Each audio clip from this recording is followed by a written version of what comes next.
Important update about YouTube playlists. Hey everyone. We've received many messages asking why our YouTube playlists aren't showing up. Do we create YouTube playlists? Yes, we absolutely do. So why can't you see them? Honestly, we're not sure. We've been in contact with YouTube support for several months now, but we still haven't received a clear answer or solution. After much discussion, our team has decided to take matters into our own hands. We believe the issue might be related to the number of playlists we've created on a single channel, possibly too many. Our solution? We're launching 2 additional YouTube channels, giving us a total of 3. This way, we can organize our audiobooks better and avoid the playlist visibility issue in the future. This change only affects our YouTube audience. If you're a patron supporter, you can still access all our audiobooks by visiting the collection menu on Patreon. Thanks so much for your time and continued support.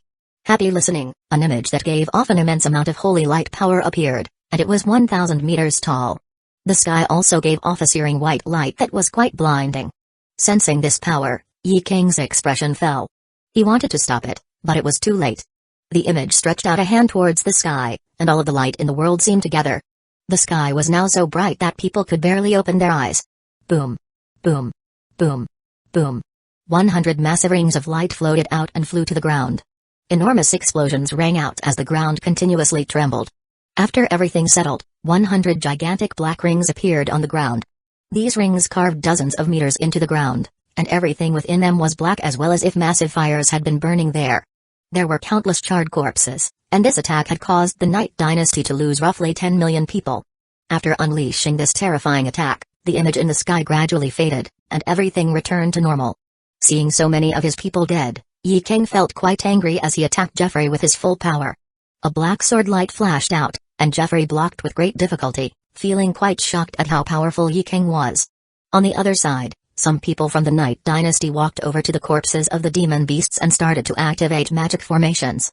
A formless energy absorbed all of the blood, causing the demon beasts' corpses to wither.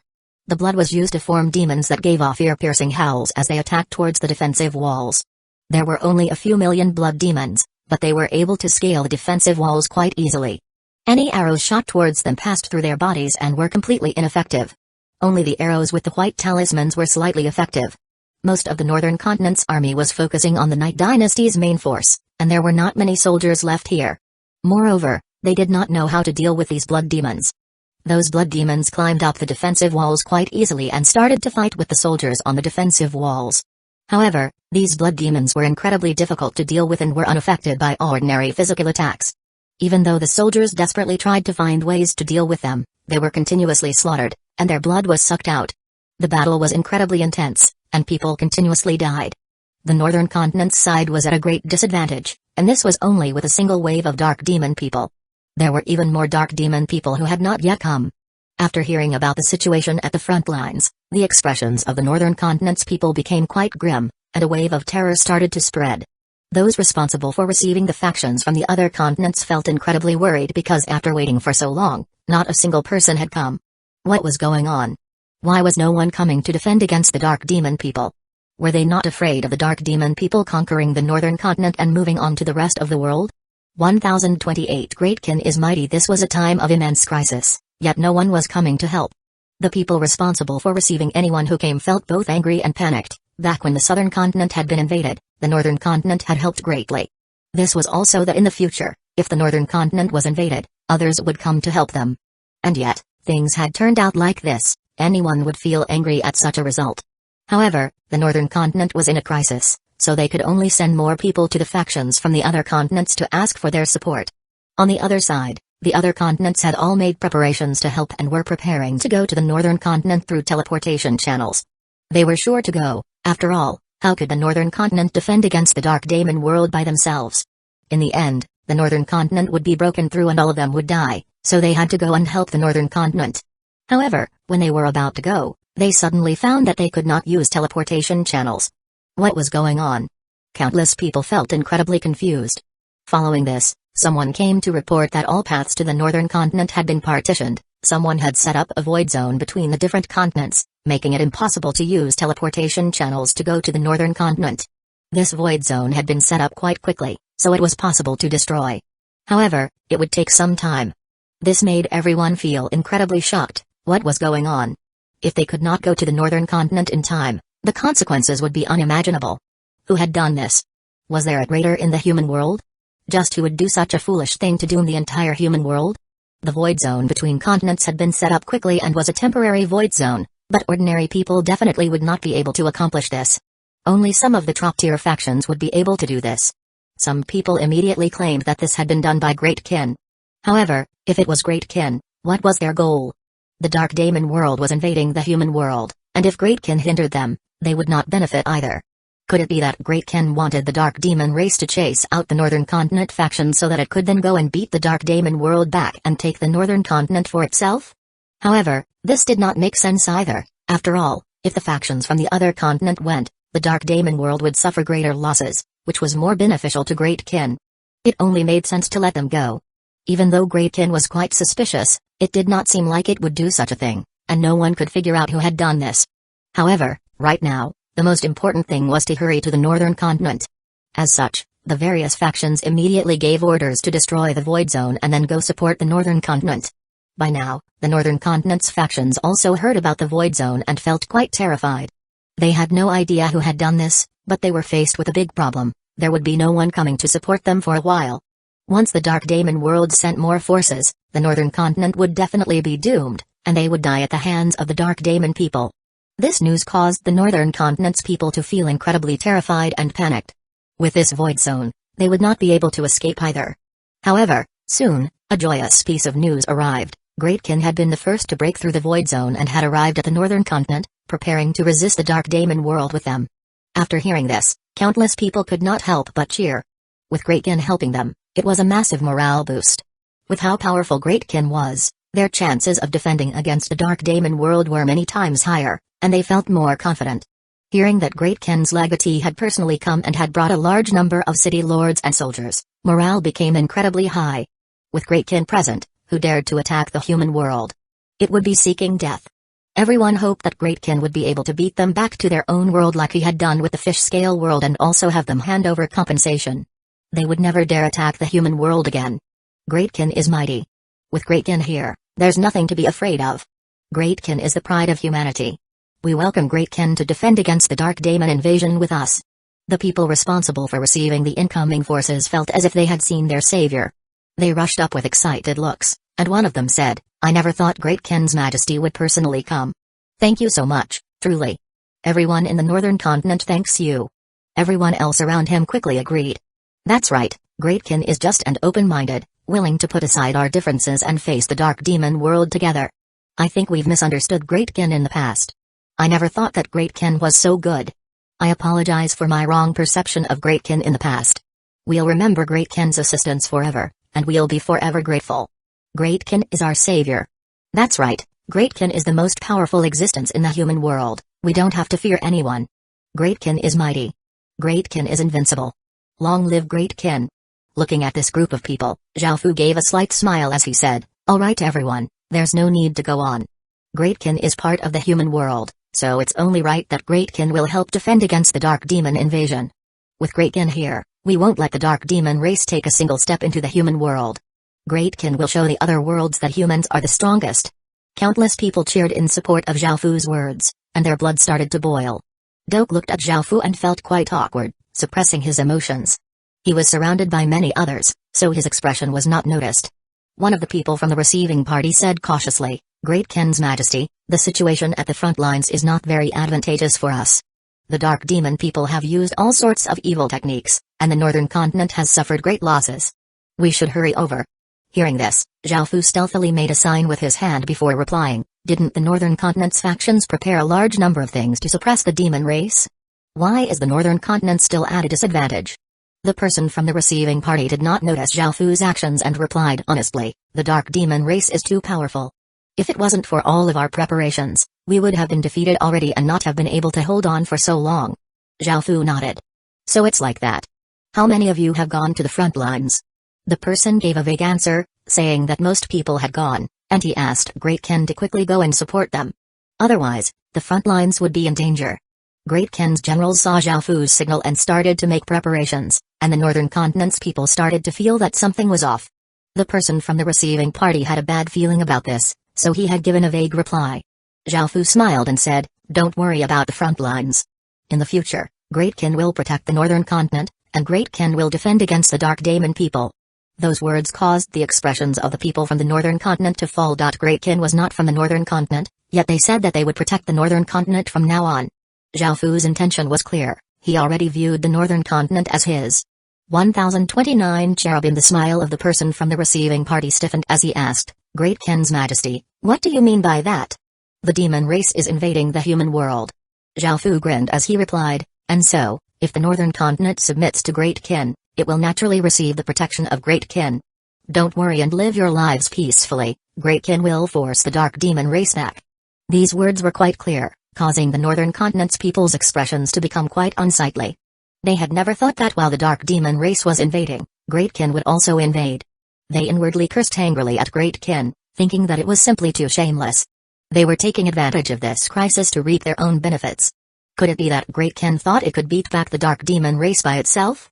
This was simply too arrogant. If Great Qin did not have the strength to defend against the dark demon race but also attack the northern continent, resulting in the front lines collapsing, Great Qin would be the greatest criminals of the human race. In order to lay down void zones around the other continents, sealing them up, Great Qin had spent a great deal of effort.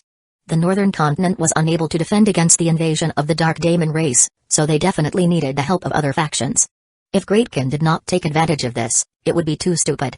The Night Dynasty's invasion and the void zones around the other continents had all been set up by Great Qin.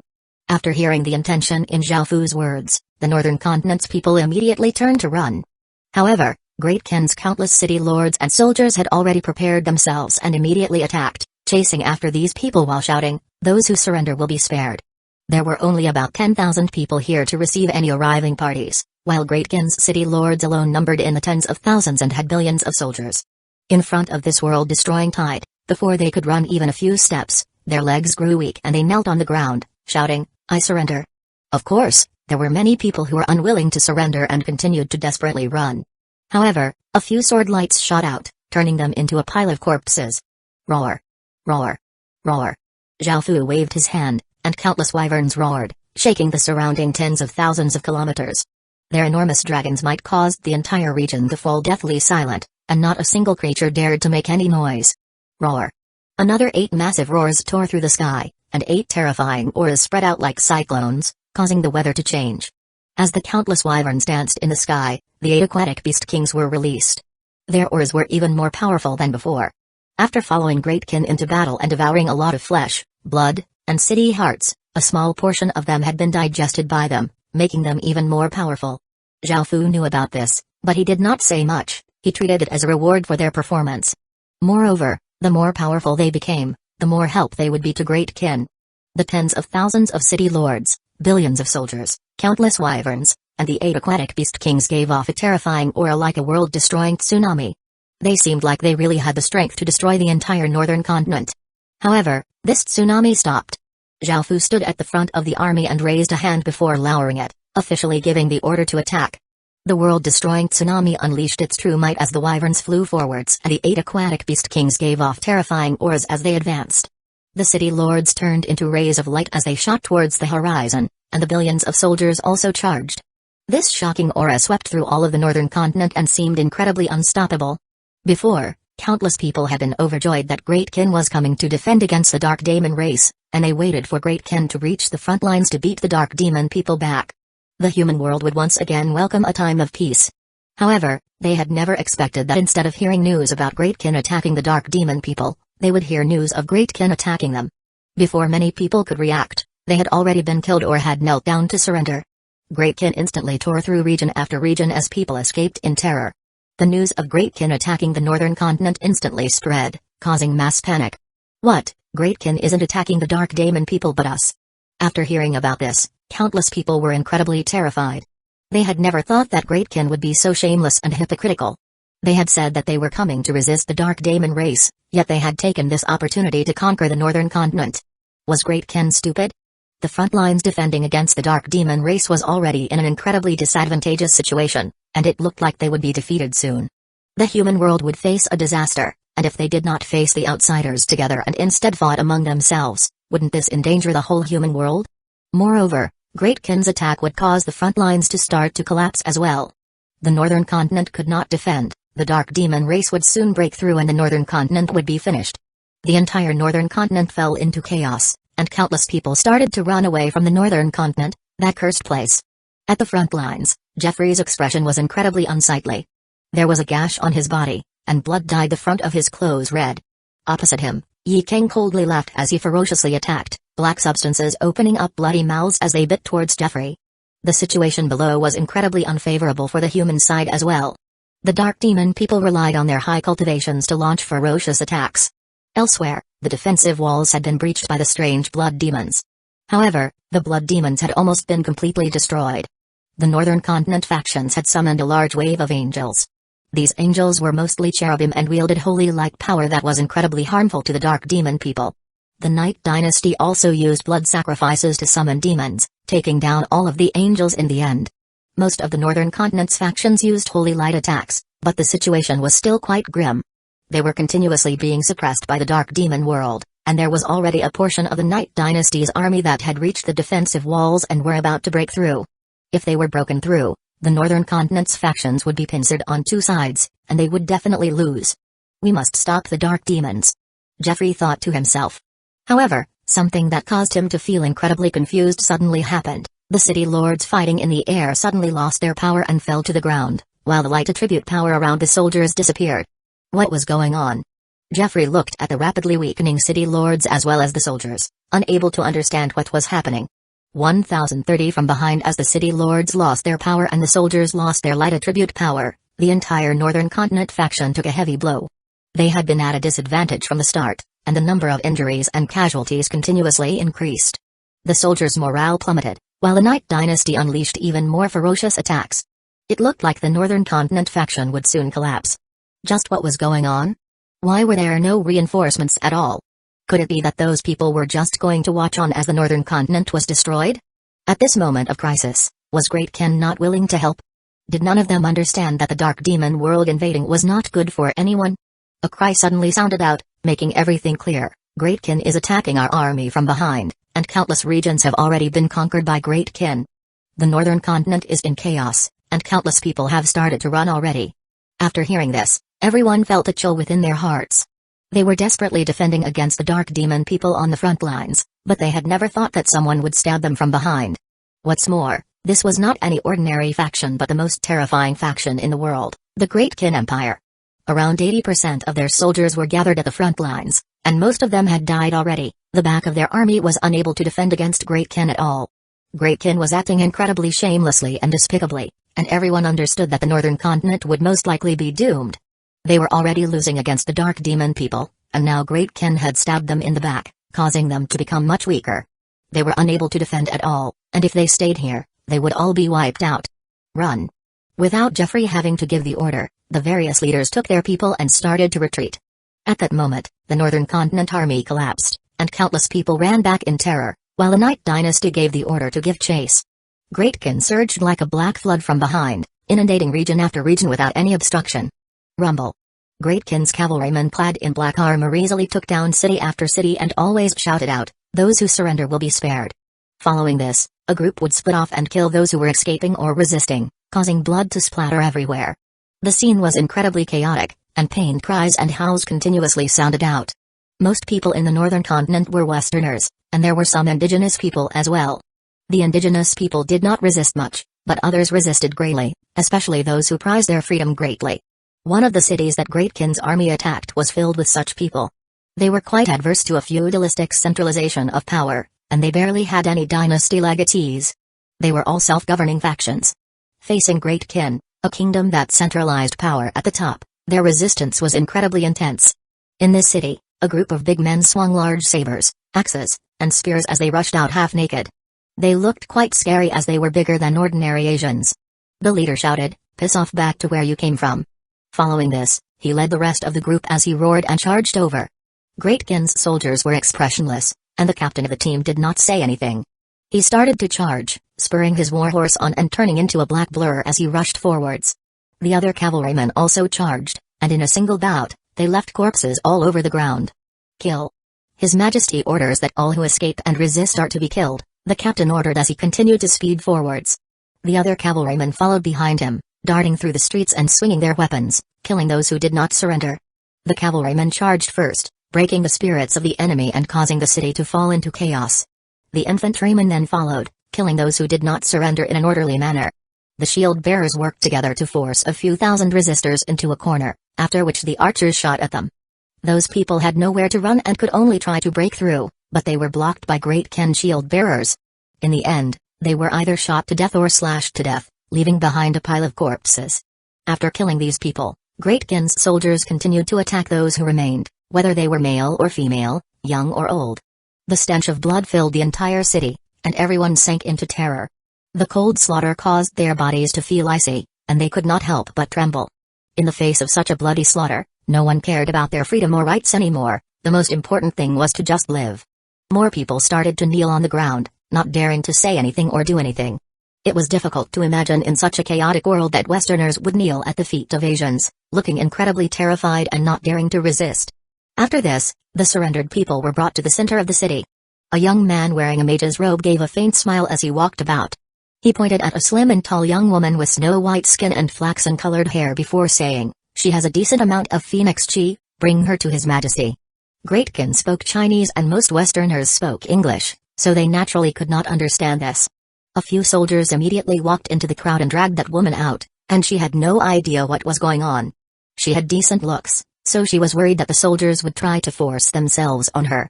As such, she immediately started struggling and cried out, "Help! Please spare me, I'm still a virgin, Great Kin shouldn't treat captives like this." The other captives also thought that the soldiers wanted to violate the woman, as that was quite common in wars, whether it was in the real world or the heaven-awakened world. In fact, some of these captives had themselves done this kind of thing when attacking other factions. During peaceful times, beautiful women were treated as princesses and would be given anything they wanted. They lived carefree and luxurious lives, and this was all because of their beauty. However, their beauty was now their downfall. Following this, the young man pointed out a few people who had used mud to cover up their looks, and they were also dragged out. Those women could not help but cry, and the others could only lower their heads. They were furious but did not dare to say anything because they were afraid of the weapons in Great Kin's soldiers' hands. Those weapons were now stained with blood, which slowly dripped down. They could not even keep themselves safe, so they had no way of interfering in this. The remaining women lowered their heads in fear, not daring to move.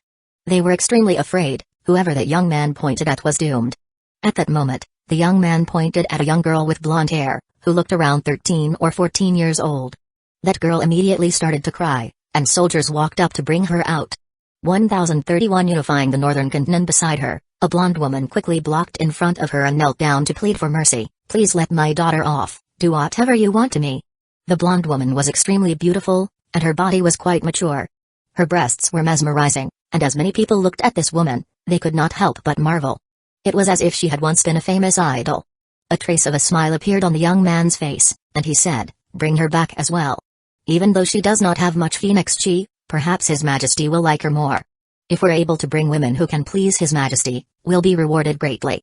Hearing this, the soldiers all looked delighted, and a few soldiers went up to bring the mother and daughter out. The woman had never thought that not only would she not be able to save her daughter but also be dragged in as well. Seeing the smiles on Great Kin's soldiers' faces, she could only kneel on the ground and weep as she pleaded. The young man walked over and cut them off in English, saying, "We're going to take you to serve Great Kin's Majesty. This is good for you, so don't cry." Hearing this, the women all let out a sigh of relief, and their grief turned into joy. They were quite willing to serve peak-level figures like him because there were unimaginable benefits. As such, they were willing to give their bodies. The northern continent was now quite empty, with only 20% of its forces left. How could they resist Great Kin?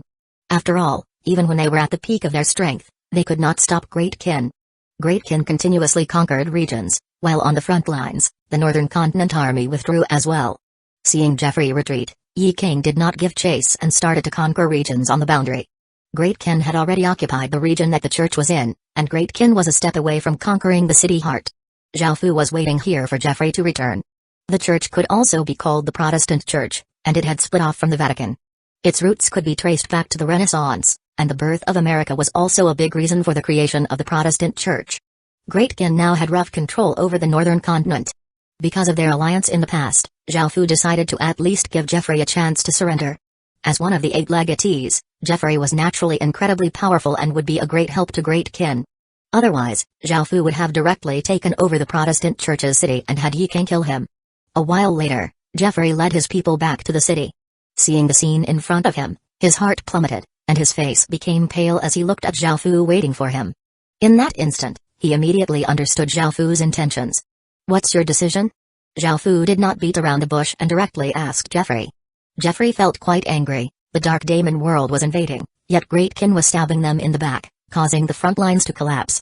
The Dark Demon people had already entered the human world. He had personally witnessed the power of the Dark Demon people, and he knew that the human world was facing a terrifying crisis.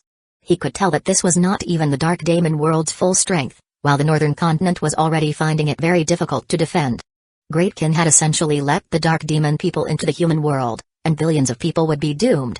Even Jeffrey, who had such a good personality, felt incredibly angry. "Sir, we must never submit to Great Kin. We suffered heavy losses all because of the shameless things Great Kin did. Sir, we mustn't submit. It's better for the church to be destroyed than to submit to Great Kin. Sir, the light will be with us. Let us use the last of our lives to purify Great Kin's evil." 24 Caucasian women wearing white robes and giving off powerful light attribute auras appeared around Jeffrey. These women were all incredibly beautiful and had graceful figures. They were all one in a million beauties. After they appeared, they immediately started to try to persuade Jeffrey that it was better to die than submit to Great Kin. They also talked about how dark and evil, as well as shameless, Great Kin was. If they had said this in private, it would not have been a great deal, but they dared to say it in front of Zhao Fu himself. No one had such guts. Clang, clang, clang. The sounds of chains rang out, causing Jeffrey's expression to fall. Before he could react, countless chains shot out from the air towards the women with immense force. Just as the women's bodies were about to be pierced, Jeffrey cried out, "Wait, don't kill them." Zhao Fu was expressionless as he waved his hand, causing the chains to change their trajectory and bind the women up. Facing Zhao Fu's terrifying power, they could not resist at all. No matter how they struggled, they could not break free. "What do you think? We have treated you well already and have even waited for you. Ordinarily, we would have killed you already. This is your last chance," Zhao Fu said as he looked at Jeffrey with his terrifying eyes. If Jeffrey did not agree, Zhao Fu would immediately give the order to stamp out the church and kill everyone. Jeffrey sighed, "Great Kin's legatee, if I submit, will you have the strength to defend against this invasion?" Zhao Fu inwardly laughed. This invasion had been started by him, so he could naturally do as he wished. There was no need to even defend. Of course, Zhao Fu would not tell this to him, so he just nodded. "Since we did such a thing, we naturally have the power to defeat the Dark Demon race. There is no need for you to worry." Hearing this, Jeffrey was able to relax. He had guessed this already but wanted to make sure. "Alright, I'll submit to Great Kin. However, please respect our values. We won't help Great Kin kill as it pleases, but we will do our best to serve Great Kin." The women bound up by chains hurriedly cried out, "Sir, don't submit to Great Kin."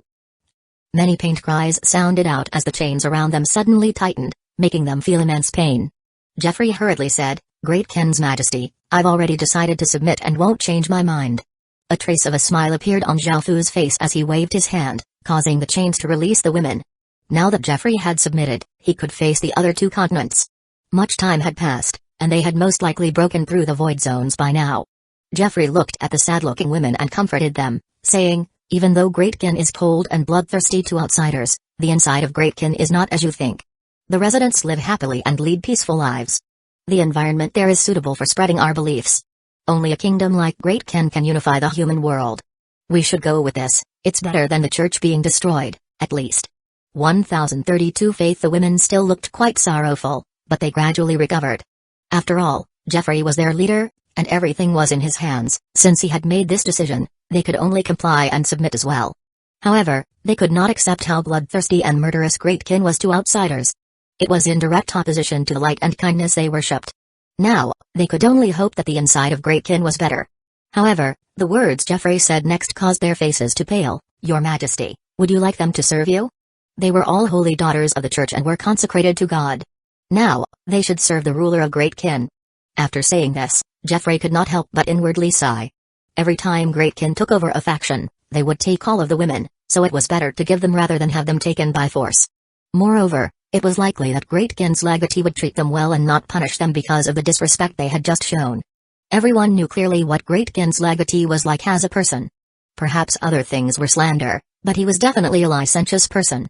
Moreover, Jeffrey understood Great Kin's philosophy. He understood that the ruler was supreme while all other faiths and ideologies came behind.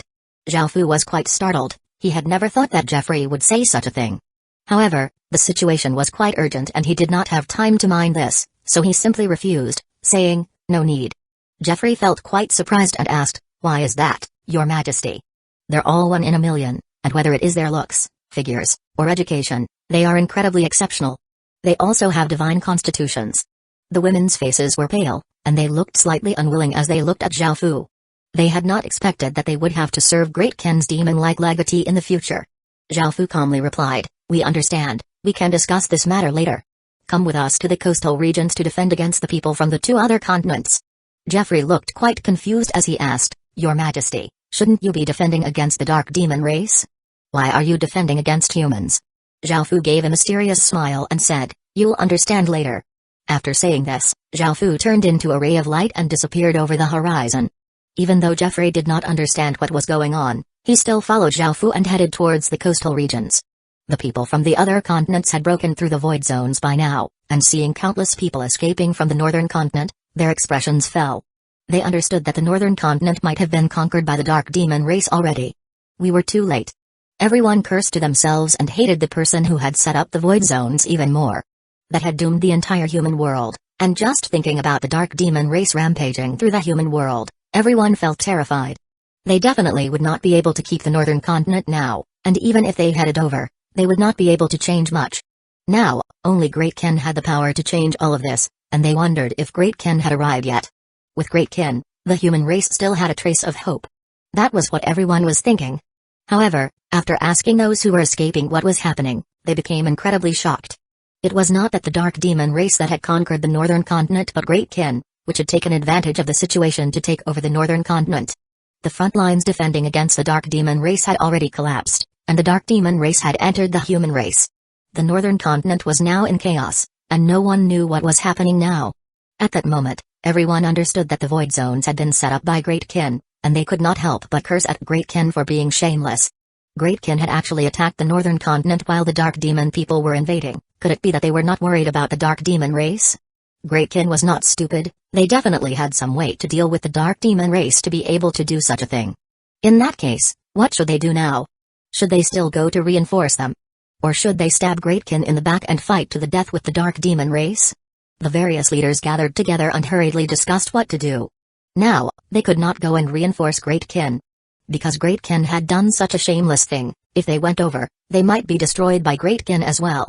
However, it would be quite good to stab Great Kin in the back and use the dark demon race to heavily wound Great Kin. That way, they would be much safer. The problem was that what if Great Kin could defend against the dark demon race? After some detailed discussions, everyone still decided to go and attack Great Kin. After all, Great Kin had brought a large number of soldiers, so they believed that Great Kin would be able to hold out against the dark demon race. As such, this would be a good chance to heavily wound Great Kin. Moreover, since Great Kin had done this themselves, they were simply letting them have a taste of their own medicine. In the end, those who had been planning to reinforce the northern continent decided to ally together and attack Great Kin from behind. After seeing this, Tina Pendragon could only shake her head and sigh, and she decided not to participate. She could already guess what was going to happen, and she ordered people to reinforce the defenses against the western continent and take in those escaping from the northern continent. Now that Great Kin had taken over the northern continent, its strength would once again greatly increase. Great Kin was the only faction that could cause Tina Pendragon to feel fear. Everyone looked quite excited as they imagined Great Kin and the dark demon race fighting while they stabbed Great Kin from behind. However, when they arrived, they were shocked to find that Great Kin had sent a large number of soldiers, who were waiting for them. What was going on? Wasn't Great Kin defending against the dark demon race? They were letting the dark demon people into the human world, but they were not harming Great Kin. No one understood what was happening, but they all instinctively wanted to run. Now that Great Kin was waiting for them, they would not be able to launch a sneak attack. If they did not run, when Great Kin attacked, they would receive countless casualties. The clamorous gathering of people instantly scattered in all directions. Seeing this scene, Zhao Fu grinned but did not chase after them. After all, defending the northern continent was the most important thing right now. Jeffrey still did not know what was going on, and he had been worried this entire time about the dark demon race. After fighting with the dark demon people, he knew just how powerful they were. The dark demon world was a cultivation world, Not only were they incredibly strong, but they also had many more tricks at their disposal. Your Majesty, are you not going to defend against the Dark Demon race? Geoffrey could not help but ask. Zhao Fu turned to look at him and lightly laughed but did not say anything. He took Geoffrey to the boundary of the northern continent, where they saw the Dark Demon race withdrawing to their own world. Seeing this, Geoffrey felt incredibly shocked. Why had the Dark Demon race retreated of its own accord? They had paid a great price to break through the northern continent's defenses, but they were now retreating back to their own world. Was their aim not to invade the human world? But why had they attacked then? 1033 Empire. Geoffrey felt that his mind was in a mess, and he could not understand what was going on. Only after a while did he think back to how calm Zhao Fu had been this whole time, not caring about the Dark Demon world's invasion at all. He could finally take a guess as to what was happening. Zhao Fu had the ability to go between worlds, so he had definitely made some kind of deal with the Dark Demon race. They had put on a show together, with the Dark Demon people pretending to invade. The rest of them had all been fooled. When he thought of this, Geoffrey felt his heart take a heavy blow. His worries had been completely for naught, and he was completely speechless as to Great Kin's methods. In the future, he just wanted to stay within the church and expand the church. Of course, now that the church had joined Great Kin was in control of everything. Just like the 100 schools of thought, the ideologies that were beneficial would be promoted, and the clashes between them would cause them to continuously improve. However, at the core, they had to love the nation, or else Great Kin would not allow things that did not benefit it to exist. A few days later, Great Kin had taken complete control over the northern continent and had set up a defensive line. No one could escape from the northern continent now. Those who were still here either died or submitted to Great Kin. There was no option of neutrality. Following this, news spread of Great Kin and the Dark Demon world signing a 10-year peace treaty. The human world once again welcomed in a time of peace, and the crisis was resolved. The ordinary people were all quite happy about this because they no longer had to fear the Dark Demon race invading. They were now safe, which made them quite happy. Now that the crisis with the Fish Scale world and Dark Demon world had been resolved, they were no longer at risk of being invaded by the worlds next to them. Now, the only thing that they had to worry about was that the eastern archipelagos would have to face the previous world. However, that was something that would only happen after the heavenly domain boundary completely disappeared. The two remaining continents felt quite surprised. They had never thought that Great Kin would be able to resolve the Dark Demon world's invasion so easily. They wondered just what kind of deal they had struck for the Dark Demon world to have invaded and then retreated so easily. Some people suspected that there was a conspiracy afoot, saying that there was some kind of deal between Great Kin and the Dark Demon race. They claimed that the heavenly domain boundary had been opened up by Great Kin, allowing the Dark Demon race to attack and for Great Kin to take over the northern continent. Otherwise, there would be no way to explain this. How could Great Kin have dealt with the Dark Demon race so easily? The mastermind behind all of this must have been Great Kin. Now that Great Kin had taken over the northern continent, it was evident how great its ambition was. Many people demanded to take back the northern continent. Great Kin had not fully cleared out the northern continent yet, so people still had a chance. Otherwise, after Great Kin completely stabilized the northern continent, they would not have any chances anymore. When that time came, Great Kin would have conquered 3 continents, one of them being the Midland continent, which was the largest. Those 3 continents' area vastly surpassed what they had, and when the time came, Great Kin's strength would be something that the remaining 2 continents could not defend against. As such, the 2 other continents launched a few attacks to probe out the northern continent. However, Zhao Fu did not seem to mind, and he used the northern continent's existing defenses, which had originally been prepared for Great Kin. All of the attackers were blocked outside while Great Kin quickly digested the northern continent. Seeing that they could not accomplish anything, those people naturally left. However, they also launched probing attacks towards the Midland continent and the southern continent. However, they suffered great losses and could only retreat in the end. Now, their expressions were all quite unsightly.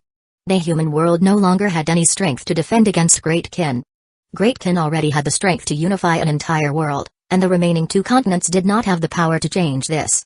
They could only struggle as they barely held on. The Dark Demon world was quite surprised about this as well. They had been waiting for a big battle between both sides so that they could reap the benefits at the end, but they had never expected them to stop fighting and sign a treaty. They had waited for quite a long time, and this was not what they wanted to see. They had no idea what that mysterious organization was thinking. How could they have signed a peace treaty so easily? Moreover, it was one that lasted for 10 years, this made them feel quite disappointed. However, some people started to wonder if Great Kin was so incredibly terrifying to the point that even the mysterious organization felt a bit fearful. Otherwise, why would they compromise so easily and sign a 10-year peace treaty? They did not know about the situation in the human world, and they had no way of going there for now. Their interest in the human world did not decrease.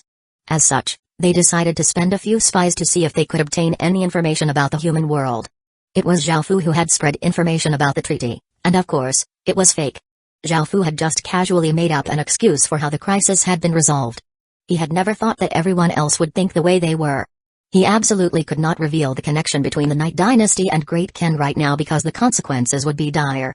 The Dark Daemon world's remaining 3 continents would no longer fear the mysterious organization and would directly attack. On the other hand, the human world would also take this opportunity to attack Great Ken. If Great Ken was attacked by both of these sides, especially the Dark Daemon world, Zhao Fu would feel quite worried. Luckily he had signed a contract with the Fish Scale world. Otherwise, if the Dark Daemon world attacked, the human world and Fish Scale world would also attack. With Great Ken's current condition, it would be quite difficult to defend against the 3 sides. Before he unified the human world, he could not reveal the connection between Great Ken and the Night Dynasty. Now that they had just devoured an entire continent, the first thing to do was to keep a low profile to avoid any unnecessary trouble and quickly develop. Now, it was time for something exciting, which was calculating their gains. Great Ken had conquered the entire northern continent and barely suffered any losses. The Night Dynasty had suffered some losses, as they had directly fought against the northern continent's forces. Because the northern continent had prepared many things to counter demons, it was impossible for the Night Dynasty not to suffer some losses. However, Zhao Fu had given the Night Dynasty a large amount of money and other resources to pacify them. After all, no one would be satisfied after having sustained so many losses for nothing, and there would be suspicions. Great Ken had obtained 20,000 cities and 8 billion people in total. After devouring such a large piece of meat, Great Ken was incredibly full. If they could digest the northern continent, Great Ken's strength would rise to a whole new level. There would only be 2 continents left, and Great Ken would be able to unify the human world. The entire world would belong to Great Ken, and Zhao Fu would be the human world's only emperor. When that time came, Great Ken would become a level 1 dukedom. With that sort of strength, it would have no problem protecting itself within the ancient stem domain and would not have to worry about the threats outside of the legacy lands. Of course, the prerequisite was that they did not offend anyone who could not be offended, such as higher beings, royal kingdoms, and empires. Great Ken could not afford to offend such powerful existences. 1034 Golden Sun. Zhao Fu did not plan to bring back all of these people and cities to Great Ken, and he instead kept them at the northern continent. On one hand, they could defend and manage the northern continent, and on the other hand, Great Ken would be able to quickly send reinforcements to the Dark Daemon world's southern continent if necessary. After dealing with the northern continent, Great Ken once again sank into a time of peace, and the world became calm again. Now, as long as Great Ken did not make any trouble, the world would continue on like this. Zhao Fu returned to Great Ken, and Li Si told Zhao Fu that it was time to confer titles on more concubines. They had brought back 18,000 women with phoenix chi from the northern continent, and they were from all sorts of races. The northern continent had been colonized quite early on, and there were not many indigenous people remaining. In the recent centuries, all sorts of people had moved there, making it quite prosperous. The Heaven Awakened world had inherited the strait, so people of all sorts of races were spawned there. Zhao Fu had never expected them to bring back so many women, and he was quite shocked at this figure. He asked, "Do all of those women really have phoenix chi?" Li Si gave a mysterious smile before replying, "Don't worry, Your Majesty. They all have phoenix chi. The northern continent is where fate has been gathering in recent times, and its geography and culture are quite special, which is why there are so many people. Most of the women within the harem are of Asian descent. However, Your Majesty is going to be the ruler of the world, so Your Majesty naturally cannot only have Asian women in the harem. Otherwise, the people will think that Your Majesty despises Westerners and is biased towards Asians, resulting in conflict among the people. As such, this subordinate ordered for all women with phoenix chi to be brought back. There are all sorts of them, and they come from all walks of life. They can fulfill any of Your Majesty's desires. This subordinate has also been researching into modern culture and have prepared some clothes as well as..." Before Li Si could finish, Zhao Fu cut him off because he was simply doing too much, making all sorts of preparations. Zhao Fu felt quite embarrassed, and he felt that he was not that licentious. Li Si smiled as he replied, "Your Majesty is not licentious but romantic. As an emperor, particularly of an entire world, it is only natural to be like this. This subordinate feels that Your Majesty has held back too much and does not have enough concubines." After hearing this, Zhao Fu somewhat wanted to hit Li Si. However, given how loyal and dedicated Li Si was, he went against it. "Write the imperial edicts for us, we will not be going and we'll leave you in charge of this." In the future, there's no need to bring women with not much phoenix chi back to Great Kin. Just let them go, Zhao Fu said. Li Si felt quite startled and had never expected Zhao Fu to say this. He thought about it before saying, Your Majesty, Great Kin needs phoenix chi, and phoenix chi can give Great Kin various benefits. It can cause Great Kin's fate to grow and become more refined. Even though many of them cannot provide much phoenix chi, gathered together, it is still quite a lot. Moreover, for those women to join Great Kin's harem, it is their fortune. Great Kin can give them various benefits, and most of them came voluntarily. To be able to enter Great Kin's harem and serve Your Majesty is something that countless women can only dream of. Ordinary women do not have any phoenix chi, so they have no hope of entering Great Kin's harem. Zhao Fu did not know how to reply, so he could only say, We understand, but there are simply too many of them. If it continues like this, our harem will have too many people. Seeing that Zhao Fu had made up his mind, Li Si did not keep going. In actuality, he wanted to make the harem many times bigger, but since the emperor did not want to do this, he naturally did not keep on pushing in order to not enrage him. Li Si nodded, showing that he understood, and he smiled as he handed over imperial edicts. Zhao Fu took out the Great Kin seal and stamped them, causing them to receive the recognition of Great Kin's fate. Following this, Li Si took the imperial edicts and left, while Zhao Fu remained within the hall and read through various memorials to understand what was happening in different places. The human world was dozens of times bigger than in the real world, and even though Great Kin had not yet unified the entire world, it occupied 3 continents. This was already many times bigger than the original Earth, and there were millions of memorials submitted every day. It was impossible for Zhao Fu to read through all of them, so all of the memorials actually delivered to Zhao Fu were about important matters while the less important ones were handled by ministers. Boom. Suddenly, an explosion sounded out as an enormous pillar of light shot up into the sky, smashing into it. An aura spread out from the top of the pillar, forming a golden layer of clouds, and the entire world seemed to be dyed gold. Scree-ee. A massive phoenix's cry sounded out as the Emperor Phoenix statue turned into a golden phoenix and flew in the sky, elegantly circling around the pillar a few times and giving off a golden light. It looked incredibly beautiful as it entered the top of the pillar. Boom. Another explosion rang out as a massive aura spread out from the sky. Boundless golden light pierced through the clouds, covering all of Great Kin's territory, and the heavens and earth seemed to tremble. Countless black traces of fate floated out as some of it dissipated, but the remainder became even purer and contained a trace of gold. Because Great Kin had only just conquered the northern continent, the fate from there was not very stable and roiled like a violent ocean. However, as the golden light shined on it, the ocean of fate gradually calmed down. In the northern continent, the unrest and terror of Great Kin's new residents gradually calmed under the effects of the golden light. As the golden light shined on all of Great Kin's residents, everyone felt a feeling of warmth from within their bodies, making them feel quite comfortable. Some sicknesses and pains slowly healed, and everyone felt their strength increase. These abnormal signs caused changes in the heavens and earth, and the people in the other continents saw a golden sun rise up from the Midland continent, giving off a brilliant golden light. The women who had been made concubines were covered with a golden glow, and a powerful energy seemed to enter their bodies, causing them to gradually go through changes. Their skin became whiter and softer, and they began to look younger and filled with life. Zhao Fu looked at the golden phoenix in the sky, which was now 6,000 or so meters wide. It gave off a piercing golden light, making it look like a sun. At the same time, Zhao Fu felt a massive amount of power flow into his body. The phoenix crystal within his body absorbed that power and continuously grew larger. Zhao Fu also felt his body go through changes, his constitution, strength, and mind were all enhanced.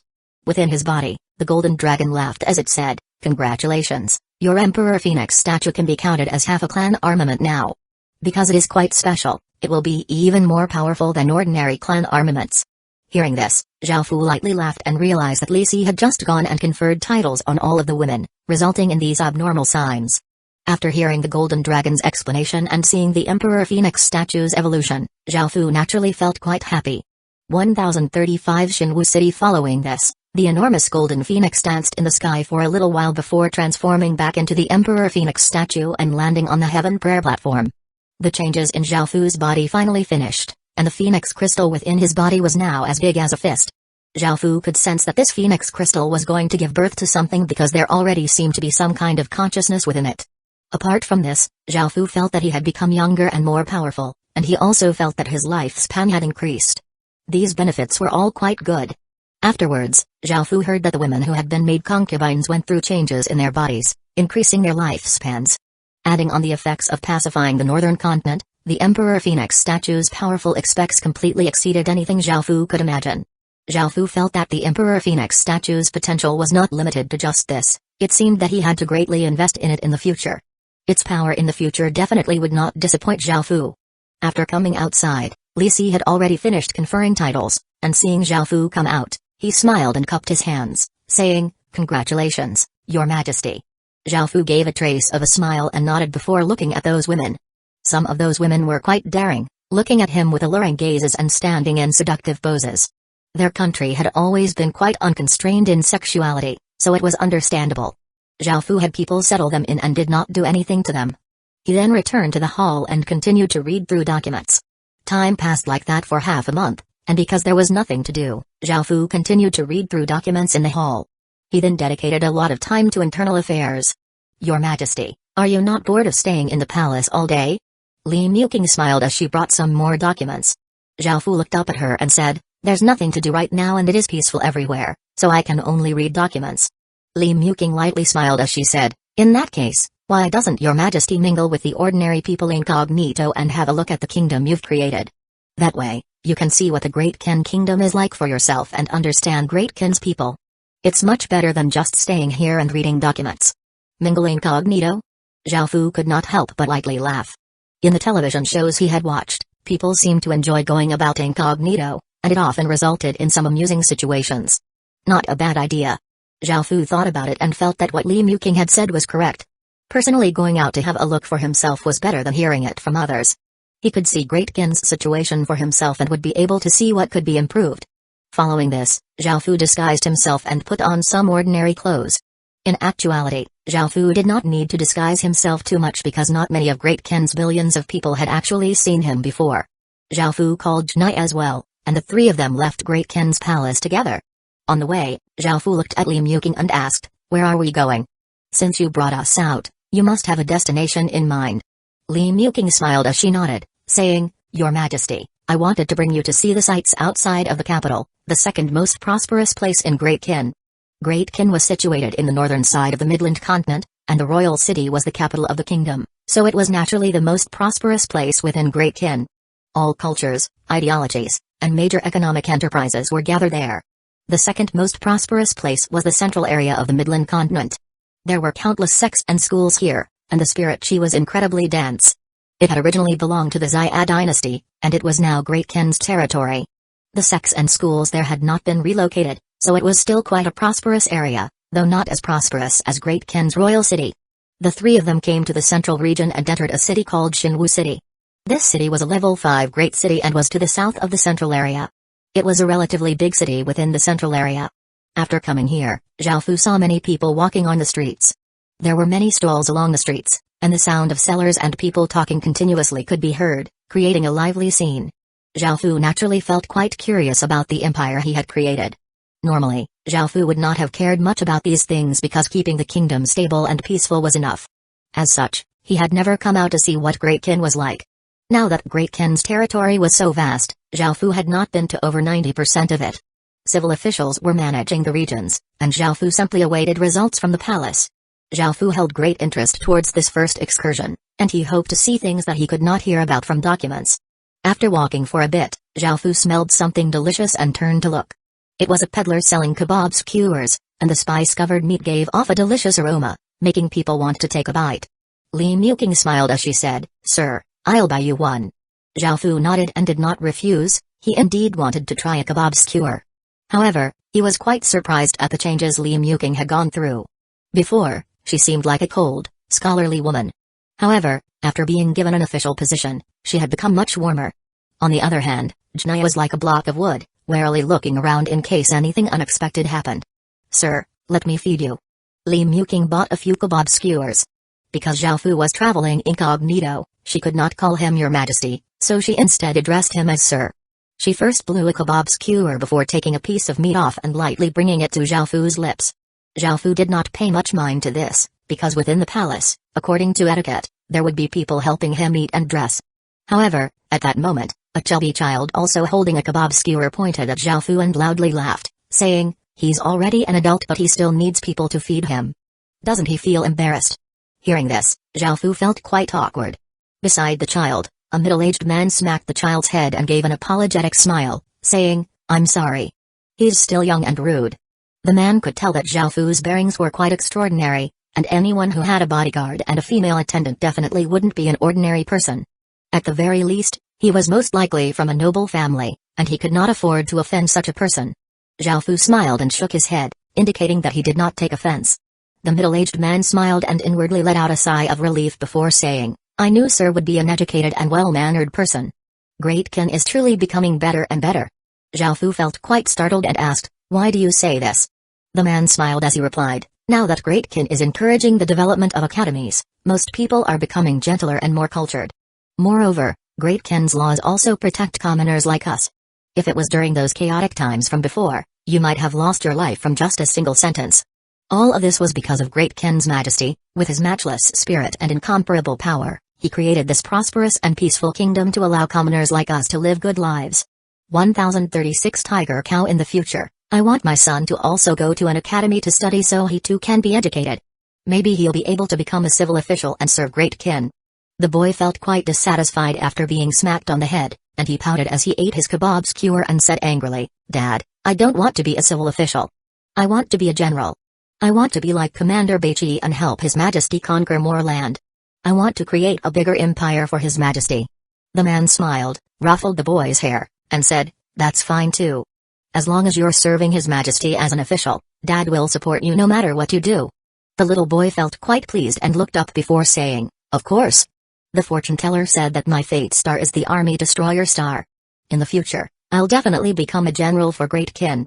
When His Majesty sees me, he'll definitely be very happy and might even take me as an adopted son." The middle-aged man could not help but laugh and say, "First, don't take that fortune teller too seriously. Second, His Majesty is surrounded by talents. Even if you become a general, His Majesty won't be too impressed by you unless you perform extraordinarily. Also, you want to be His Majesty's adopted son? If you can even meet His Majesty, that would be incredibly lucky of you." The boy puffed out his cheeks and said angrily, "Humphrey. Just you wait and see. In the future, His Majesty will definitely make me a general, and I'll make countless contributions. I'll ask His Majesty for treasures and beauties, you just wait until then." The man loudly laughed, saying, all right, I'll be waiting then." Xiaofu stood there, looking at the father and son, feeling quite awkward. After all, he was the person they were referring to.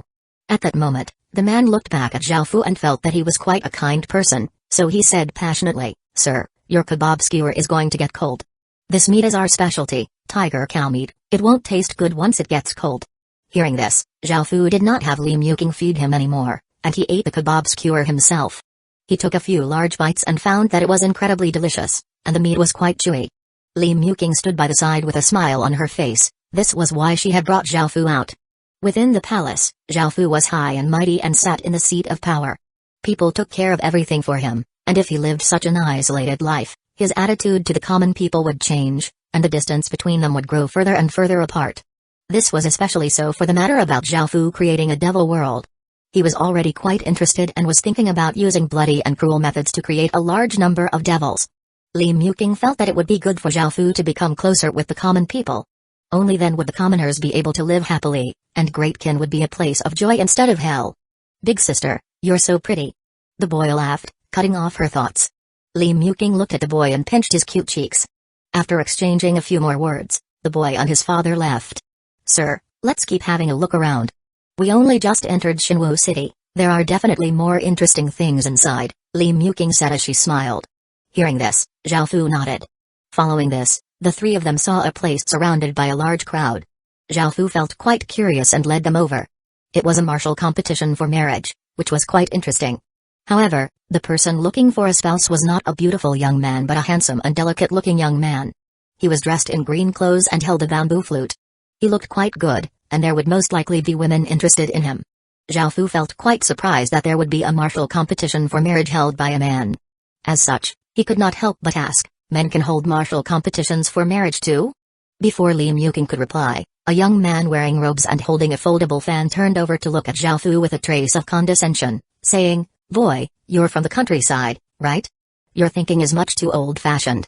A trace of coldness flashed in Jania's eyes. Someone had dared to speak to His Majesty like this. However, because Xiaofu did not seem to intend to attack, he did not do anything. Zhao Fu felt quite startled. Since when had his thinking become old-fashioned? Didn't he sit at the center of Great Qin's politics and authority? Ahem, that's right, I'm from the countryside. There are many things I don't understand, so please don't take offense. Zhao Fu cleared his throat and gave a slight smile as he cupped his hands. Seeing how courteous Zhao Fu was, the young man's attitude became better, and he responded in kind, saying, "My name's Zhao Yuanchu, a scholar from Nanu Academy. Brother Zhao, do you see this kind of thing often?" Zhao Fu asked. Zhao Yuanchu lightly nodded and said, "This sort of thing is quite common now. There are all sorts of progressive ideologies, and it can be said that the scene of the 100 schools of thought in contention has once again unfolded. Our Majesty is the one who has been pushing all of this. As long as it does not harm the nation or the people, everyone should maintain objective and rational views towards different cultures and ideologies, and we should not denigrate or disparage them. That's the law of Great Qin. Light offenses warrant an apology, while heavy offenses warrant beating with a plank. As such, all sorts of ideologies have surfaced. Some people supported feminism and called for equality between men and women, and Our Majesty approved of that. As such, thinking has become quite progressive. Now, women are not as weak as they were before, requiring the protection of men. There are many women filled with indomitable spirits, and those women can chase after the men they want using their own methods. On the other hand, we men have started doing things that only women did, such as holding martial competitions for marriage. As long as it does not go against Great Qin's laws, it's fine." After hearing this explanation, Zhao Fu could not help but lightly laugh. The outside world was indeed different from what he had imagined. Things were not as simple as he had thought, and they were instead quite complicated. He looked over at the arena and saw that two women had gone up and were competing with various techniques. In the end, a woman in red won, and she walked over to the young man and lifted up his chin, loudly laughing as she said, "You belong to me now." Zhao Fu was not quite used to this and he could not help but say, "Are women also domineering now?" Zhao Yuanchu flicked open his fan and laughed as he said, "I already said that you're too old-fashioned. Looks like Great Qin's culture still has not spread far enough. Tell me about the countryside you come from. Later, I'll help you write a letter to the feudal office. Those county officials must be quite useless, they've really let down Our Majesty." Zhao Fu felt quite awkward and said, "It's just a small place, it's not worth mentioning. Also, why do you say my thinking is too old-fashioned?" 1037 Blackbird Guards. Zhao Yuanchu lightly hair-umped and said, "When you asked that, you must have thought that all women were weak and soft and that only men should be strong. Men should protect women and women should be protected by men, right? That's classic chauvinistic thinking. In Great Qin, men and women are equal, and everyone can make their own choices. Women can choose to be more powerful than men, and men can choose to be weaker than women. Powerful men can choose to protect women, and powerful women can choose to protect men. You can't keep thinking that men have to be powerful, everyone can make their own choices in life. It can be said that you're living in the best period right now. Our Majesty is heroic and valiant, which is why Great Qin has such a good outlook. You should be grateful to Our Majesty." Zhao Fu dryly laughed, no knowing what to say. He felt that he was quite different than the Majesty Zhao Yuanchu was talking about. "Do you think this is alright?" Zhao Fu asked Zhao Yuanchu sincerely. He wanted to know how ordinary people saw this. Zhao Yuanchu smiled and said with a firm tone, "Of course I do, we should all support this. We all want to praise Our Majesty for how open-minded he is, allowing everyone to make their own choices so that everyone can do their best in their own lives and do their best for Great Qin's future." Zhao Fu let out a breath. In the future, he had to collect more information about the rest of the kingdom. In August, Great Qin's going to conduct another imperial examination. Perhaps I'll have a chance this time to see Our Majesty's incomparable countenance. Also, all of us scholars admire Goddess Li Muking the most. Zhao Yuanchu suddenly said with a smile. Hearing this, Zhao Fu lightly laughed and looked at Li Muking beside him and asked, "Why is Li Muking the goddess of scholars?"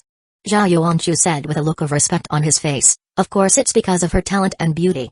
She's already incredibly popular with Our Majesty, and whenever it comes to matters of culture, Lady Li is always consulted upon in the imperial court.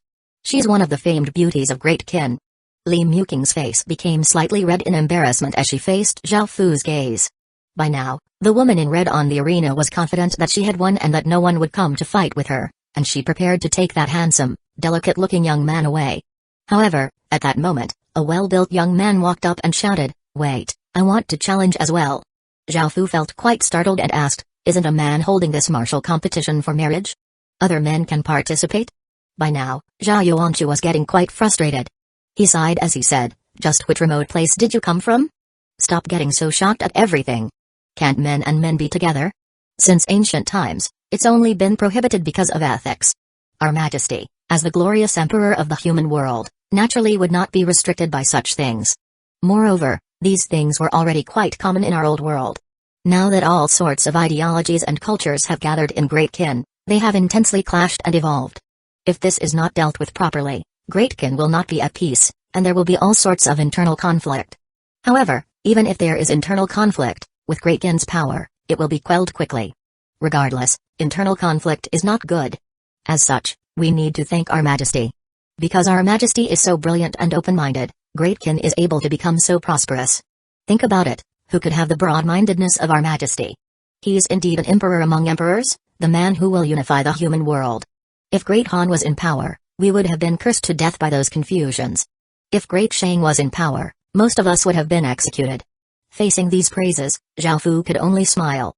At that moment, the well-built young man on the arena ferociously punched at the red-clothed woman, bringing with him a large gust of wind. However, the red-clothed woman dodged to the side and viciously kicked out. Bang! A muffled bang sounded out as the well-built young man was kicked in the abdomen and flew backwards. He crashed onto the ground and coughed up a mouthful of blood. The red-clothed woman walked up, wanting to follow up her victory. At that moment, a man holding a saber and wearing black clothes with a black bird sewn on it said, "He's already lost. You may not continue to attack." Hearing that man's words, the red-clothed woman could only obey, and the well-built young man sighed and walked off the arena.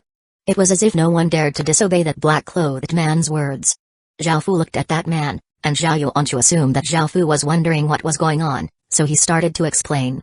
However, Zhao Fu smiled and cut him off, saying, "I know who he is." The black-clothed man was a law enforcement agent, and his duty was to maintain the law. Such people were also responsible for solving cases and making arrests. They were different than city guards, as city guards were only responsible for defending cities and suppressing any chaos.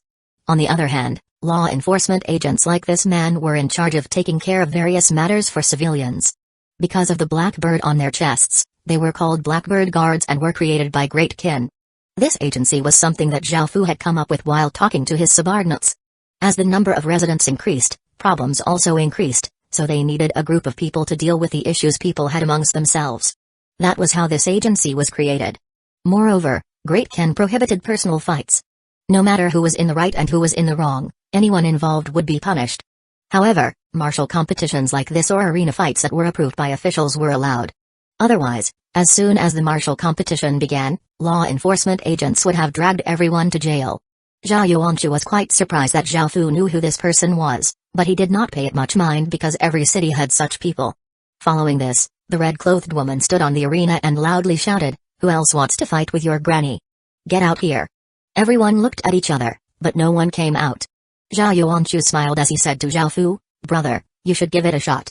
That guy looks pretty good." Zhao Fu felt a chill in his heart and hurriedly shook his head.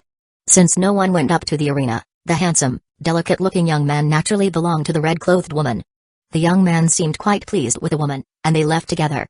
Without anything else interesting to see, everyone dispersed. Zhao Fu was about to leave with Chnai and Li Muking, but Zhao Yuanshu stopped him and asked him to go with him for a drink to discuss national affairs. However, Zhao Fu declined. 1038 Kingdom-destroying battle. Zhao Fu, Chnai, and Li Muking wandered around until the afternoon. The sunset glow dyed the edges of the sky a golden-yellow color. It was now time to return. "Your Majesty, what did you think of this excursion?" Li Muking asked with a slight smile. Hearing this, Zhao Fu smiled and nodded, saying, "It was quite rewarding. We saw many unexpected things and Great Kin's true appearance. It was much more interesting than reading documents." Li Muking grinned as she replied, "Then your Majesty should come out more and personally experience what Great Kin is like." Zhao Fu nodded and agreed. Following this, the three of them returned to the Great Kin royal city, and Zhao Fu slightly rested before continuing to read through documents. He now felt differently, feeling more interested in dealing with internal affairs. A few days later, Zhao Fu stopped reading through documents and went outside the legacy lands because a big thing had happened. Something was going on within the Blue Wolf Kingdom. After its battle with the Lelai Kingdom, it had lost 70% of its soldiers and city lords, and its remaining forces were quite weak, unable to protect the kingdom. Even though the Blue Wolf Kingdom had immediately activated all of its defenses and tried to expand its military, they were not very strong. Moreover, the lack of city lords was a fatal wound. Back then, the surrounding kingdoms did not allow Zhao Fu to make a move because their true aim was to lay hands on the Blue Wolf Kingdom themselves. The surrounding kingdoms planned to ally together, take it down, and split it for themselves. Zhaofu had come out because the other half-beasts were planning to attack the Blue Wolf Kingdom. Since the beginning, Zhaofu had wanted to devour the Blue Wolf Kingdom, but the conditions had not allowed it. The Lelai Kingdom was quite weak and could not fight against a few kingdoms, so he could only give up.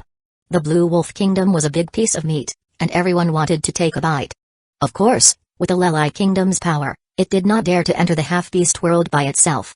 If it attacked, it would be surrounded by many half-beast kingdoms. As such, Zhaofu planned to bring a few helpers to attack the Blue Wolf Kingdom. He decided to ally with a few other grassy kingdoms to split the Blue Wolf Kingdom for themselves. Now, with a few kingdoms allied together, they had the confidence to attack the half-beast world together and would not have to fear an attack from multiple half-beast kingdoms. Even though the surrounding grassy kingdoms had refused to help the Lelai Kingdom and had even wanted to attack it, there were no eternal friends and enemies, only eternal interests. At this moment, they were all interested in the same thing. Zhaofu had Liu send those kingdoms letters, and they quickly responded. Zhaofu read through the letters with a smile on his face, while Liu sat in his embrace and also read through them. She smiled as she said, "Little hubby, how much will the Lelai Kingdom's territory increase by this time?" Outside the Legacy Lands, conquering regions was not as easy as within the Legacy Lands. After all, more territory meant more fate, and almost all regions had owners. Wanting to take regions meant attacking the faction that owned them. Within the Legacy Lands, system city lords often abandoned their own regions to gather together so that the unoccupied regions could be freely conquered.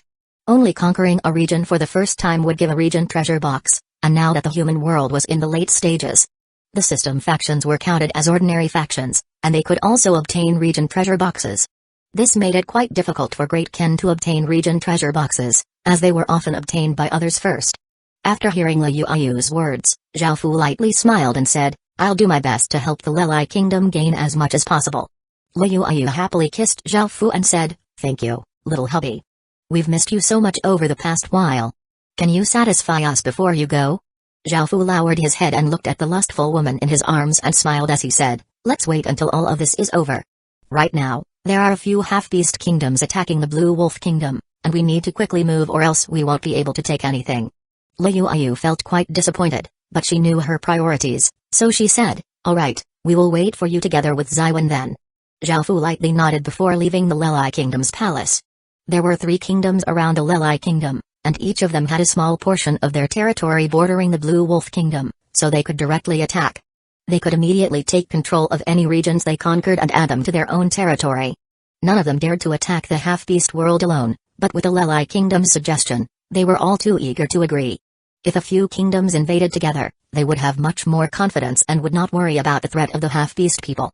The Lelai Kingdom and the 3 other kingdoms split into 4 paths and simultaneously invaded the Blue Wolf Kingdom's territory. Each kingdom sent at least 20 million soldiers, 7,000 city lords, and some generals. Over on the half-beast side, there were 3 half-beast kingdoms attacking the Blue Wolf Kingdom. They had gathered 90 million soldiers and 2,500 city lords to attack together, and the Blue Wolf Kingdom rushed to defend. It expanded its army as quickly as possible but only had 50 million soldiers and around 1,000 city lords. These city lords and soldiers were the Blue Wolf Kingdom's last defenses, and this already included the civil officials and city guards. The place where the 2 armies gathered had an incredibly austere aura, and the atmosphere was incredibly heavy. The faces on the Blue Wolf Kingdom side were quite pale, and because of the difference in their forces, they were at an incredible disadvantage. On the other hand, the other side's people had big smiles on their faces and looked incredibly confident. They looked quite evil as they looked at the Blue Wolf Kingdom's people. They were already thinking about how to split the Blue Wolf Kingdom's territory. In the air, both sides' city lords gave off powerful auras as they faced off. The Blue Wolf Kingdom's city lords were led by a woman. This half-beast woman had a fiery figure and was quite beautiful. She looked quite determined and had wolf ears and a wolf tail. Her fur was snow white, making her look gentle and beautiful. She was the Blue Wolf Kingdom's queen and was called Kangzhuanyu. This was essentially a kingdom-destroying battle, and the 3 other kingdoms' kings had also come. They were all middle-aged men. During my father's time, our relations were quite good, and I even called you 3 as my uncles. Now that he's passed away, you want to destroy the Blue Wolf Kingdom. You're going too far, Kangzhuanyu said as she furiously looked at the 3 people. One of them lightly laughed as he said, "That's how the world is. Don't blame us. After the Blue Wolf Kingdom suffered heavy losses, if it wasn't for us, you would have been destroyed by the grassy people. You should be thanking us." 1039 Kang Xuanyu with the Blue Wolf Kingdom's strength, it's difficult to guarantee your own safety. The three of us are helping the Blue Wolf Kingdom, or else you'll be destroyed by others sooner or later. Based on our relationship in the past, you should submit to us, and we will give you some benefits. You have no other choice right now. Either submit to us or die. You can't blame anyone except the Blue Wolf Kingdom for being too weak. You attacked the Lelai Kingdom and suffered such a heavy loss. If you hadn't attacked them, we wouldn't have made a move either. Kang Xuanyu's eyes were icy cold, but she did not regret this at all. She was the queen of the Blue Wolf Kingdom, and because her father had been killed by the other side, she had to take revenge. However, she had never expected the weak Lelai Kingdom to have a powerful expert helping them, instantly turning the situation around. All of their preparations had failed. If it wasn't for that expert, the Blue Wolf Kingdom would have destroyed the Lelai Kingdom and devoured its forces long ago, making them even stronger. One of the three kings, a slightly chubby man, said, "Xuanyu, Uncle watched you grow up and become pretty. Your Blue Wolf Kingdom has no hope anymore and can only surrender. You can come and serve Uncle, you'll have a role to play in the Azure Wolf Kingdom." Hearing these shameless words, Kang Xuanyu could not hold it in anymore and started to attack. Her halberd ferociously swung towards that slightly chubby man. As Kang Xuanyu attacked, a big battle between both sides unfolded. The soldiers on the ground charged, giving off shocking sounds as they flooded towards the Great Wall. Powerful auras exploded out as core formations appeared, and the sound of the air being torn could be heard as countless arrows flew out. The city lords in the sky also gave off immense auras as they rushed out and started to fight, causing terrifying shockwaves to ripple out. The fighting was incredibly intense, and blood flew everywhere. The sounds of fighting and dying continuously sounded out, and both sides ferociously attacked as more and more people died. Heh! In the sky, Kang Xuanyu cried out as she slashed out her halberd with all her strength. Three icy flood dragons giving off cold auras roared as they flew at the three kings, causing the surrounding temperature to fall. Ice crystals seemed to appear in the air. It could be seen how terrifying this attack was. However, the three kings were not so easy to deal with. They also released three terrifying attacks, easily destroying the three icy flood dragons. One of them flew forwards, not holding back at all as he swung his saber, causing a sharp saber light surrounded by terrifying saber chi to fly towards Kang Xuanyu. Kang Xuanyu's expression did not change. She gripped her halberd and vigorously stabbed forwards, causing a fierce cold light to shoot out and clash with the saber light. A large explosion resulted, causing wild winds to blast out. However, at that moment, another person suddenly appeared behind Kang Xuanyu, stabbing out with his sword towards her heart. Kang Xuanyu's expression fell, and just as she was about to respond, another person swung his axe, giving off an extremely violent power as he hacked towards Kang Xuanyu's head, looking incredibly savage. Facing both of these people's terrifying attacks, Kang Xuanyu was unable to defend. However, both of these were fatal attacks, and if she could not block them, she would die here. Boom! A terrifying aura exploded out from within Kang Xuanyu's body. She did not hesitate to use her nation armament. This was a true kingdom's nation armament, and it was not something that a nation armament without a kingdom could compare with. This power sent both people flying back, but it was unable to harm them. Boom! Boom! Boom! Three massive explosions sounded out. It was not just Kang Xuanyu who had a nation armament. The three others also exploded out with the power of their nation armaments, and a large battle once again unfolded. However, the battle was extremely unfavorable to Kang Xuanyu. The three others continuously suppressed her, and the situation seemed quite dire. She was now injured, and she was facing three experienced kings whose cultivations also passed hers. Apart from being at a disadvantage, the rest of the Blue Wolf Kingdom was also at a disadvantage, and they did not have as many city lords as the other side. Each one of their city lords had to face multiple city lords, and they did not have enough soldiers either. Even though they were fiercely retaliating, the enemies had already started climbing up the Great Wall. At the same time, the core formations gave off terrifying shockwaves, and the Blue Wolf Kingdom did not have enough core formations either, resulting in them being constantly suppressed. This situation was quite disadvantageous, and the Blue Wolf Kingdom would definitely lose. At that moment, Zhaofu and the other grassy kingdoms took this opportunity to also attack the Blue Wolf Kingdom from the other side. Because the Blue Wolf Kingdom's main force was dealing with the three other half-beast kingdoms, Zhaofu decided to take advantage of this. The four kingdoms split into four armies, easily breaking through the Blue Wolf Kingdom's Great Wall. They started to unrestrainedly kill and pillage, and this was according to their agreement. Anyone could take anything they could lay their hands on. As such, everyone started pillaging like bandits, taking anything they wanted. City after city was broken through, and as the grassy people charged into the cities, they did not bother saying anything, directly killing and taking anything of value. There were mostly only residents left within the cities, and they were unable to stop the ferocious armies at all. They were one-sidedly slaughtered, creating a bloody scene. Because the Lelai Kingdom was quite close to the Blue Wolf Kingdom, a large stretch of their borders touched. As such, Zhao Fu picked a central route and headed straight to the Blue Wolf Kingdom's palace. At the same time, the half-beast people who had surrendered were put to use. Zhao Fu told them about the situation the Blue Wolf Kingdom was in, that it would almost certainly be destroyed, and that they could bring their friends and family to the Lelai Kingdom. The Lelai Kingdom would protect them, give them the same treatment, and would not make them slaves. After seeing that the Blue Wolf Kingdom really was doomed, half-beast people felt incredibly grateful to the Lelai Kingdom and started to convince other half-beast people to submit to the Lelai Kingdom. They had taken in many half-beast people in the past, and they made it so that Zhao Fu's army progressed incredibly quickly. Most people surrendered, so there was barely any resistance. This also made it so that they naturally obtained greater gains as well. The news of the Grassy Kingdoms attacking the Blue Wolf Kingdom was instantly transmitted to the front lines on the other side. King Xuanyu's face became incredibly pale, and she understood that the Blue Wolf Kingdom was finished. The three kings were furious. They had put a lot of effort into destroy the Blue Wolf Kingdom's main force, but most of the benefits had been taken by the Grassy people. They had long since started to view the Blue Wolf Kingdom as something that belonged to them, so the Grassy people were stealing what belonged to them. This naturally made them feel quite furious. At that moment, King Xuanyu thought of something, which was to have the half-beast kingdoms and Grassy kingdoms fight against each other. Perhaps the Blue Wolf Kingdom would have a trace of a chance then. 1040 Blue Wolf Royal City. King Xuanyu immediately called out to the three kings, "The Blue Wolf Kingdom is about to be destroyed by the Grassy people, and you won't be able to obtain any benefits. The Blue Wolf Kingdom can surrender to you later, that will be better than being destroyed by the Grassy people at least. Don't worry, the Blue Wolf Kingdom does not have any power to defend against you, you should be defending against the Grassy people right now." After hearing this, the three kings thought to themselves. The Blue Wolf Kingdom indeed no longer had the power to resist them, and right now, their focus should be chasing out those shameless Grassy people and stopping them from taking what was theirs. As such, the three of them agreed to King Xuan's suggestion but also felt quite wary. On the other side, the four Grassy kingdoms continuously conquered regions. In just a short amount of time, they had already conquered 40% of the Blue Wolf Kingdom's regions. Zhao Fu attacked the Blue Wolf Kingdom's royal city with a delighted look. The kingdom protecting formation had already activated, forming an energy barrier that gave off a massive aura, protecting the royal city. Time was of the essence, so Zhao Fu immediately gave the order to attack the kingdom protecting barrier. There were some soldiers within the royal city, but if the kingdom protecting barrier was not destroyed, the half-beast soldiers could not attack them either. As such, Zhao Fu ordered his soldiers to attack from a safe distance away.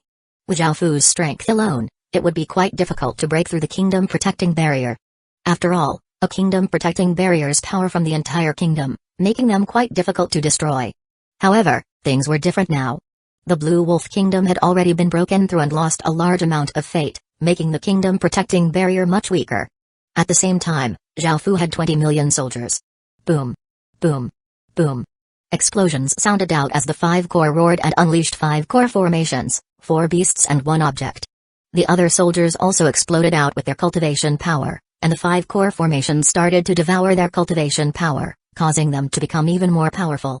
The ordinary soldiers could not directly fuse their power into the core formations, as they were not part of the core, so they could only use this method to provide power to the core formations. However, it cost them a lot of their strength. The 5 core formations became 700 or 800 meters tall and gave off ferocious auras, causing the weather to change and shaking their surroundings. They charged at the royal city and started to madly attack the kingdom protecting barrier. Swish, swish, swish.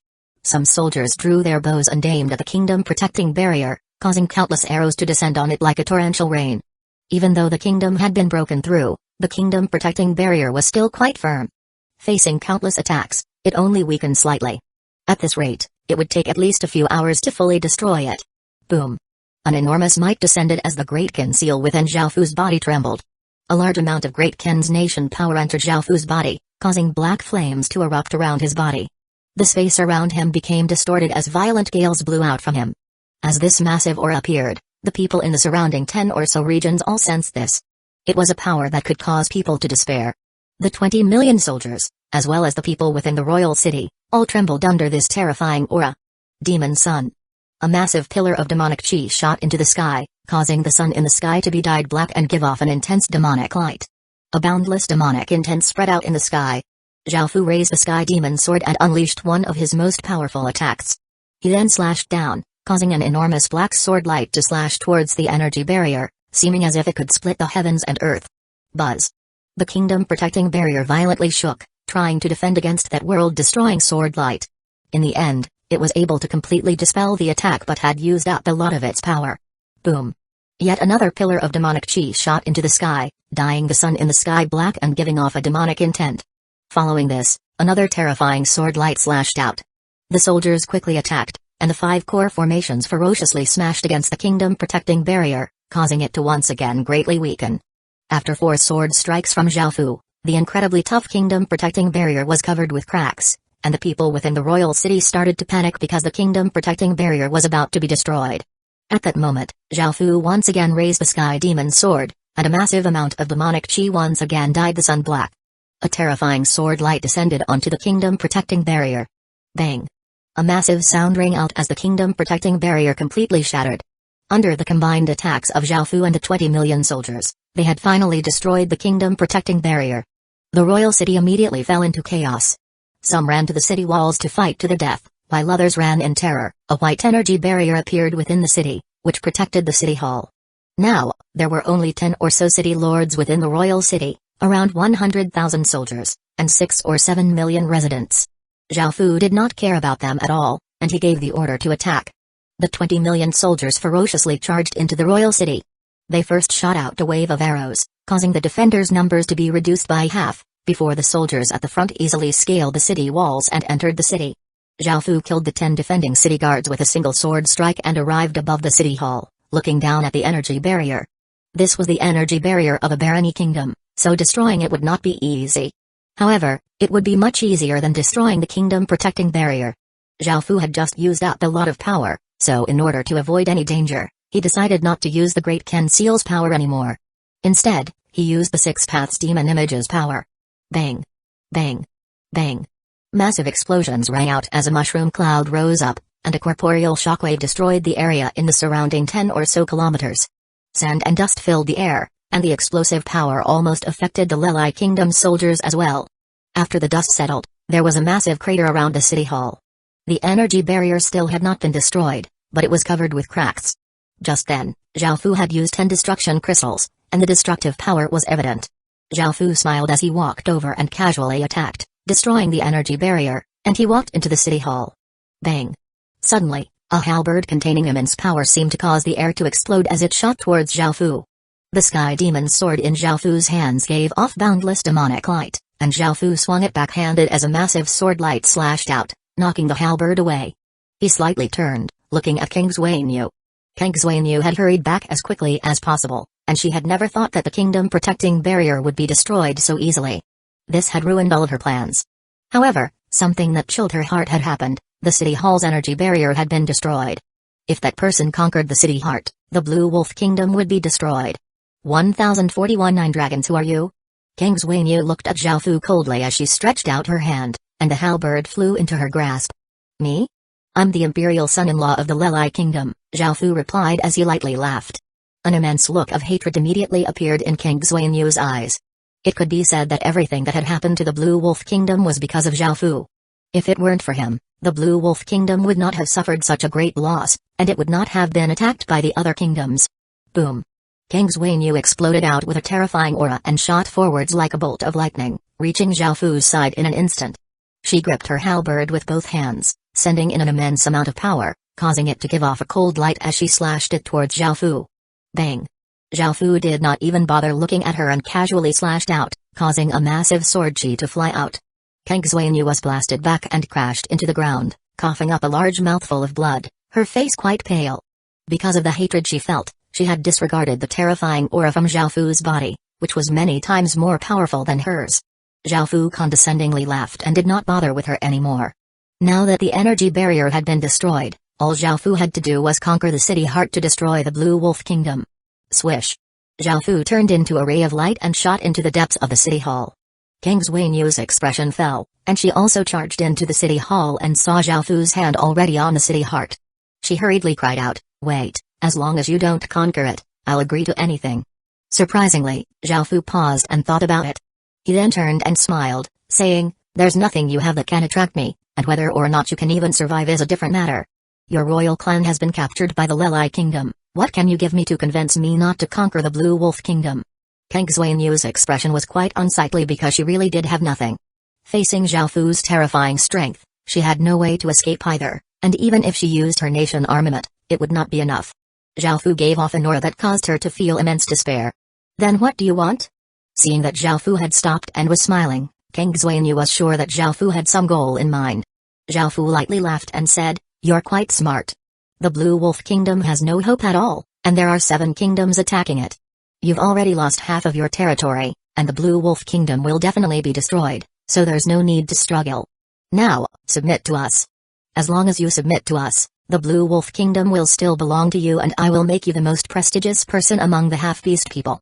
Hearing this, Kang Xuanyu immediately understood what Zhao Fu was thinking, and she felt quite curious about Zhao Fu's mysterious identity and his ambition. "Just who are you?" Kang Xuanyu looked at Zhao Fu as she asked. She now felt that Zhao Fu definitely was not some ordinary person, he actually had the ambition to conquer the half-beast world. This meant that Zhao Fu had an incredibly terrifying and dangerous identity. "Haha, it doesn't matter who I am. You have no other choice but to submit to me. Otherwise, I'll conquer the city heart and capture you, making you beg for death," Zhao Fu laughed as he said with a hint of menace. Kang Xuanyu sank into her thoughts. Did she have to submit to him and become a chess piece to destroy the half-beast world? She felt quite unwilling for her ancestors' hard work to be ruined by her hands. She would be the greatest sinner of the Blue Wolf Kingdom. Suddenly, Kang Xuanyu thought about the 3 other kings hurrying over. If the 4 of them attacked this person, perhaps they would have a chance at saving the Blue Wolf Kingdom. Moreover, she was a half-beast person, so she definitely would not help an outsider conquer her own world.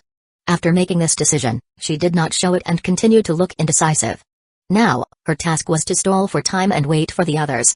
Zhao Fu waited for a while, and because he had unlocked perception, one of the 5 celestial senses, the range of his senses was quite large. At that moment, he sensed 3 powerful auras heading over. His expression became heavy, and his body suddenly disappeared. Kang Xuanyu was startled and hurriedly unleashed a defensive barrier. However, Zhao Fu stretched out his hand and grabbed at her. The barrier was unable to stop him at all. It instantly shattered, and Zhao Fu's hand grabbed towards Kang Xuanyu's throat. At that crucial moment, Kang Xuanyu unleashed her nation armament's power, causing a terrifying white flame to burn around her, and an immense power exploded out. A dragon's roar sounded out from within Zhao Fu's body as he released all of the Great Qin Seal's power. The images of 9 black dragons appeared around Zhao Fu. Bang! A muffled bang sounded out as Kang Xuanyu's throat was grabbed by Zhao Fu, and her body was lifted up by Zhao Fu with a single hand. Kang Xuanyu looked quite terrified. She had never thought that Zhao Fu would be so powerful. A nation armament of a true kingdom could compare to 5 or 6 nation armaments that belonged to factions that had not yet established kingdoms. However, Zhao Fu was the king of a Marquisate kingdom, which had over 10,000 regions, and he had all sorts of other powers.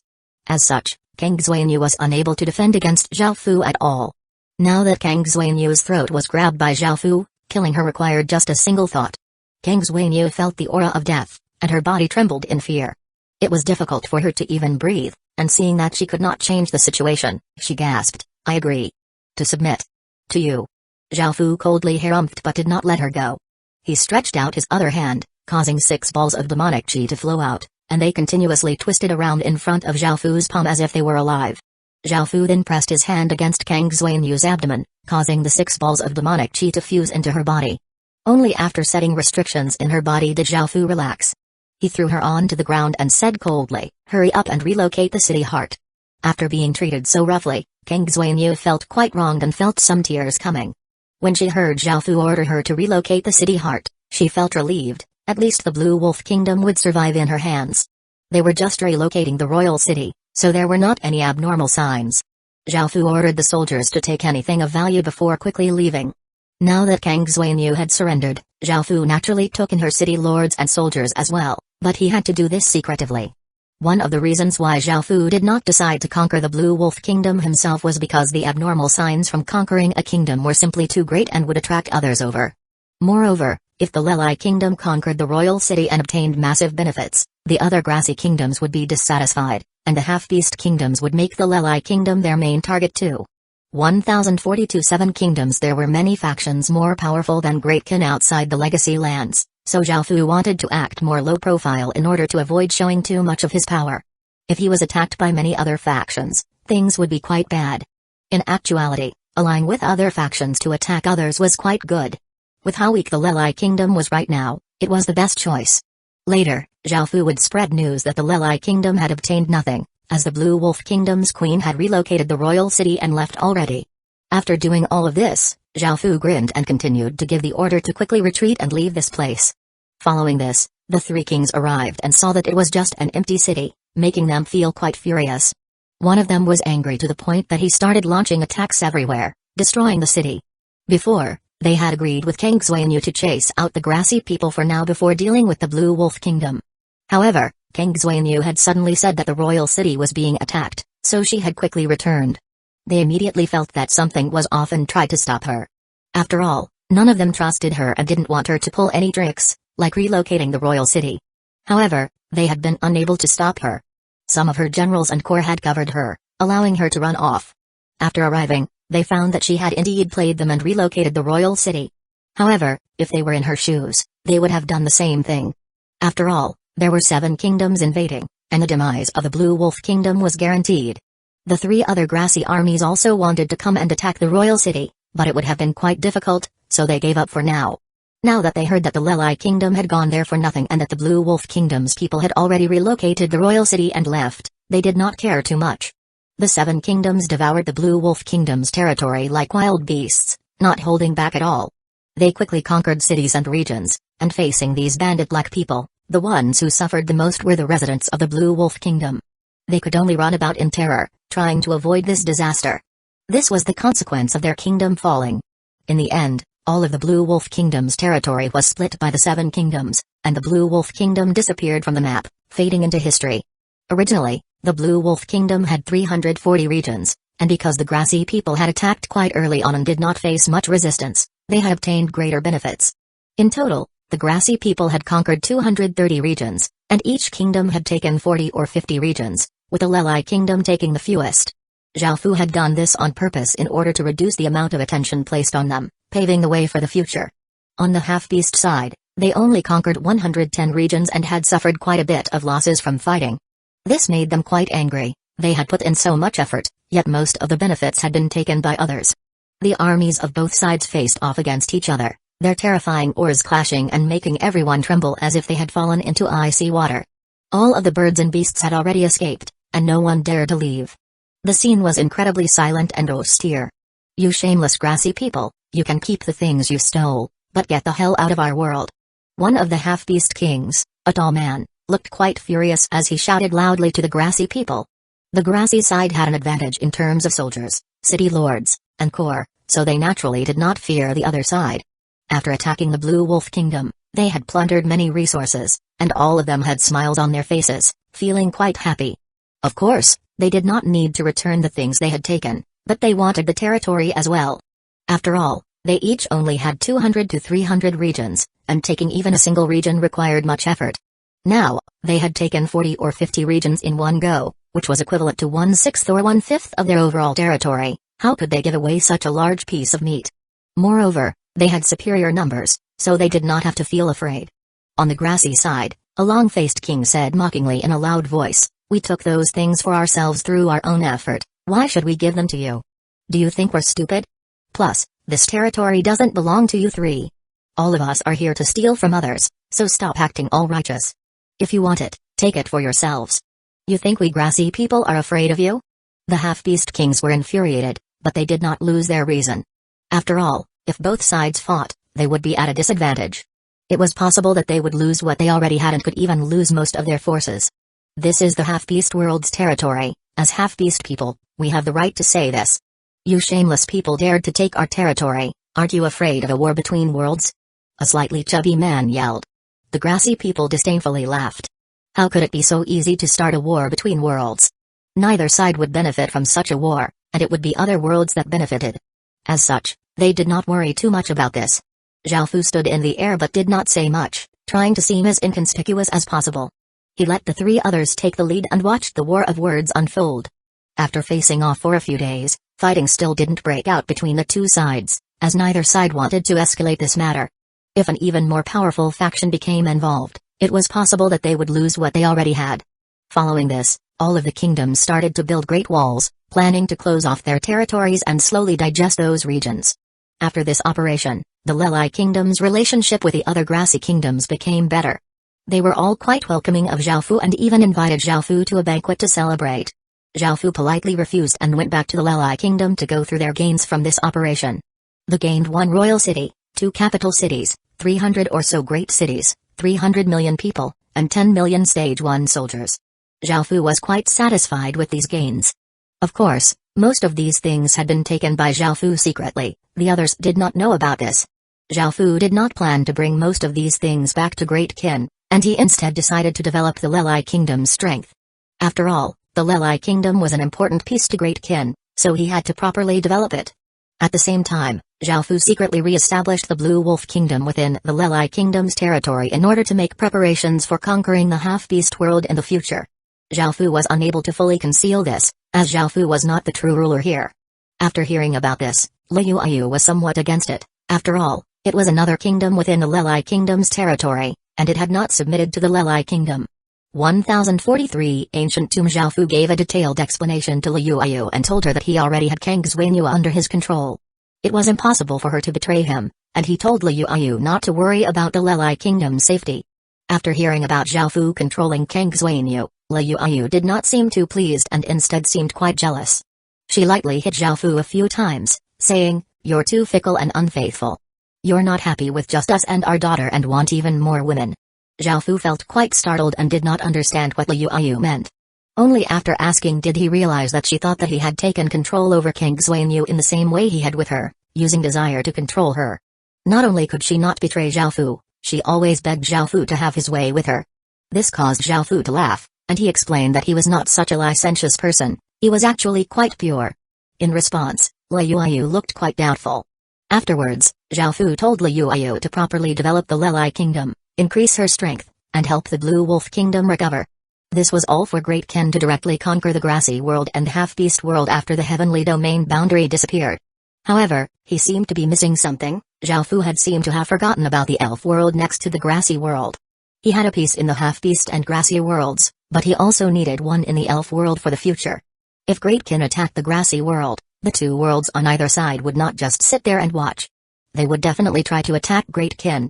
As such, he had to set up a piece in the elf world as well to prepare for the future. After leaving the Lelai Kingdom, Zhaofu went directly to the elf world and collected as much information as he could. Wanting to set up a piece here would not be easy, and he could not just do it casually.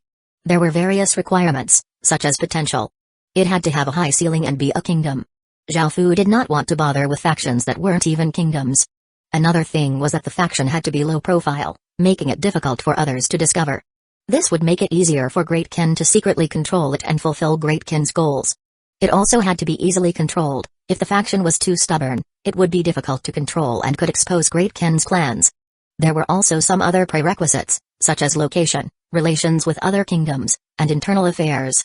As such, finding a suitable piece was quite complicated.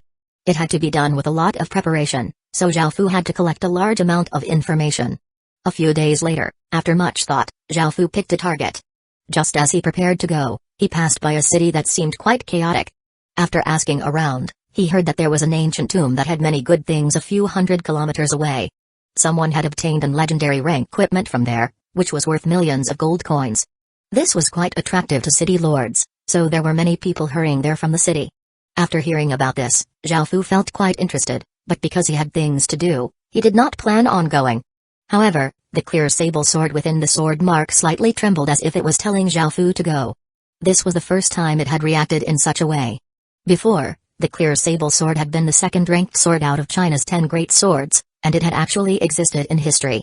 It was not as fantastical as the Regulus sword, but it was still a treasured sword only found in legends and had powerful spirituality.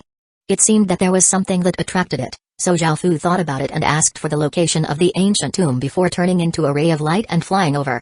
Within a valley, there were tens of thousands of people chaotically fighting. There was a cave mouth on a cliff face. Occasionally, 10 or so rays of light would shoot out, and everyone would fight over them. Those rays of light were all treasures, and they were at least dark gold rank and some were even epic rank.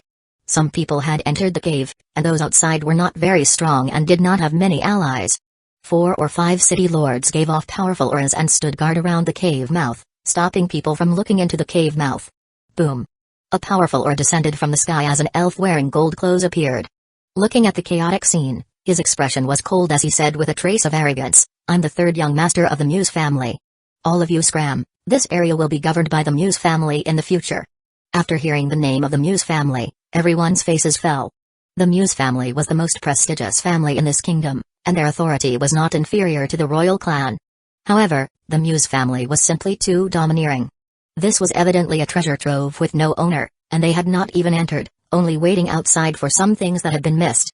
And yet, they did not even allow this and claimed this place to be theirs. Everyone felt quite angry, but thinking about how terrifying the Muse family was, they could only endure it. Opposing the Muse family was almost equivalent to the kingdom. They would only do such a thing if they wanted to die. Seeing that these people were slow to react, killing intent flashed in the eyes of the young man as he said, "You peasants deserve to die." Swish, swish, swish. The young man in gold clothes waved his hand, causing 10 massive leaves to shoot out. Countless people were sliced in half at the waist, causing pained cries to sound out and blood to fly everywhere. In just an instant, thousands of people had died. The remaining people did not dare to remain and hurriedly ran away. The city lords standing guard at the entrance had grim looks on their faces. They looked at each other, and one of them stepped up and bowed before saying, "3rd young master, Lord Kali is inside searching for treasures. This place is the territory of Lord Kali." Pa! A slap sounded out as the city lord who spoke was sent flying backwards, half of his face completely swollen. The gold-clothed young man coldly laughed as he said, "Who does Kali think he is? Can he contend with the Muse family? You dare to use him to try to scare this young master? If you try that again, this young master will have your life." The face of the city lord who had been slapped was incredibly red, and he suppressed his anger and lowered his head, not daring to say anything. The other city lords also lowered their heads and retreated to the side. The gold-clothed young man coldly laughed, and just as he was about to fly into the cave mouth, something unexpected happened. Boom! A river-like aura descended from the sky, making everyone feel as if they had fallen into a demon abyss. Their bodies and souls felt terror, and the gold-clothed young man's expression changed. He turned to see that a black cloaked figure had appeared in the sky. The cloaked figure waved his hand, causing the gold-clothed young man and the city lords to be blasted back. They crashed onto the ground and coughed up large mouthfuls of blood.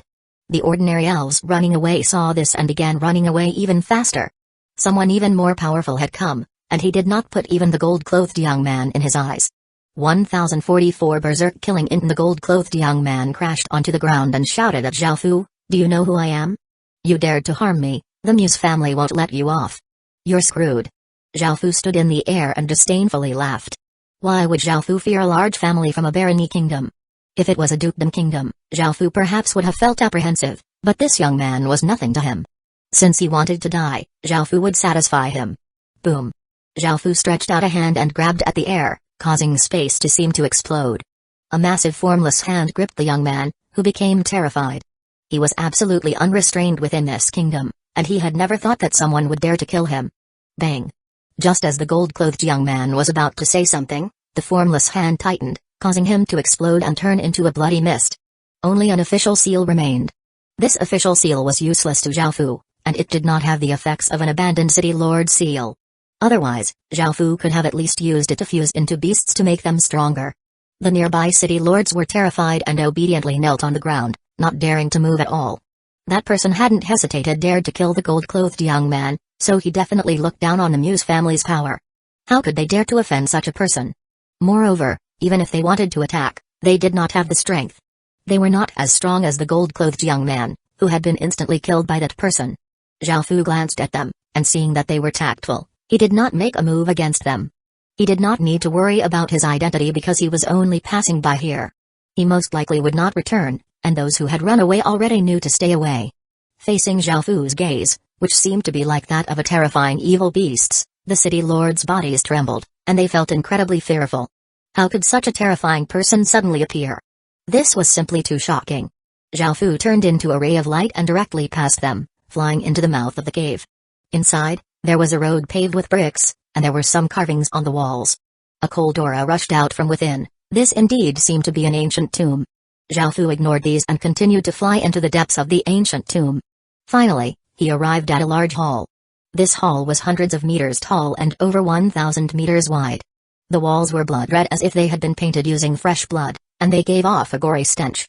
This made Zhao Fu feel quite surprised. Before, Zhao Fu had thought that he would run into a few people, such as Lord Kali. However, after going in, he only saw a heap of corpses and no living people. At the center of the hall, there was a vertical rift from which bloody chi continuously flowed out. Swish, swish, swish. 10 or so rays of light flew out from within the rift. Zhao Fu stretched out his hand, sending a wave of energy out that created a formless wall that blocked those lights. The lights were soon revealed to be treasures, all of them being dark gold rank equipment. They were all quite ancient as well. Facing this scene, Zhao Fu felt quite surprised. Moreover, the corpses around him were proof that the things in front of him were not as safe as they seemed. Just as Zhao Fu went up to take a look at the rift suddenly exploded out with a powerful attractive force, sucking him in.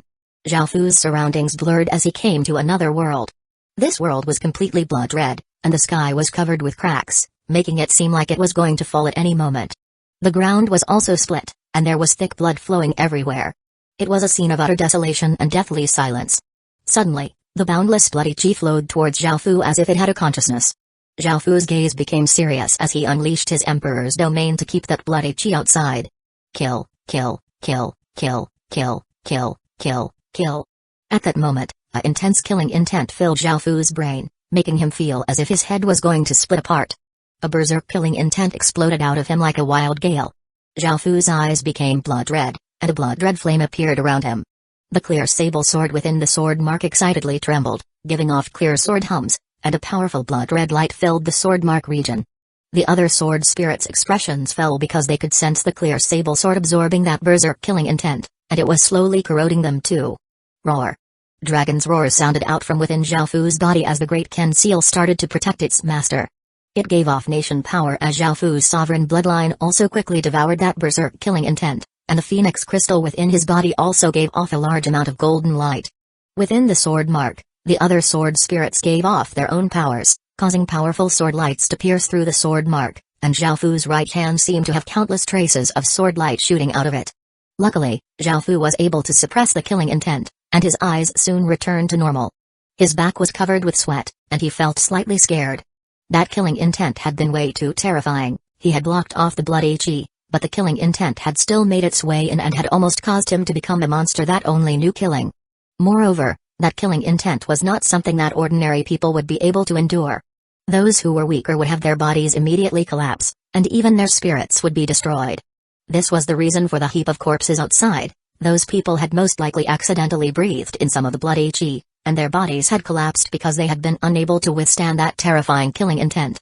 Zhao Fu had calmed down, but the clear sable sword within the sword mark was still abnormally excited and continued to rampantly devour the berserk killing intent. The clear sable sword had been a sword of kindness, and it was not used to kill people. Because of this, Zhao Fu had been unable to kill people, and whenever he did, his heart would ache. As such, Zhao Fu had converted it into a sword of killing. There was a saying that only trees that had its roots in hell could reach heaven and grow the purest flowers. In the same way, only a tree from heaven would be able to create the evilest fruits. Zhao Fu understood this and understood why the clear sable sword was so excited. Shing. Suddenly, a ferocious blood-red sword light containing immense power slashed at Zhao Fu from the left, and the air seemed to be cleaved in half. Zhao Fu's gaze slightly changed, and he stretched out his left hand, causing 9 black dragons to float out of his body, and the Emperor's domain became 10 or so times more powerful. Boom! The blood-red sword light slammed against the black energy barrier, resulting in a massive sound as shockwaves rippled out. Crack! A clear cracking sound could be heard as a few small cracks appeared on Zhao Fu's Emperor's domain, and the blood-red sword light dissipated. Zhao Fu turned and saw a figure to his left. It was a middle-aged elf who looked quite strange. His eyes were blood-red, and there were fangs coming out of his mouth. His gaze was cold as he looked at Zhao Fu with his head cocked to the side. His body gave off a powerful bloody chi, and he held a blood-red sword. That blood-red sword had a few tentacles that had tunneled into the elf's arm, causing him to fuse with the sword. Zhao Fu understood that this person was Lord Kali, but now that he looked like this, he had been fully controlled by the killing intent. 1045 Killing Sword World. At that moment, the Golden Dragon suddenly thought of something and said, "I understand what's going on. This is the Killing Sword World." Zhao Fu was quite confused, as he had never heard of this before.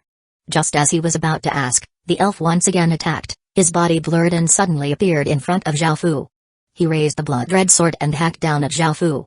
Zhao Fu immediately retreated, and as the sword hit the ground, a massive force spread out, causing the ground to crack. Rocks flew everywhere as an enormous crater appeared. After missing, the elf kicked off the ground and turned into a black blur as he continued to attack Zhao Fu. Zhao Fu coldly harumphed and took out the Death Disaster sword. He sent a massive amount of Emperor's power into it, causing it to give off an intense light, and it gave off shocking deathly chi as it slashed out. The elf completely disregarded this and rushed over, slashing out a red sword light towards Zhao Fu. Bang! A muffled explosion sounded out as the elf was blasted backwards. Even though the bloody chi had increased his battle strength, Zhao Fu was much more powerful, so the elf was not a match for him at all. The elf crashed onto the ground and coughed up a large mouthful of blood before standing back up. Boom! An even more powerful aura exploded out as a blood-red flame appeared around the elf, and the bloody chi in the surroundings started to flow towards him. The golden dragon hurriedly said, "Hurry up and kill him, or things will become problematic." Zhao Fu nodded and stretched out a hand towards the elf. His golden pupil in his left eye dilated and started to quickly spin. Clang, clang, clang. Chains containing immense power flew towards the elf as the elf continuously dodged and slashed out, sending out blood-red arcs of sword light that destroyed the incoming chains. However, even more chains flew towards him, and the elf roared as the blood-red flames around him became even stronger. He ferociously slashed out, causing over 1,000 sword lights to fly out and cut apart the countless chains. Kai! At that moment, Zhao Fu suddenly appeared behind him and pierced his heart with his sword. However, the elf immediately slashed at Zhao Fu backhanded. This made Zhao Fu feel quite shocked. He had clearly pierced the elf's heart, so how could he still move as if he was still fine? What was going on? Facing this backhanded strike, Zhao Fu leapt backwards 10 or so meters. The golden dragon explained, "He's in the first transformation of the sword obsession state. Only by destroying his body will you be able to kill him, otherwise, you won't be able to stop him." Bang! Just as the golden dragon finished speaking, the elf once again attacked. Zhao Fu coldly harumphed and raised the Death Disaster sword, exploding out with all of his power. A gray light shot into the sky as Zhao Fu slashed down. Boom! As the terrifying sword light flashed out, everything in his surroundings seemed to be slashed apart as the elf's body was devoured by the attack. After everything settled, there was a 1,000-meter-long sword gash on the ground, and the elf had been reduced to bits and pieces. What were you saying about the killing sword world?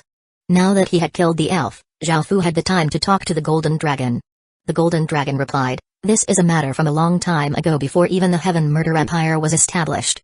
I said before, the Heaven Awaken world is the main world, with the godly spirit world above and the underworld below. There are also many smaller subsidiary worlds. Some of those subsidiary worlds are quite big, and some are quite small. However, they did not come from the outside and were instead worlds that split off from the Heaven Awaken world because of various sorts of powers, forming their own worlds. The Killing Sword world was originally called the Sword World, and legends say that it was formed by a celestial sword. It contains supreme sword intent and is a holy lands for the cultivation of the way of the sword. The ruler of the Sword World was called the Sword Master, and the Sword World chose its own ruler. After a Sword Master died, it would choose the next Sword Master. To become the Sword Master, one naturally had to have extreme talent in the way of the sword and had to be a peerless genius, someone ordinary people cannot surpass. The Sword World was one of the most powerful factions back then and had countless experts. All of them cultivated the way of the sword, but after the 137th Sword Master appeared, everything changed.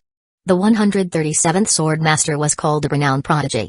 Not only did he have a supreme sword constitution, but his comprehension towards the way of the sword was also beyond anything ordinary people could imagine.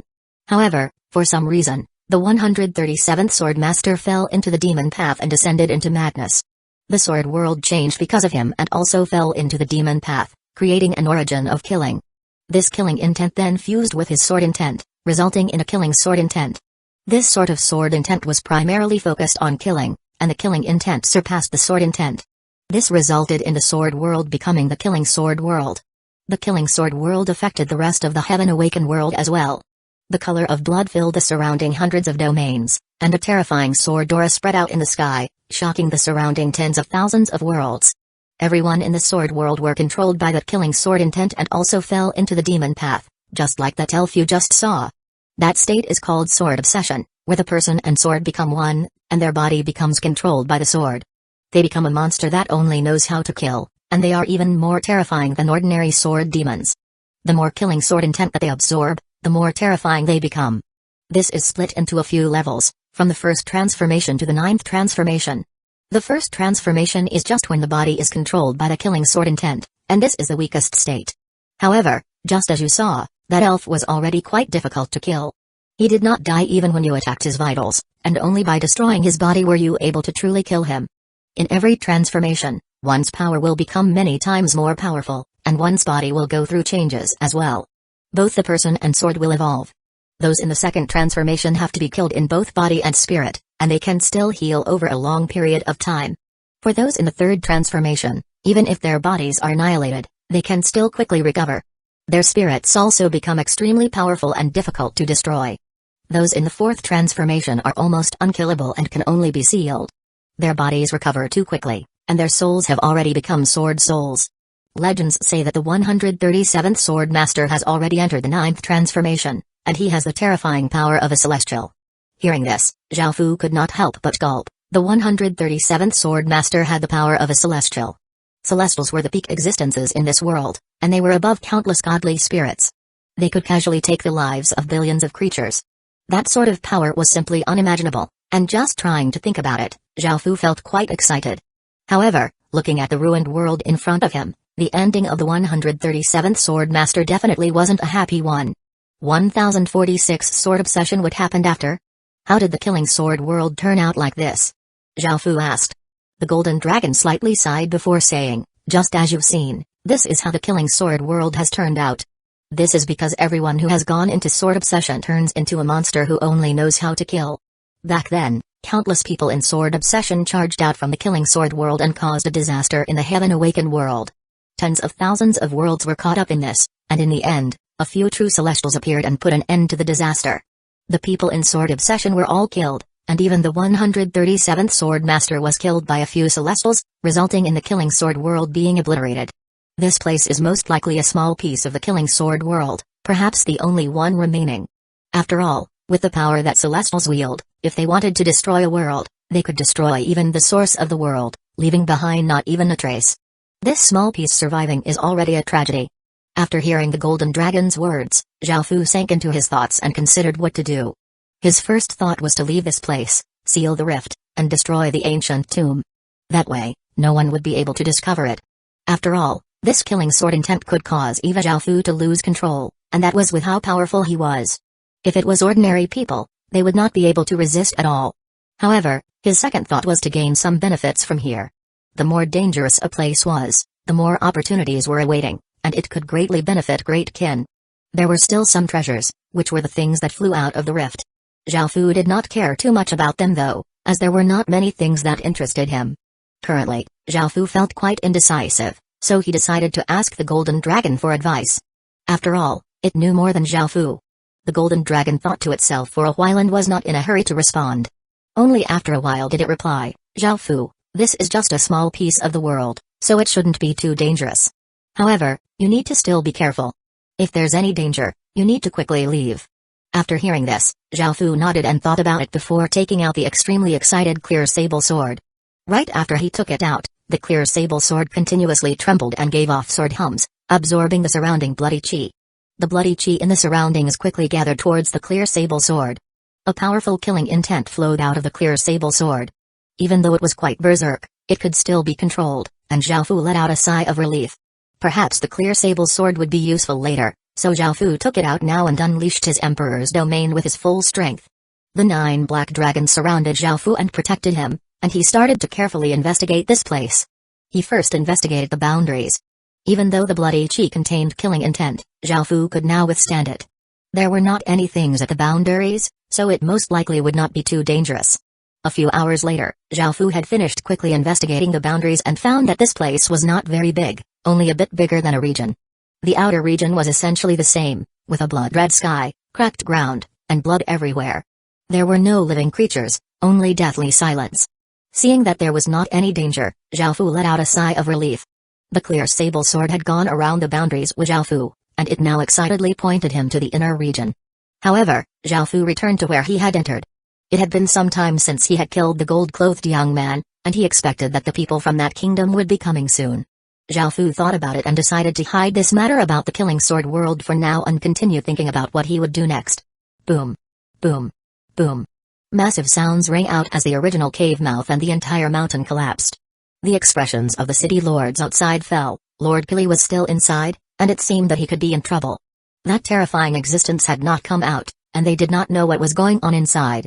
Some people had sent messages back, and there were many people hurrying over. They were worried about the safety of Lord Kili, and the Muse family's third young master had died here, which was a big matter, so they had to report it to the higher-ups. Now that the mountain had collapsed, they started to panic. A large group of soldiers and over 100 city lords soon arrived. This had originally been a small matter, but because of the gold-clothed young man's death, it had instantly shaken the kingdom. Over 100 city lords had come. This displayed the Muse family's strength within the kingdom. Following this, they found the city lords who had been standing guard outside and asked what had happened. After hearing about it, they felt chills in their hearts. That person had the ability to instantly kill the gold-clothed young man, who had an official seal equivalent to a capital city. That person was extremely powerful and did not seem to care about the Muse family at all. After all, the gold-clothed young man had said who he was, yet that person had dared to kill him.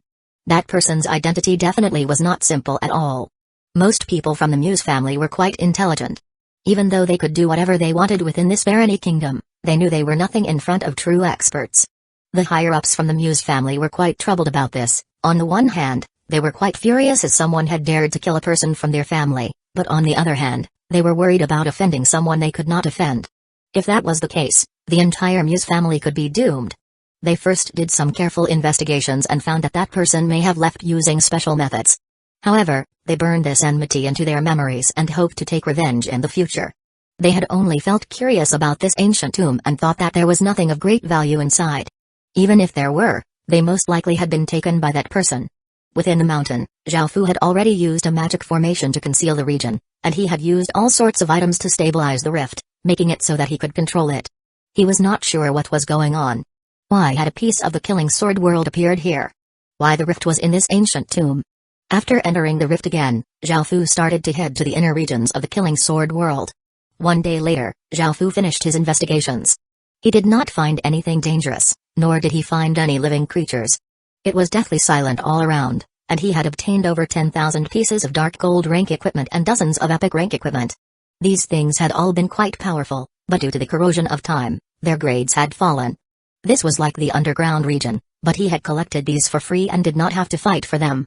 After thinking for a moment, Zhao Fu decided to head to the innermost region. At the same time, Zhao Fu started to be extremely careful. Massive amounts of ghostly chi flowed out of him, forming a grey defensive barrier with the Six Paths diagram on it. He had the Emperor's domain on the outside, the Six Paths defensive barrier as a second line of defense, and finally the 9 dragons around his body as the final barrier. The bloody chi in the depths was incredibly dense, and the killing intent was many times more intense than at the boundaries of the killing sword world. As such, Zhao Fu had to be incredibly wary and could not be careless at all. 1047 Sword Soul. After preparing everything, Zhao Fu carefully entered the depths of the killing sword world. There was dense bloody chi all around him, and he could only see 3 or 4 meters around him. It was completely silent and even more terrifying than in the outside world, giving off a pure killing intent. Shing, shing, shing. Sword hum sounded out as 10 or so figures appeared in the bloody mist around him. These figures were half-transparent, and their various features were quite blurry, only their blood-red eyes were extremely eye-catching, and they held swords that were black and blood-red colored. The Golden Dragon said, "These are sword souls from people going into sword obsession. Zhao Fu, be careful." Zhao Fu nodded, and the 10 or so sword souls looked at Zhao Fu and attacked him in that instant. They were extremely fast and seemed to appear before him in the next second. They simultaneously slashed out, sending out crescent-shaped blood-red sword lights. At that moment, Zhao Fu gripped the excitedly trembling clear sable sword and slashed out. A massive blood-red crescent giving off an incredibly sharp aura flew out. Boom! The blood-red crescent flashed past and sank into the bloody mist, seeming to tear space apart. The sword souls' sword lights and their bodies were all split apart.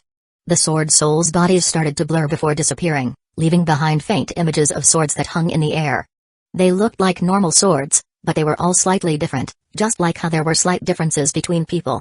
Zhao Fu felt quite shocked. The clear sable sword had actually become so powerful. After absorbing so much berserk killing intent, it was now many times more powerful. He wanted to take a look at the information of those illusory swords, and the Golden Dragon explained, saying, "These are the sword soul essences left behind by sword souls. If you fuse it into a sword, you can forge an ordinary sword into a sword of killing." The clear sable sword continuously trembled and gave off a desire to devour those sword soul essences. Zhao Fu thought for a moment before raising it and pointing it at those illusory swords. An enormous attractive force burst out, and all of those illusory swords were sucked into the clear sable sword.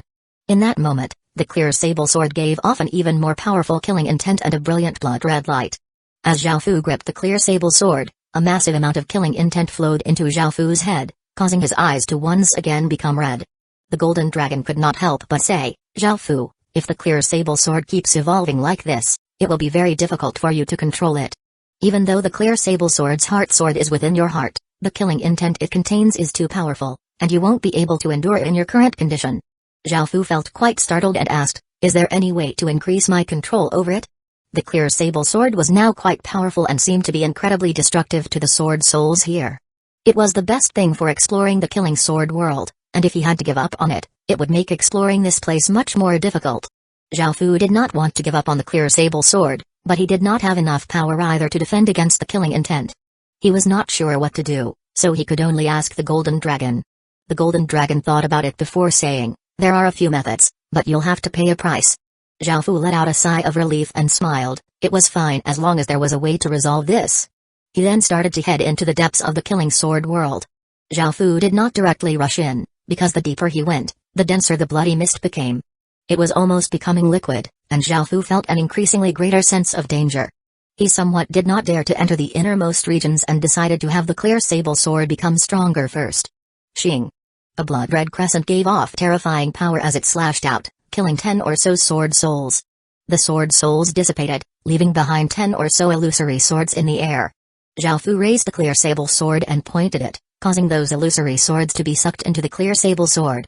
In that moment, countless sword hums sounded out from within the clear sable sword, piercing through the surrounding hundreds of kilometers, and boundless blood-red light burst out from it.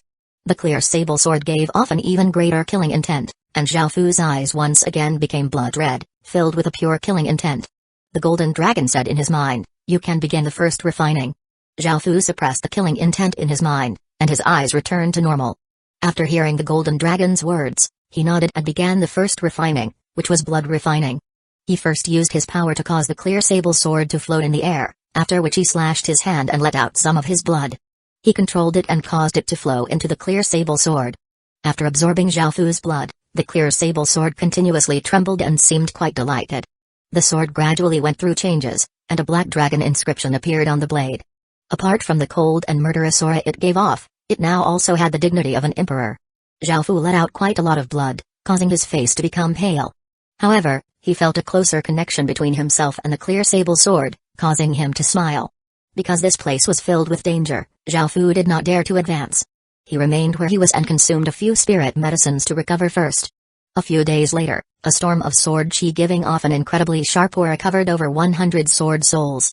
Under the effects of the powerful sword chi, they gradually dissipated, leaving behind illusory swords.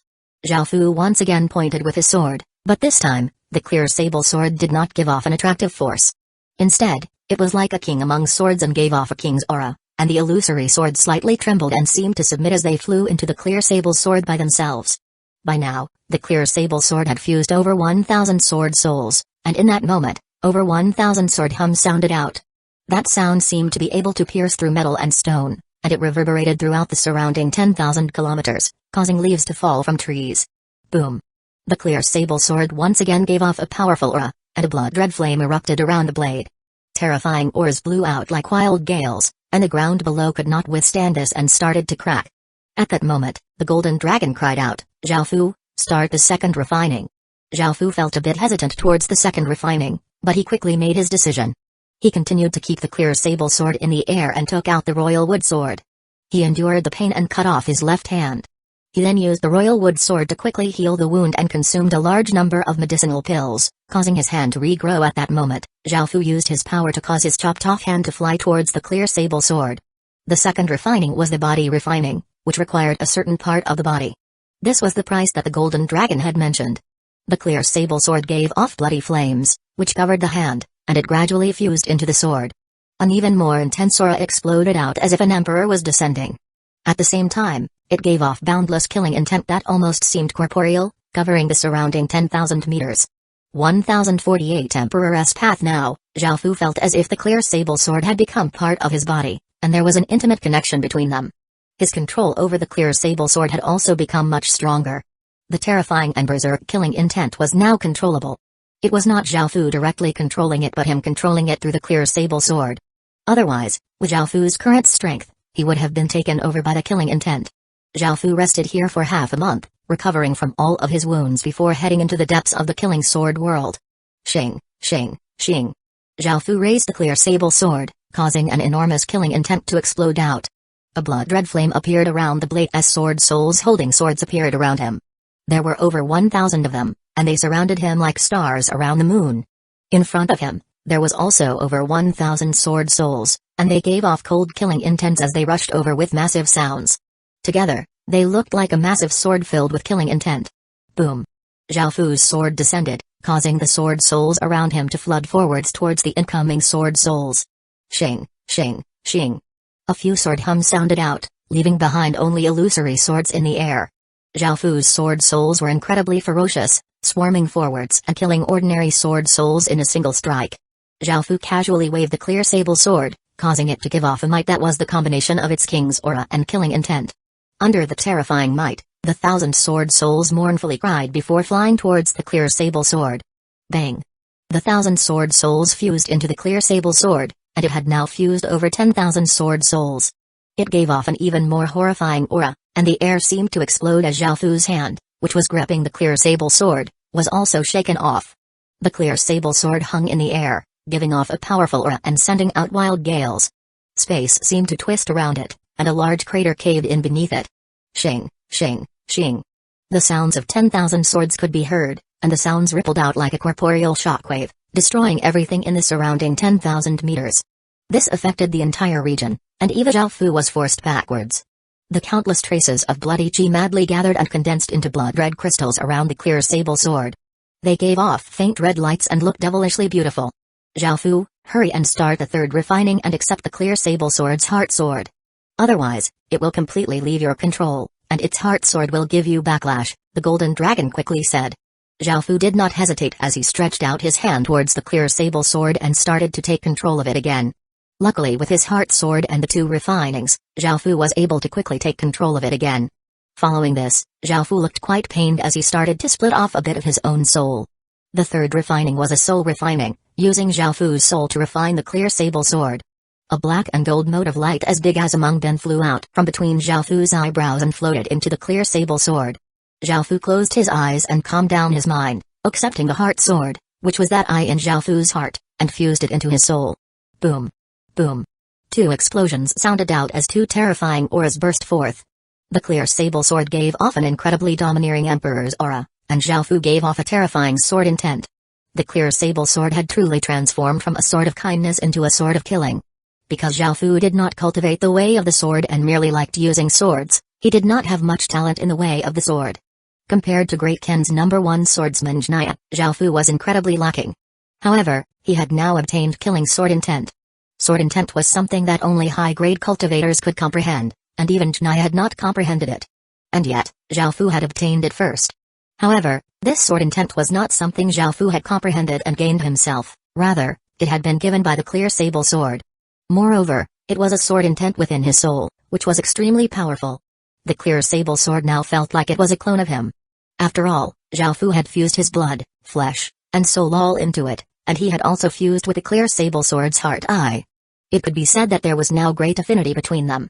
Out of all of Zhao Fu's swords, the clear sable sword was definitely the one that was the closest with him. No other sword could compare. After resting for a while, Zhao Fu cautiously proceeded to his final destination. Within the dense bloody mist, sword hums continuously sounded out. Countless sword souls flooded over, giving off shocking sounds. The sword aura they gave off was incredibly ferocious as if nothing could withstand it. There were far more sword souls here, and they were much stronger than outside. However, Zhao Fu held the clear sable sword and did not fear those sword souls or that killing sword intent at all. Facing the countless sword souls, Zhao Fu smirked as he sent his power into the clear sable sword. Countless traces of blood-red chi gathered to form blood crystals, and Zhao Fu stabbed the sword into the ground. Boom. A massive explosion sounded out as enormous amounts of sword chi burst forth from below the ground. That terrifying power instantly spread out, annihilating everything in the surrounding 10 kilometers. After everything was settled, a 10-kilometer-wide crater appeared in the ground, with countless illusory swords floating above it. Zhao Fu smiled as he waved the clear sable sword, causing the countless illusory swords to fly over and fuse into it. Finally, Zhao Fu entered the depths of the killing sword world. This place was 100 kilometers wide, the ground was covered with blood crystals, and there were massive crystals floating in the surroundings. Sword light fell from the sky, creating a fantastical scene. Zhao Fu carefully stepped in, but an enormous wave of killing intent flowed into his mind. Zhao Fu's eyes once again became blood-red colored, and drops of blood flowed out from his eyes. Zhao Fu did not hesitate and immediately used a clear sable sword. A blood-red colored sword chi barrier expanded out of the clear sable sword, surrounding Zhao Fu's body. The killing intent gradually retreated, and Zhao Fu let out a breath before continuing onwards. A blood crystal mountain appeared before him, and it was over 10,000 meters tall. It gave off a massive, cold aura, and what Zhao Fu noticed was that there was a black and blood-red shard at the top. This shard was most likely the shard of a sword, and it was only 2 fingers wide. It was filled with cracks, most likely due to the passage of time, and it looked quite ancient. It did not give off a powerful aura and simply lay there on top of the mountain. The golden dragon replied excitedly, "That's a killing sword world shard, which is the core of this space. However, its spirituality has been killed by those celestials, and because a lot of time has passed, it has grown much weaker. Perhaps you will be able to use it." Hearing the golden dragon's words, Zhao Fu felt quite happy because this was something that had been destroyed by celestials. Even though it had become much weaker, if Great Ken could use it, it would benefit Great Ken greatly. Just thinking about it made Zhao Fu feel excited. However, just as Zhao Fu wanted to go and retrieve it, he found that under the mountain, there were 4 blood crystals coffins that were each 2 meters long. There were 4 corpses within them. They were all male, had handsome appearances, and held blood-red swords. 1049 Emperor Killing Sword World. As Zhao Fu came closer, the 4 crystal coffins started to show signs of opening. Seeing this, the golden dragon said, "Zhao Fu, give your body to me. We need to seal them. With your power, you won't be able to kill them, they're most likely at the 4th transformation of sword obsession." After thinking about it, Zhao Fu handed his body to the golden dragon. The golden dragon took over Zhao Fu's body, and a powerful aura instantly exploded out. A golden flame burned around Zhao Fu, and the 5 pupils in his left eye all became a pure golden color, giving off an emperor's might. The Great Ken seal continuously trembled as a massive amount of Great Ken's nation power entered Zhao Fu's body. The 9 black dragons around Zhao Fu's body became golden dragons. At that moment, Zhao Fu's aura completely changed as if he had become a different person. It was no longer as domineering, steady, and mysterious. Instead, it became noble and cold, and it seemed quite magnificent. Boom! The golden dragon controlled Zhao Fu's body and stretched out a hand, causing a 2-meter-wide gold magic formation to appear in front of Zhao Fu's hand. Zhao Fu's 5 golden pupils in his left eye started to quickly spin, and millions of golden chains flowed out of the gold magic formation, ferociously shooting towards the 4 blood crystal coffins. At that moment, the 4 blood crystal coffins continuously shook, and a large amount of bloody chi rushed out of the coffins, which were about to open. The golden dragon controlled Zhao Fu's body and gave a trace of an arrogant smile. The 6 gray dots in Zhao Fu's right eye were also dyed a golden color and started to spin as a massive ghostly power flowed out. Roar! Roar! Roar! Roar! 4 demons that were hundreds of meters tall and giving off golden light roared as they appeared next to the 4 blood-red coffins. They slammed their hands down, pressing down on the lids of the coffins. The blood-red coffins gave off a few traces of blood-red sword chi, which were incredibly sharp. In just an instant, they had cut the demons into pieces, but by then, the countless golden chains had arrived. They wrapped around the blood-red coffins and started to drag them underground. The 4 people in the coffins suddenly opened their blood-red eyes, and even more bloody chi flowed out. Zhao Fu, controlled by the golden dragon, lightly laughed and pulled with his hand. The golden chains were pulled, and the 4 blood-red coffins were dragged into a sealed region. Boom! The 4 blood-red coffins were dragged into the sealed area, but it was not enough to seal the 4 people. The 4 people exploded out with terrifying power, causing the sealed region to crumble. However, Zhao Fu's expression did not change. He waved his hand, causing dozens of thousands dark gold rank swords and hundreds of epic rank swords to fly out. The swords hung in the air, and under the golden dragon's control, they started to move in an orderly way. They formed a sword chi formation, from which a massive storm of sword chi exploded out, and a sharp aura filled the entire space. 10,000 sword sealing. The golden dragon loudly shouted and pointed at the ground. The 10,000 swords simultaneously landed, causing space and time to fall into chaos. Swish, swish, swish. The swords stabbed into the ground, and sword chi shot into the sealed region. The countless swords formed a sword chi formation and fused with the sealed region, causing the collapsing sealed region to stabilize. The 4 people within the blood-red coffins howled, and a massive amount of blood chi bashed at the sealed region. However, the bloody chi was reduced to mere wisps by the sealed region, and it entered the swords stuck in the ground. Alright, the sealing is complete. Not only can the 10,000 sword sealing suppress them, but it can also absorb their sword intent. When the time comes, you'll have over 10,000 swords of killing. The golden dragon said as it returned Xiaofu's body to him. Xiaofu smiled as he saw that this matter was resolved. He then asked curiously, how can the killing sword world shard be used? The golden dragon excitedly replied, you can fuse the clear sable sword with the killing sword world shard. This will make you the 138th sword master, and you will become the first sword master of the Emperor Killing Sword World.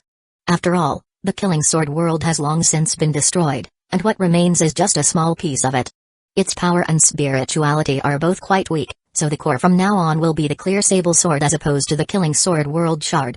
As such, it can be called a new world. The clear sable sword has fused with your blood, flesh and spirit, so it has become an Emperor's sword. Thus, this space can now be called the Emperor Killing Sword World. Of course, because the Killing Sword World shard is the cornerstone, all of the power in this space will belong to the Killing Sword World. As such, it can still be called the Killing Sword World, and you will be the 138th Sword Master. After hearing this, Xiaofu dryly laughed. After hearing how terrifying the 137th Sword Master was, to the point that true Celestials had to descend, if he were to become the 138th Sword Master, wouldn't he be much too weak? The position of Sword Master seemed to have come too easily. In actuality, Xiaofu had never thought that something like this would happen. He had actually formed a connection like this with the Killing Sword World, and he had become the 138th Sword Master. However, if Great Ken could use the Killing Sword World, it would be an extremely good thing. Xiaofu flew up to the top of the Blood Crystal Mountain and did what the Golden Dragon told him. He first released the Sword Soul domain that the Clear Sable Sword had just created. The Clear Sable Sword became even more excited. It continuously gave off waves of blood-red light, and a 10,000-meter-wide blood-red barrier, giving off thunderous power and a powerful aura of suppression, expanded out. At the same time, illusory sword souls holding blood-red swords appeared within the barrier. Their blood-red eyes contained cold killing intent, making people feel despair. Xiaofu first controlled the clear sable sword to move closer to the Killing Sword World shard before cutting his hand and releasing some blood. The blood fused into the shard, increasing their affinity. Only then did he started to control the sword and shard to fuse together. Because the Killing Sword World had already been heavily damaged and corroded by time, it was incredibly weak. The shard started to shatter before fusing into the clear sable sword. If it wasn't for the fact that the Killing Sword World shard did not have much power left, Xiaofu would not have been able to fuse it into the clear sable sword. This level of power was not something that Xiaofu could affect. Not only would the clear sable sword not have been able to withstand that shard, but Xiaofu would also not have been able to withstand the killing intent, resulting in him exploding and dying. Following this, the last bit of the Killing Sword World shard fused into the clear sable sword, and the countless sword souls in the domain were also absorbed into the clear sable sword. The sword soul domain that the clear sable sword released was once again absorbed back into it. Boom! A shocking explosion sounded out, and it was as if the heavens and earth were being destroyed. Outside the space, countless people heard this explosion and felt a suffocating wave of terror. The sky seemed to be torn apart by sword chi, and countless rays of blood-red light covered the ground. Waves of cold killing intent flowed into the world, and at that moment, the entire world seemed to fall deathly silent as all living creatures trembled. This abnormal sign covered hundreds of worlds, shaking the entire ancient stem domain. 1050 Dao cultivation sect. There were 1240 or so worlds in the ancient stem domain, and they were split into 4 directions. Great Kin was in the western boundary of the ancient stem domain. In the worlds covered by the blood-red light, from the aristocracy to the commoners, all of them crumpled to the ground under the effect from the terrifying killing intent. They looked at the sky in terror, not knowing what had happened and why such terrifying abnormal signs had appeared. This killing intent was the sort that could destroy all creatures and annihilate the heavens and earth. Its power completely exceeded anything people could imagine. This was just the remnant power from the Killing Sword World, and it was enough to affect hundreds of worlds. If it was at its peak, it would have sent tens of thousands of worlds into chaos, no less than expected from the power that had been destroyed by Celestials. It was simply too powerful. The ones that had it the worst were the elf world. They were right under that terrifying killing intent and bore the direct power of that killing intent. They all stood there frozen, with dull expressions. Their eyes became blood red, and blood continuously flowed out of their mouths. This was just the effect of being influenced by the killing intent. They had not even fallen into sword obsession. This was mainly because the killing sword world shard did not have much power left. Otherwise, with that killing intent, it would have been enough for everyone in the elf world to fall into sword obsession, resulting in another horrifying tragedy. If an entire world of people had charged at other worlds to kill while being under sword obsession, entire worlds could have been exterminated. Countless elves in the elf world bore the killing intent, which corroded their bodies. This had advantages and disadvantages. The advantages were that the elves could walk the path of killing, but the prerequisite was that they could withstand the killing intent corroding their bodies. If they could not control it, the killing intent would corrode their bodies and make them weaker and weaker. Even the kings in the elf world were affected by the killing intent. They stood transfixed with blood-red eyes. However, because of their nation fate and fate dragons, they were not harmed as much. At the same time, they tried to control this killing intent. The surrounding worlds were not affected as much as the elf world. Countless ordinary people lay on the ground, while the kings exploded out with their full power to defend against the killing intent with unsightly expressions, facing these abnormal signs. The hundreds of worlds had no idea why this was happening. Was it something natural? Or something caused by someone? Most people thought that this was something caused by natural forces. After all, this sort of terrifying might was not something a person could cause, it was something that could shake all beings under the heavens. If it was caused by a person, that would be too terrifying and would cause a catastrophe. The situation in the ancient STEM domain would completely change. However, facing that killing intent that seemed to be able to destroy the heavens and the earth, most people did not dare to believe that it had been caused by a person because the consequences would be unimaginable. The ancient STEM domain had 1,200 worlds, and it had slightly above average strength. This sort of terrifying abnormal signs could affect hundreds of worlds, so naturally most of the worlds within the ancient STEM domain could feel it. There were 5 great kingdoms and 1 great sect within the west of the ancient STEM domain, and the Bear Mountain Kingdom was one of them. At that moment, a middle-aged man with thick hair stood on a tall platform, looking at the devilish bloody chi and terrifying killing intent in the horizon, causing his hands and feet to feel slightly cold. This was the king of the Bear Mountain Kingdom, Zhuang Bashan. Facing such a terrifying abnormal sign, Zhuang Bashan's expression was quite serious. These abnormal signs were simply too shocking, causing even him to feel a trace of fear. Just what had caused this? What had happened? If this situation went out of control, it would cause a terrifying disaster within the ancient STEM domain. They could not allow the situation to continue developing and had to find out what was happening. Proclaim our orders. The Bear Mountain Kingdom's experts are to head towards the abnormal signs as quickly as possible and investigate the reason for the abnormal signs, and the army is to be on standby. As orders were given out, the Bear Mountain Kingdom's experts moved out towards the boundary of the ancient STEM domain, and soldiers wearing armor and holding sharp weapons made preparations for battle. It could be seen how seriously the Bear Mountain Kingdom took this, because if a catastrophe happened and they were caught unprepared, the Bear Mountain Kingdom could be heavily wounded. Zhuang Bashan felt a clear sense of danger. It was not just the Bear Mountain Kingdom, the other kingdoms and sects also acted this way, sending out experts to investigate and readying their armies for any battles. Since the large kingdoms and sects acted like this, the other kingdoms did not dare to be careless either. They acted in kind and prepared their armies. Because they were in the west, they could sense how terrifying that killing intent was. Once the situation went out of control, there could really be a catastrophe. This caused the atmosphere in the west of the ancient STEM domain to become quite austere. Everyone prepared for the worst, ready for any dangers. The large factions in the east of the ancient STEM domain also sensed the terrifying ripples from the west. Even though they were quite far away, they could still sense how terrifying the abnormal signs were, causing their hairs to stand on end and for them to feel a sense of crisis. Just what had happened in the western side? Why had such terrifying abnormal signs appeared? What had caused them? Everyone sent out experts to the west to find the reason. The northern factions in the ancient STEM region also took this matter quite seriously. They felt that it could be a catastrophe, as that pure killing intent had almost pulled them into the demonic path. A few people slightly sighed. It was likely that something big was going to happen in the ancient STEM domain. On top of a majestic mountain in the south of the ancient STEM domain, an elderly man with plain looks and wearing grey robes looked to the west. He was the sect master of the Tao cultivation sect, which was the most powerful out of the ancient STEM field's 5 great sects, having power that was either the greatest or second in the ancient STEM domain. Sect master, the various factions have all sent experts to investigate the reason behind the abnormal signs. How should we respond? A beautiful woman respectfully bowed as she spoke. The gray-robed elder looked quite serious as he shook his head, saying, "No need to go. Even if we go, we won't be able to find anything.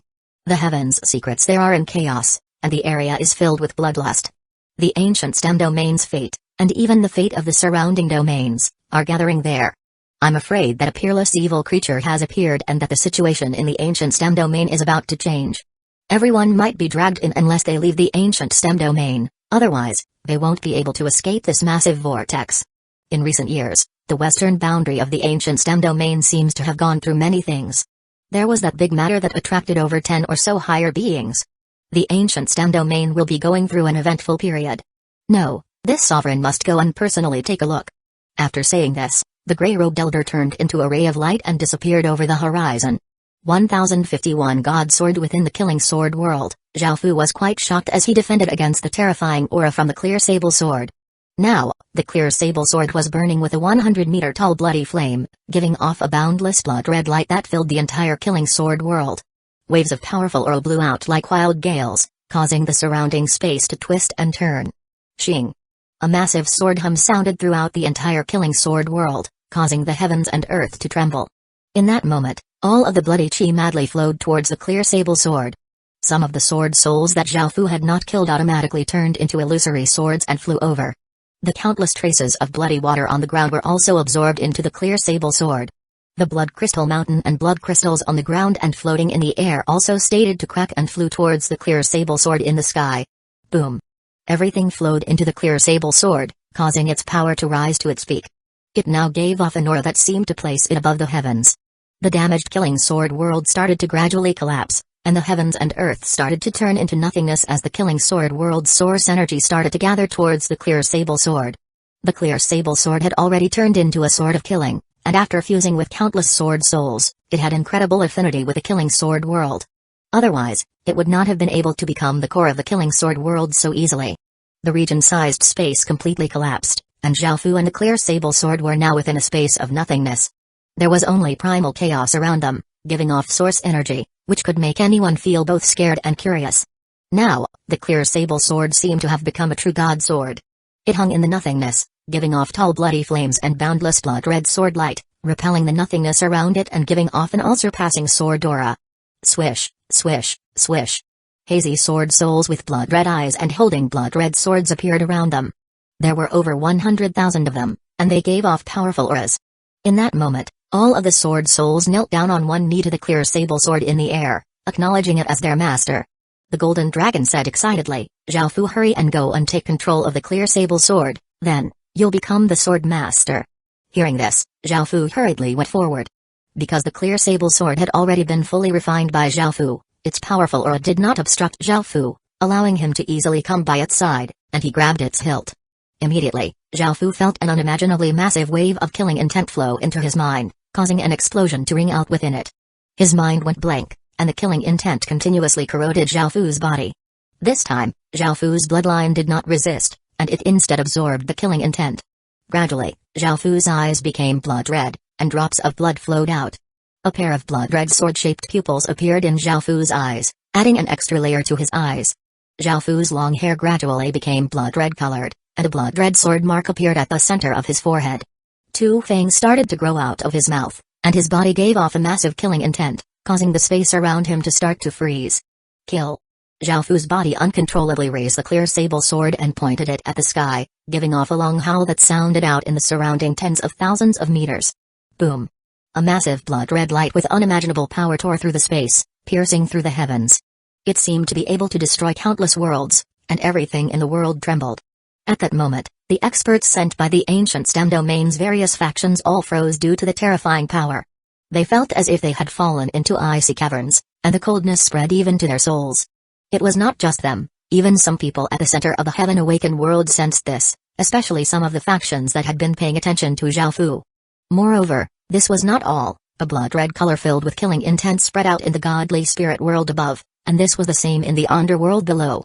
This caused countless godly spirits and underworld officials to look quite serious. They did not know what had happened in the heaven-awakened world. "I have important things to report." A person with a trace of blood coming out of his lips respectfully said with an urgent tone within the Heaven Spirit Financial Group, a look of slight terror on his face. Within the room, an elder in green's expression slightly changed.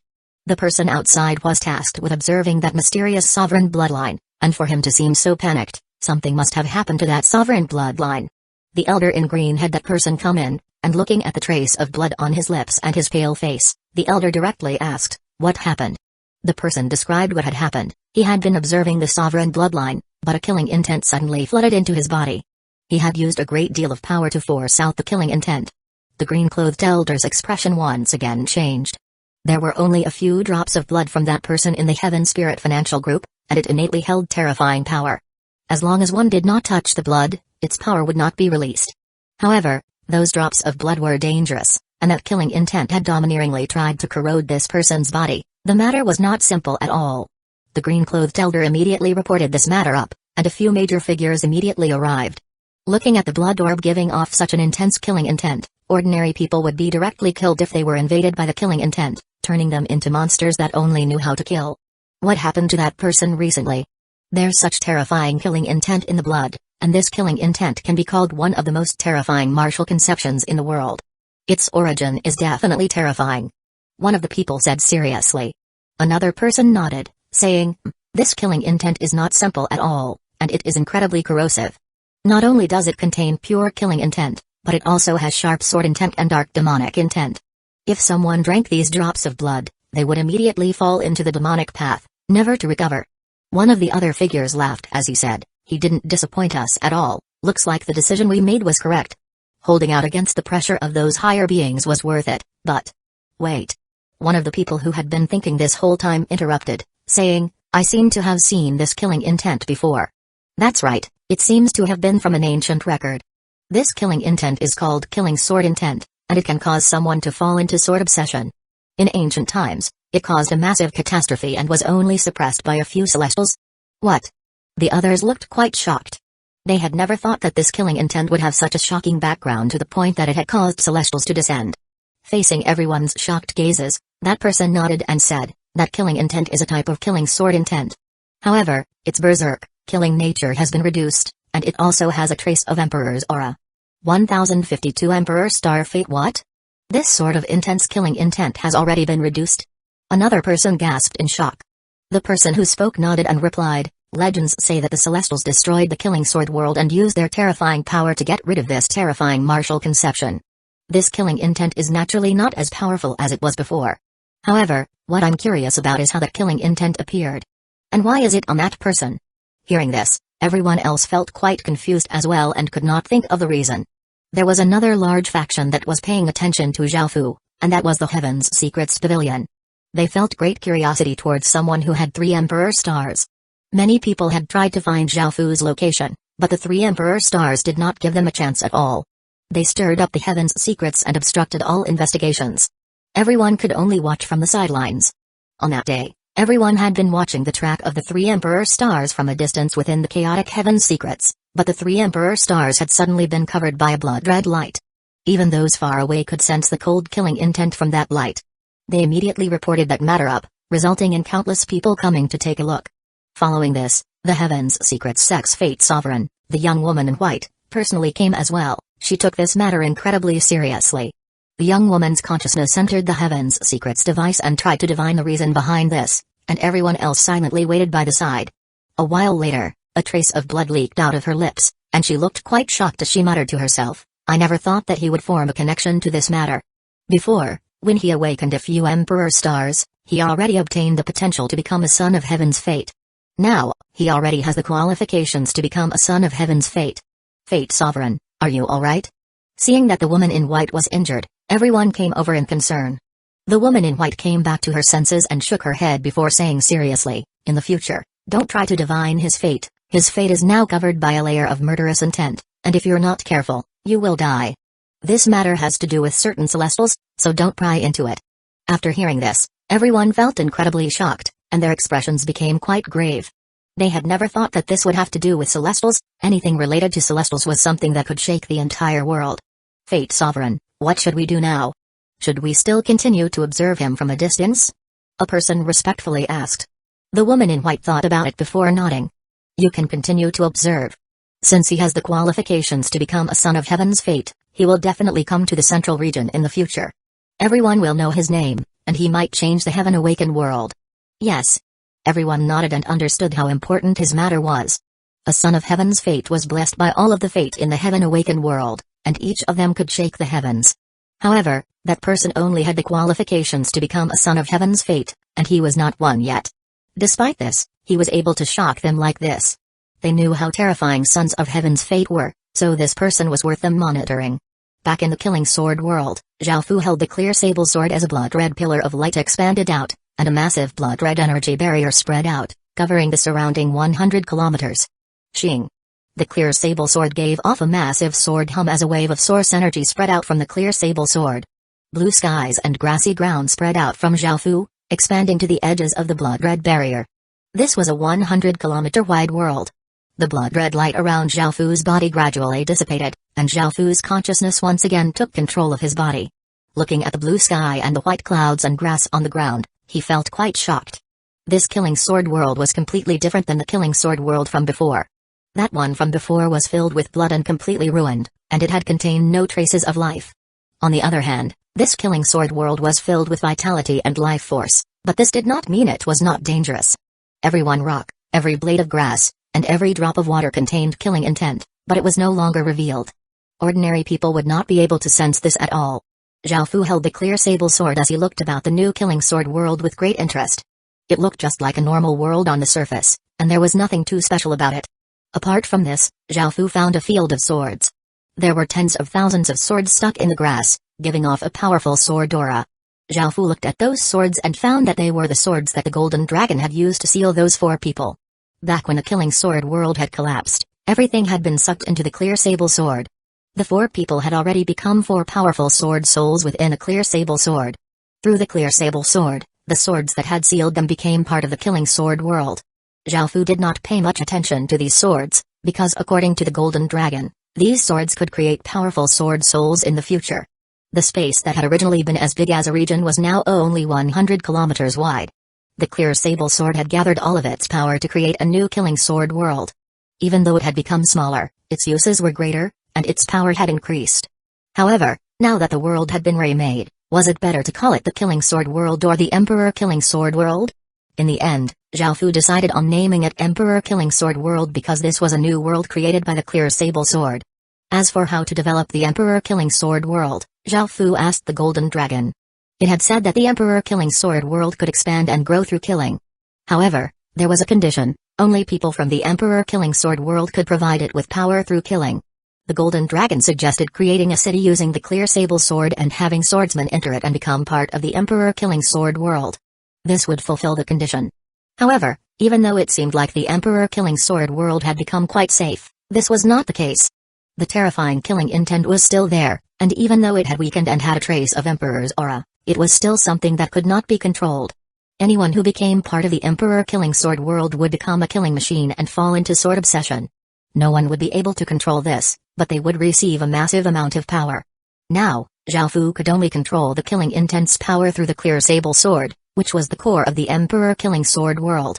At the same time, because the clear sable sword had Emperor's path power, the new Emperor Killing Sword world had Emperor's path power as well. This made it so that Zhao Fu could control those who had fallen into sword obsession. In other words, the Emperor Killing Sword world could be used by Zhao Fu, which Zhao Fu felt quite happy about. Zhao Fu did not know about the abnormal signs outside, but he felt that the rift was not safe anymore. As such, he used the clear sable sword to draw out a new rift to return to the Heaven Awakened world. Only then did he find out in shock just how great the effects of all of this had been. 1053 Killing Sword elves by now, all of the abnormal signs had disappeared, but the boundary regions had fallen into chaos. Almost all of the ancient STEM domains experts had arrived here, and even some experts from neighboring domains had come. The final burst of killing intent from the Killing Sword world had caused all of their souls to tremble. Now that such a big thing had happened here, they could not help but come, or else they would be struck by a calamity without even knowing what had happened. The experts went through all of the boundary worlds, and the people in those worlds had already been terrified by those abnormal signs. Now that so many experts had descended, they became even more horrified, and some people even started to escape to other worlds. Rumors of a world being destroyed or an evil being descending started to spread, causing mass panic. They did not know why such terrifying abnormal signs had appeared or what had caused it, They just wished that none of this had happened because that killing intent made it so that none of them dared to stay here anymore. They could only pray that everything would be fine. The various experts could not find the reason for those abnormal signs, but they did not give up. After looking for a few more days, they could only reluctantly leave. However, they did not completely give up either. They gave out quests, offering rewards such as cities and other treasures to anyone who could provide information on the origin of those abnormal signs. Anyone who did so could even become a disciple of those experts. This made countless people feel quite tempted because these experts had all come from the inner region of the ancient STEM domain. Those factions had existed for much longer than theirs, and their resources and abilities were not something that boundary worlds could compare with. The rewards offered meant that there was a very big opportunity, so many people took risks to look for the reason behind those abnormal signs. Zhao Fu came out from the killing sword world and put the clear sable sword back into the sword mark. By now, Zhao Fu's appearance had returned to normal. Now that the clear sable sword had become the core of the killing sword world, its grade was inaccessible. Where its grade had once been, it only now displayed origin. When wielding the clear sable sword, Zhao Fu would enter the sword obsession state, causing his power to greatly increase, and he would be able to control the killing intent. Moreover, now that Zhao Fu controlled the core of the Emperor Killing Sword world, he could enter the Emperor Killing Sword world at any time. However, he could not be disrupted when entering. The clear sable sword could now also be called the Emperor Killing Sword, which quite suited it as its old name did not suit it as much anymore. At the same time, Zhao Fu had never thought that he would cause such terrifying abnormal signs. They actually reached hundreds of worlds. After all, he had been in a different space. If Zhao Fu knew that even the godly spirit world and underworld had been affected, he would be given a big fright. He was the source of all of this, and countless people were searching for him. With so many experts searching for him, he did not dare to act with a high profile, as the consequences would be severe. What Zhao Fu had never expected were the changes in the elf world. Under the effects of the killing intent, there now appeared a type of elf with blood-red eyes and blood-red hair who gave off killing intent. These elves had successfully accepted the baptism of the killing intent and had grasped the killing intent. The killing intent had changed their bloodline, and they were now a variant species. This was quite common within the Heaven Awakened world. Under the effects of unimaginable power, creatures could easily go through changes. These variant elves' personalities greatly changed, becoming incredibly cruel and bloodthirsty. All of them liked to use swords, and at the same time, their power greatly increased. They called themselves the Killing Sword Elves and worshipped the Killing Sword intent. They were willing to be the slaves of the Killing Sword Master, and they could faintly tell where the Killing Sword Master was through their killing intent. They believed that he was definitely a peerless expert no one could contend with. Zhao Fu was the Killing Sword Master, and there were at least tens of millions of Killing Sword Elves. With so many slaves, Zhao Fu would naturally be quite happy. It was possible that he would be able to complete his goal in the elf world. Only afterwards did Zhao Fu find out that they were simply saying that and that he did not have the power to actually control them. After all, their mutations were not because of Zhao Fu but because of the abnormal signs. However, Zhao Fu controlled the source of the killing sword intent, so even though he could not control them, he could at least affect them. There was also another piece of good news, which was that Zhao Fu's bloodline had become a lower level 18 sovereign bloodline. His bloodline had once again upgraded. Now that his bloodline had reached such a stage, raising it even a little bit was incredibly difficult. Zhao Fu then turned his attention back to his goal in the elf world, which was to find a piece to bury here. He had never thought that he would be sidetracked by such a thing. If it wasn't for the reaction from the clear sable sword, he would never have gone to that ancient tomb. Zhao Fu's goal this time was a small kingdom. Because it was small, it would not attract too much attention. Moreover, the kingdom's king was quite old, and the princes were engaged in a power struggle, making it easy for Zhao Fu to take advantage of this. The kingdom was called the Full Moon Kingdom and was quite close to the grassy world. This was part of the reason why Zhao Fu chose it, because it was quite close, it would be easy to support it. Zhao Fu would use this kingdom as the spear to pierce through the elf world. Before, Zhao Fu had been heading towards this kingdom, but the current situation exceeded what Zhao Fu had expected. The killing sword elves had become bloodthirsty and ruthless, and they were not bound by anything, nor were they loyal to anyone. They were all rebels and caused murders all over the world, resulting in much terror. Everyone was afraid of being killed by the killing sword elves if they were not careful. The common people were quite resentful of the killing sword elves, while the killing sword elves killed as they pleased. This resulted in the kingdom becoming quite unsettled. Those in power could only give the order to kill these killing sword elves. Many of the kingdoms in the elf world had made this decision, and more were doing the same. Soon, all of the kingdoms in the elf world would give the order to kill these mutated elves, putting them in a difficult position. Chase after them. His Majesty orders all of the killing sword elves to be killed. They are criminals of the kingdom. An elf general riding on a white horse led an army of 100,000 soldiers to chase after a few thousand killing sword elves ahead. Because there were many soldiers and they had all sorts of professions, if the killing sword elves remained, they would definitely die. Even though the killing sword elves were bloodthirsty, that did not mean they were stupid. As such, they could only desperately run away. In the end, the elf general used cavalrymen to block off the killing sword elves. The rest of the soldiers spread out, encircling the killing sword elves.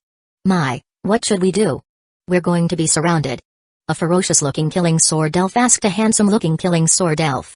The killing sword elf referred to as Mai had a savage look in his eyes as he shouted, "Since we can't run, everyone stop and start to kill while we haven't been fully surrounded yet." 1054 True killing sword kill. Kill. Kill. Kill. Kill. The killing sword elves had ferocious expressions on their faces. Despite the fact that they were about to be surrounded by the army, they did not look afraid at all and instead looked quite excited. They raised their blood-red swords and yelled. The elf general was quite surprised upon seeing that the killing sword elves were not running or trying to break out of the encirclement. There were only a bit more than 7,000 killing sword elves, and they were facing an army of over 100,000 soldiers. The other side had shield bearers and cavalrymen, and facing these killing sword elves, the elf general looked quite disdainful. Continue to surround the killing sword elves and don't let a single one get away, kill all of them. The elf general ordered, and the soldiers at the back started to flood forwards in two directions, preparing to completely encircle the killing sword elves. That way, none of them would be able to run and all of them would be killed. However, the killing sword elves still did not look afraid at all, and they invigorated all of their killing sword power. Traces of bloody chi rose up from their bodies, and the blood-red swords in their hands gave off sharp lights. They had savage looks on their faces as they charged at the soldiers in front of them. Clang, clang, clang. The sounds of weapons colliding could be heard as both sides started fighting. These killing sword elves all had immense power and had ferocious attacks. A killing sword elf leapt forwards and disregarded everything as he charged into a group of soldiers. Blood-red sword light flew everywhere, killing 5 or 6 soldiers, but that killing sword elf's body was pierced by countless weapons, resulting in him dying too. A killing sword elf madly laughed as he disregarded the spear stabbed into his body. He ferociously stabbed his sword into a soldier's head before turning to attack another person. Another killing sword elf directly grabbed a saber heading for him and slashed out with his blood-red sword, cutting that soldier's arm off. The soldier cried out and retreated, but the killing sword elf cruelly sprang forwards. A killing sword elf with a broken arm and a few gashes on his face fiercely charged into a group of soldiers and started a slaughter. Seeing this scene, the elf general inwardly cursed, a group of madmen. He could not allow this to go on because these killing sword elves were very crazy and not weak at all. If they went on, even if they killed all of the killing sword elves, they would suffer heavy losses as well. Infantrymen retreat to the sides and archers fire arrows. Cavalrymen, prepare to charge. The elf general ordered. The soldiers at the front started to fan out so as to not to be hit by the archers or cavalrymen. However, even though they tried to disengage, the killing sword elves would not let them off and attacked without any regard for their own lives. Seeing this, the elf general could only allow the archers to fire at will and for the cavalrymen to start charging. Swish! An arrow flew out, stabbing into a killing sword elf's heart like a black blur, killing that killing sword elf. A cavalryman rode up, swinging his saber and killing another killing sword elf. Even though the killing sword elves were continuously killed, their oars did not weaken at all, and they continued to ferociously attack. They were all covered with blood, and their expressions were savage, making them look like demons. Seeing more and more people dying, the elf general could not help but personally make a move as well. A powerful aura exploded out from his body, and he rushed towards a group of killing sword elves. At that moment, the killing sword elf named Mai devoured a crystal, exploding out with an aura that was not inferior to the elf general's aura, and they started a large fight.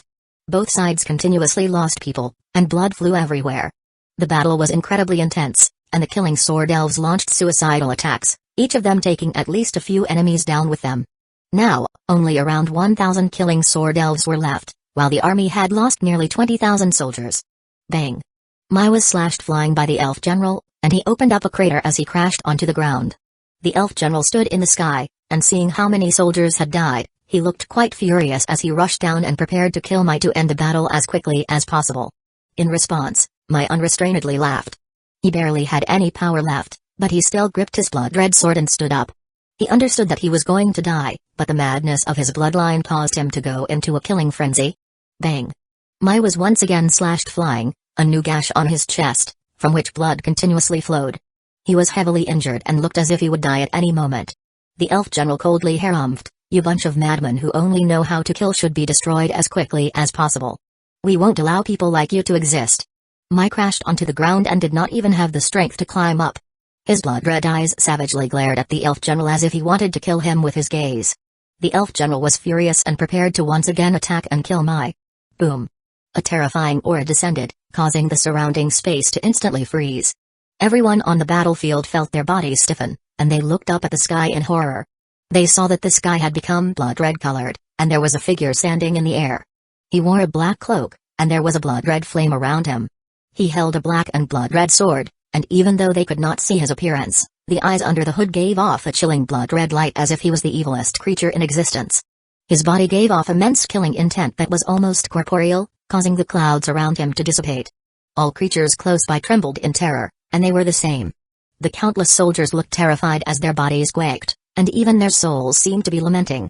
However, the 1,000 or so killing sword elves reacted in the opposite way. They could feel their bloodlines roiling because this was the origin of their killing sword intent. This was the power that the killing sword master had, and the sword that the cloaked figure held was the true killing sword that they worshipped. The killing sword elves stabbed their swords into the ground and knelt down with both knees, reverently and passionately looking up into the sky towards that godlike person. The elf general looked incredibly scared, and his body could not move at all. After experiencing those abnormal signs, that wave of terrifying killing intent had been engraved into their bones, and now they had seen the real thing. This person was the source of those abnormal signs, and he was the person who all the experts from the ancient STEM domain were trying to find. He was the person who possessed the terrifying killing intent. How could such a monstrous person exist? How was it possible? And just who was this person? Where had he come from? Was the elf world going to be destroyed? Shing. A clear sword hum sounded out as hazy sword souls holding blood-red swords appeared, filling the entire sky. The soldiers all felt an aura of death, and before they could do anything, the cloaked figure lightly waved his sword. Boom. The countless sword souls flooded downwards and spread out, attacking the countless soldiers.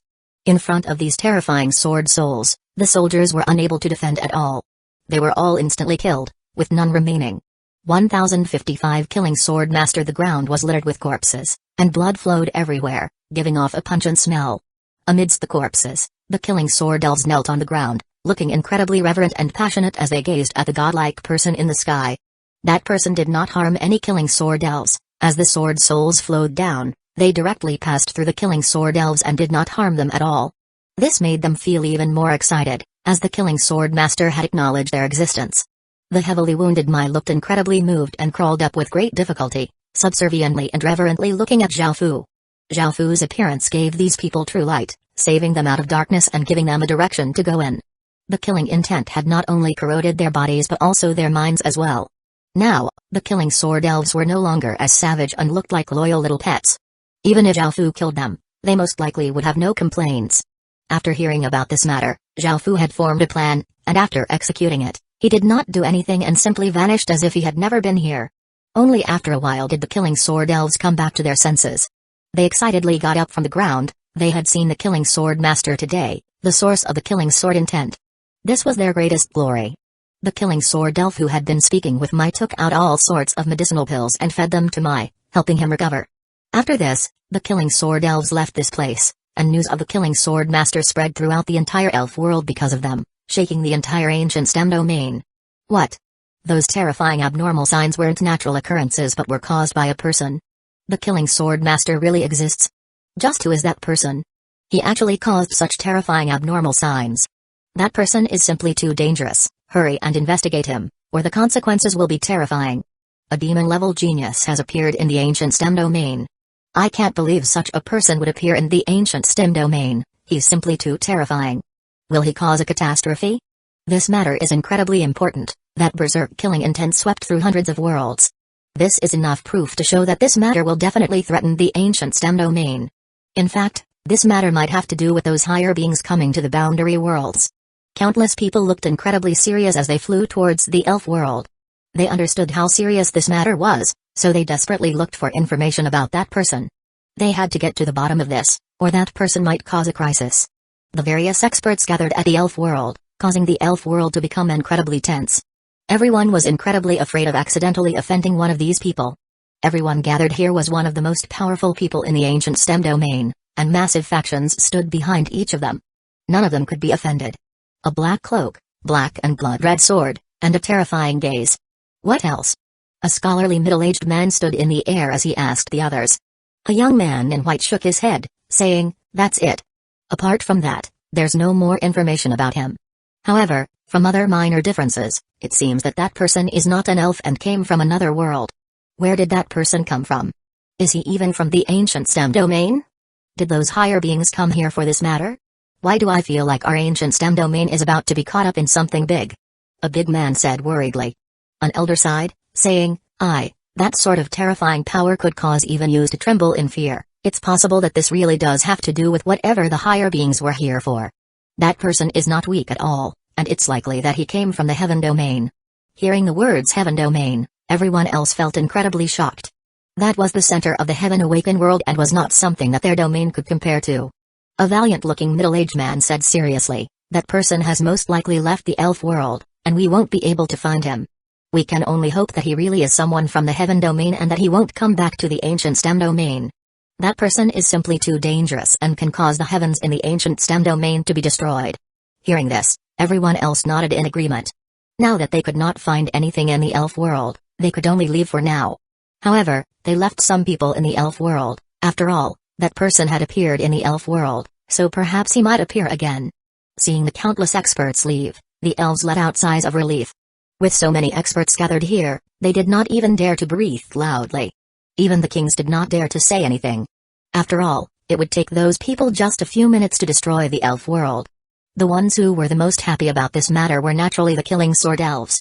The way of the Killing Sword that they worshipped had caused everyone else to feel fear, and the Killing Sword Master had appeared and acknowledged them. With him as a backer, the elf world's various factions did not dare to wantonly slaughter them. Before, the various elf kingdoms had felt that these Killing Sword elves were too dangerous, causing much unrest, so they wanted to get rid of them. As a result, the Killing Sword elves had faced extinction. However, now that the terrifying Killing Sword Master had appeared and saved a group of Killing Sword elves, this made everyone reconsider their actions. That person was simply too shocking, and even the ancient STEM domain's experts were wary of him, let alone them. Now, they could only strictly manage and restrict the Killing Sword elves. They did not dare to give the command to wipe out all Killing Sword elves for fear of angering the terrifying Killing Sword Master.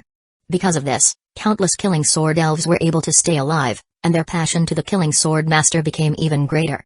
Zhao Fu had now become their spiritual leader, causing the scattered Killing Sword elves to gather. This was Zhao Fu's goal. The Killing Sword elves had such immense battle power and there were so many of them. If he did not use them, it would be too much of a pity. As such, Zhao Fu wanted to use their power to help his own faction quickly develop. Otherwise, Zhao Fu would not bother to reveal himself and take such a huge risk. So many terrifying people had gathered at the elf world, shocking even Zhao Fu. He felt a slight trace of regret at making this plan.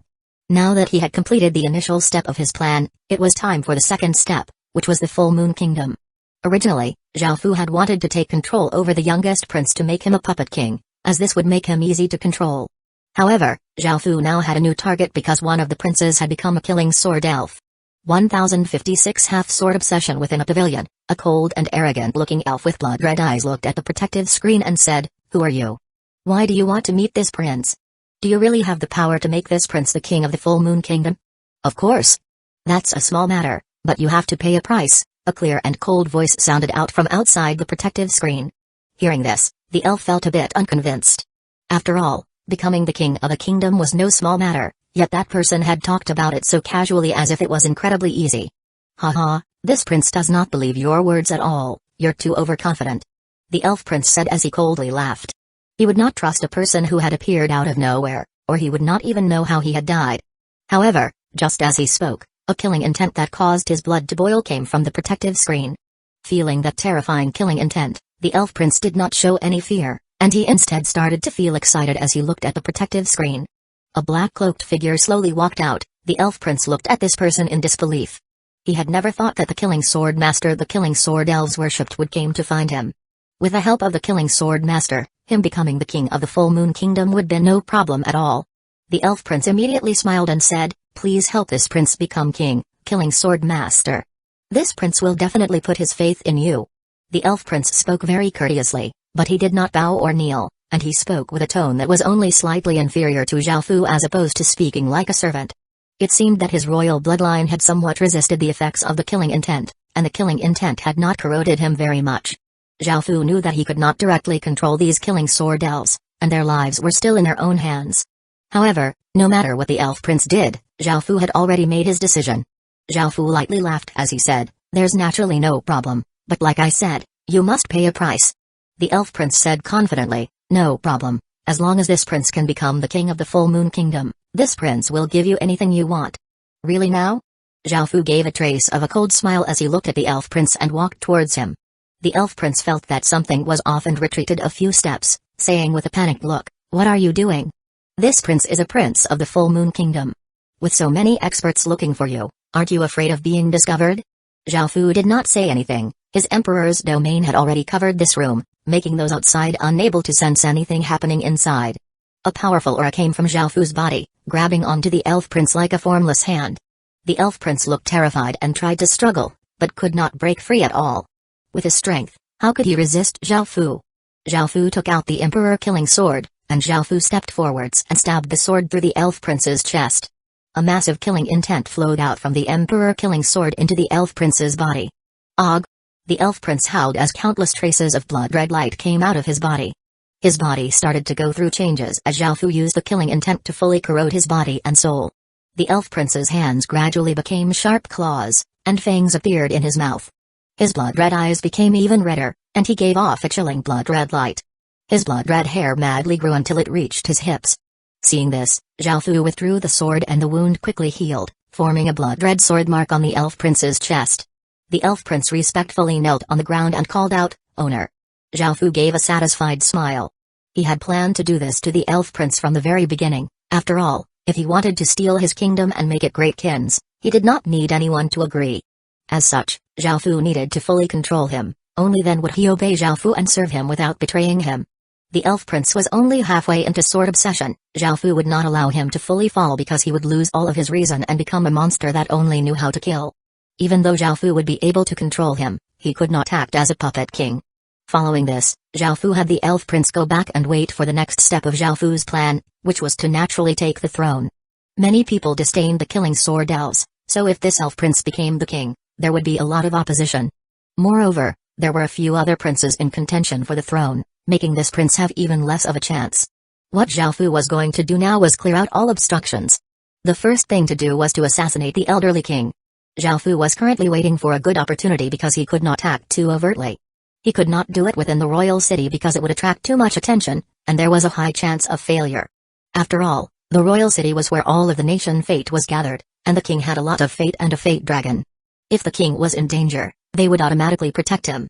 As such, Zhao Fu had to wait for a good opportunity, which was when the king left the royal city. He could not stay there forever. Half a month later, Zhao Fu finally found an opportunity.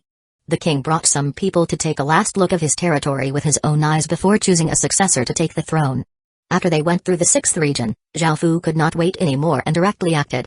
He had first set up an advanced isolation barrier nearby to delay any reinforcements and then directly attacked. Boom! Zhao Fu held the Death Disaster sword and slashed out with his full power from the side. A flood of deathly chi rushed towards the resting army. The army did not panic, as they were all elites of the Full Moon Kingdom. They all gave off auras, trying to stop the incoming deathly chi. However, the deathly chi was unexpectedly powerful, inundating the elites and devouring their life force. The expressions of the experts that the king had brought fell, and they also released powerful auras, trying to dissipate the massive amount of deathly chi. At that moment, Zhao Fu suddenly made a move on the elderly king. Because the king was quite old, his reactions were quite slow. He was directly bound by Zhao Fu's chains, making it impossible to use even his nation armament. The king's eyes were quite hazy as he looked at Zhao Fu and asked, "Who sent you?" Zhao Fu did not waste any words with him because time was running out, and he directly killed him. He took the king's seal and quickly left. Soon, news of the king being assassinated spread throughout the entire Full Moon Kingdom. Everyone was incredibly shocked. A king had died just like that. 1057 new king at the same time. Dark undercurrents flowed through the Full Moon Kingdom as the princes and the factions that supported them started to make moves, trying to seize the throne to become the new king. However, there was an incredibly important item missing after the old king had died, which was the king's seal.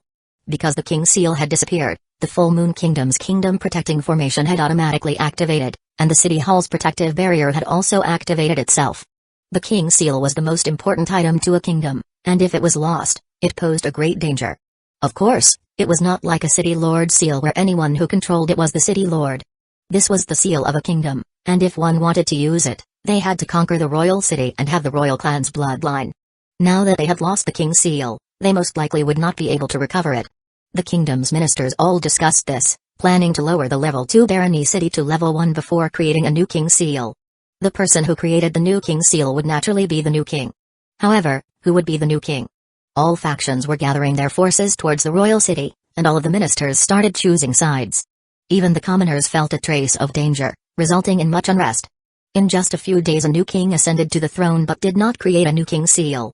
The new king was not the crown prince, who had the largest faction, nor was it the fourth prince, who had the greatest potential. It was the eighth prince, who had become a killing sword elf. During those days, a few matters had shaken the Full Moon Kingdom. Not only had the old king been assassinated, but many princes had been killed as well, and the eighth prince had ascended to the throne with the King Seal. This made countless people feel that the death of the old king and other princes definitely had something to do with the eighth prince.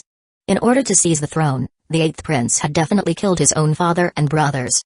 The eighth prince was originally quite a cruel and merciless person, and he was not popular with the common people. Now that he had done such a disgraceful and unfilial thing, everyone was not too surprised. However, if such a person became the king, the commoners would suffer. However, what everyone did not expect was that after ascending to the throne, the eighth prince made many changes that included policies that benefited the common people, which stabilized popular support. However, a few uprisings also exploded out. They were started by supporters of the other princes, who did not acknowledge the eighth prince becoming the new king. They staged military coups, but the eighth prince had already ascended and controlled the King Seal, so he used the army to suppress them. After the early unrest, the Full Moon Kingdom gradually settled down. The eighth prince made a good king and gradually won the people over. The other kingdoms were quite surprised that a killing sword elf had become king. They had wanted to completely clear out the killing sword elves, but now, one had become a king. Following this, they heard about an even more shocking piece of news. The Full Moon Kingdom's new king announced to the world that he was changing the Full Moon Kingdom's name to the Killing Sword Kingdom and that all killing sword elves could go there. Their statuses would be recognized, and they would be protected. They would be given the same rights as others, and this was sworn on the name of the Killing Sword Master. This news sent waves throughout the elf world because this had the intentions of gathering all killing sword elves to form a nation of killing sword elves.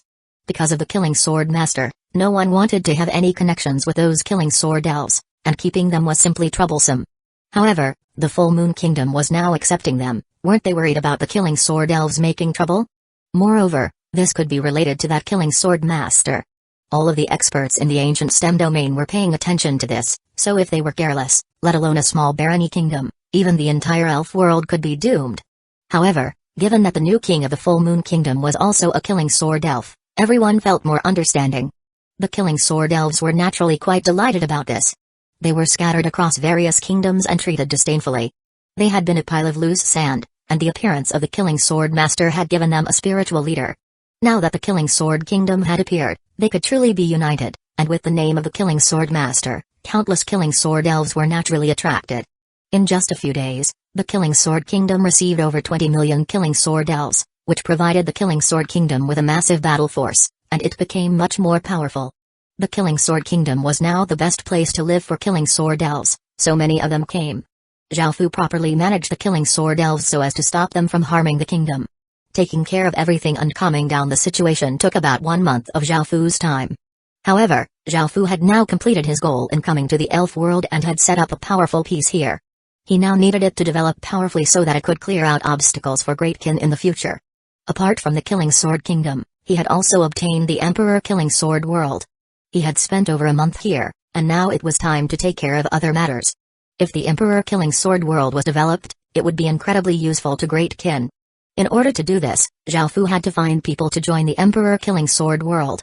No matter what sort of living creature it was, as long as it could hold a sword, it could go into sword obsession.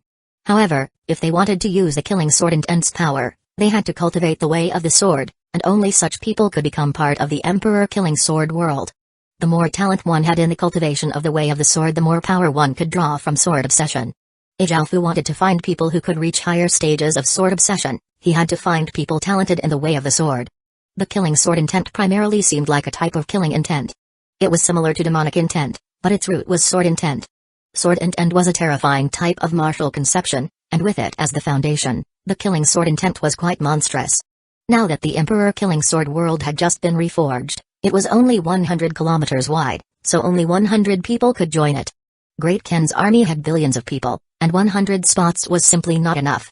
As such, Zhao Fu had strict requirements. After returning to Great Qin, Zhao Fu thought about this matter. Jnai was Great Qin's #1 swordsman, and he had superb talent in the way of the sword. However, the sword obsession state could never be undone. Once one fell into sword obsession, there was no turning back, and their minds would forever fall into killing and slaughter. Zhao Fu did not want Great Qin's people to have such an outcome, so he naturally could not use Great Qin's people. He could only find people from outside Great Qin. Great Qin's duty lay with its people, not others. Following this, Zhao Fu started to gather information from the surrounding worlds to see if there were any people talented in the way of the sword. 1058 Killing Sword Lake. The worlds were all quite big and had many people, and cultivating the way of the sword was quite common. As such, finding 100 swordsmen with sufficient talent was naturally no problem. In the human world, the sword sex Zhang Ziahua started training with a sword from when he was 5 years old and reached the Grandmaster level when he turned 20 years old. His sword style was coarse and violent, and it contained immense destructive power. In the Dark Demon world, the breaking demon sex Lun Mingzhen naturally had a sword constitution and learned all sorts of techniques by himself without a master since he was young. His comprehension of the way of the sword was incredibly deep, and he was one of the most talented swordsmen in the western continent of the Dark Demon world. In the Elf world, the Missy Kingdom's Kejni was an imperial swordsman who had a profound grasp of elven sword techniques, and his sword strikes had an air of nobility to them. Zhao Fu smiled as he looked through the information on the various swordsmen. He gave out the order to capture these people, and because they were all quite powerful, he naturally had to make proper preparations. He put 30 city lords in a team and prepared all sorts of items to suppress the way of the sword. They would suppress them from a distance and avoid direct fights. Zhao Fu understood that these people were all very dangerous, and if they were not careful, there could be injuries and casualties.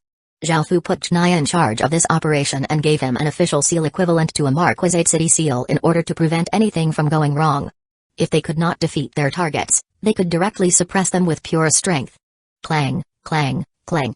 On an area of yellow, sandy soil, a young man with ordinary looks swung a large sword, sending out waves of sword wind. His strikes had immense force, making no one dare to come near. Suddenly, Zhang Ziahua stopped and looked towards the sky with a serious look. Black-cloaked figures had appeared in the sky. "Who are you?" Zhang Ziahua's expression was cold as he pointed at those mysterious people in the sky. He could sense that those people came with ill intent. Boom. The dozens of people in the sky exploded out with the power of city lord seals and invigorated the pendants hanging in front of their chests, which gave off powerful black lights. Zhang Ziahua immediately sensed that the situation was not good. He had never thought that all of these people would be city lords. At most, he could deal with 20 city lords, but this number exceeded what he could deal with. It seemed that the other side had come prepared.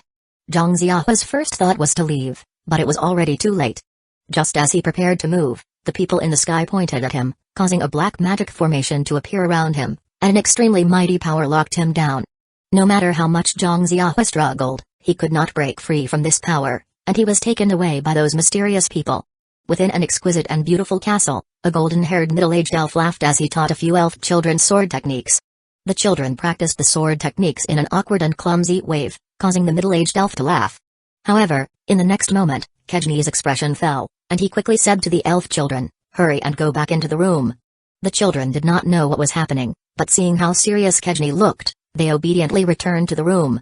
A group of black-cloaked figures appeared around Kejni, looking at him with cold gazes. Kejni's expression was serious, and he elegantly drew the sword from his waist.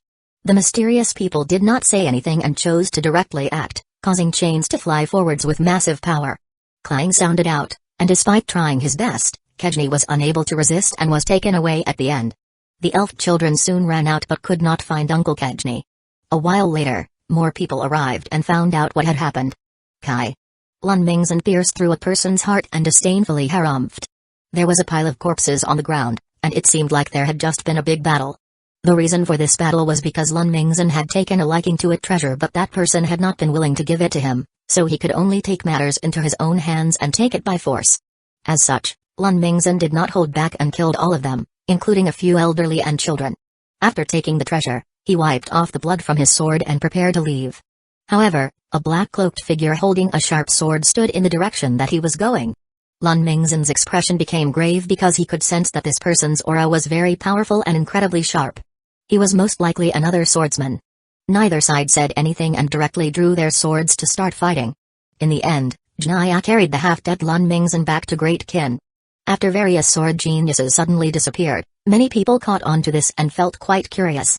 Who was catching these sword geniuses, and what was their goal? They all felt quite curious, so they did some investigating but could not find any information. This caused a wave of panic in the world of sword cultivating. After all, these were all sword geniuses, people they all looked up to. They had all been captured, so what about the rest of them? However, because not many of them had gone missing, the panic was not very great, and the matter gradually calmed down. Within the Emperor-killing sword world, Zhao Fu found a flat area and sent his power into the Emperor-killing sword, causing it to give off an intense blood-red light, and the killing intent it gave off became even stronger. Shing! A sword hum sounded out as Zhao Fu stabbed the sword into the ground, causing a blood-red light to shoot into the sky. The ground started to collapse as the killing intent in the surroundings madly gathered in the crater, and as the crater expanded, it started to be filled with water. Soon, all abnormal signs vanished as a lake surrounded by grass appeared. The lake was circular and 1,000 meters wide. It was incredibly clear, and even the stones at the bottom could be seen. The surface of the lake was as still a mirror and reflected the blue sky and white clouds, creating a beautiful scene. This was the Killing Sword Lake, and the water within the lake was condensed from killing intent. If ordinary people touched even a bit, their bodies would become bloody mist. It was incredibly dangerous.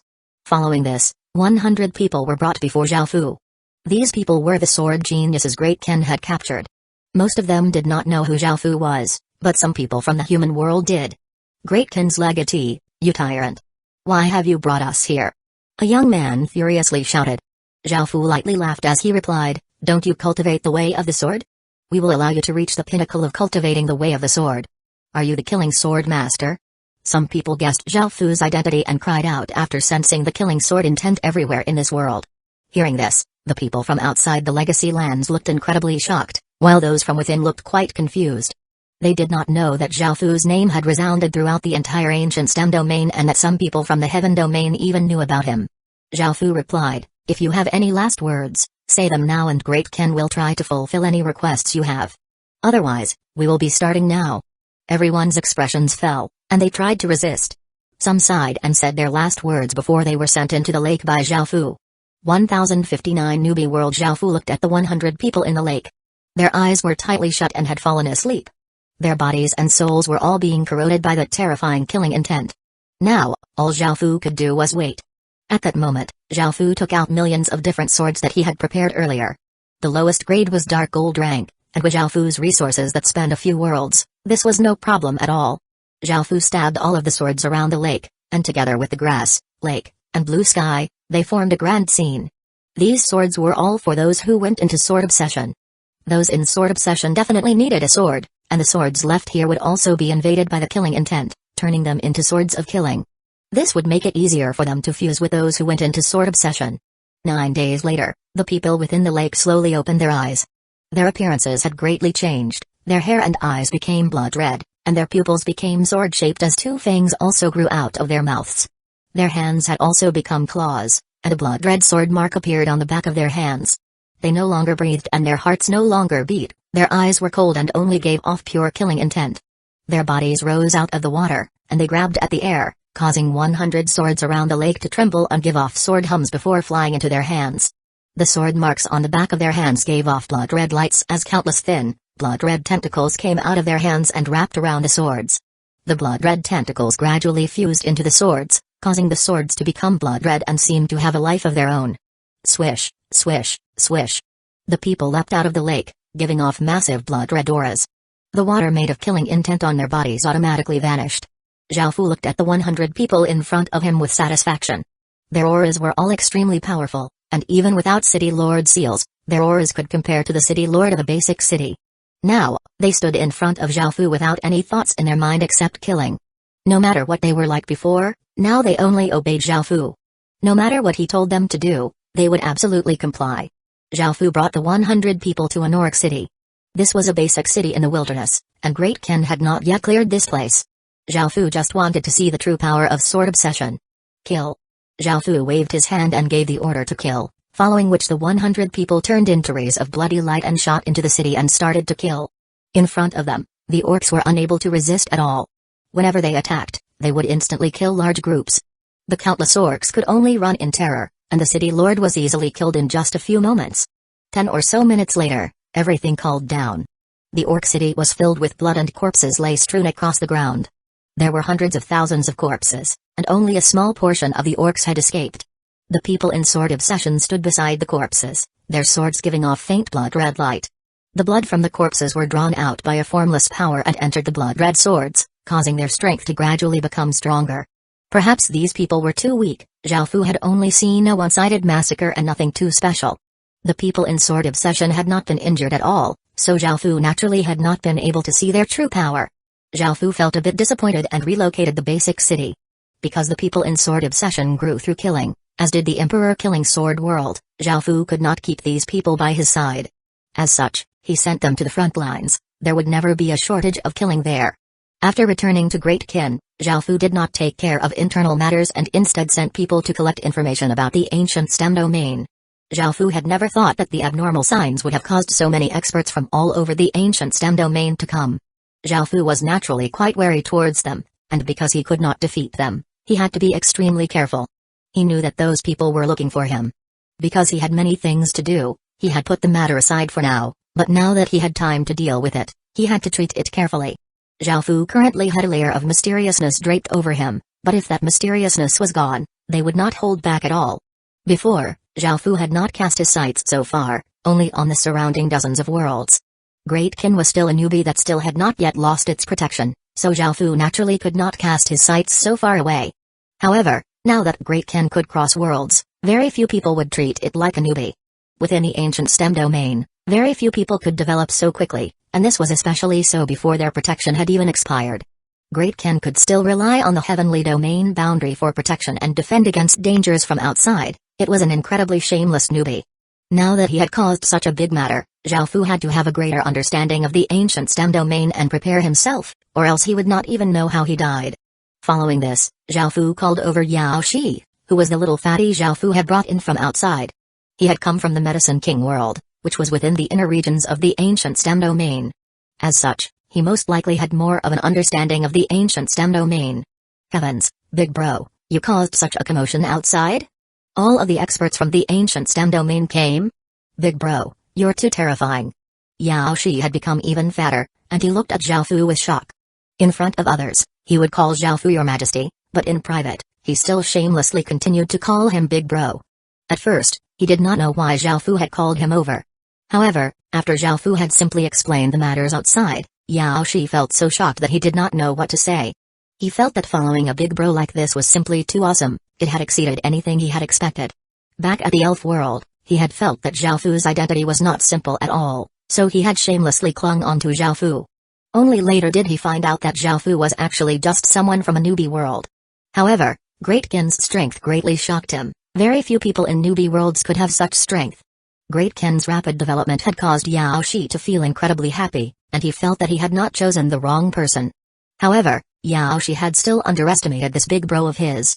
Before he had even lost the newbie protection, he had done something that had sent the entire ancient STEM domain into an uproar. No one could compare to this kind of potential.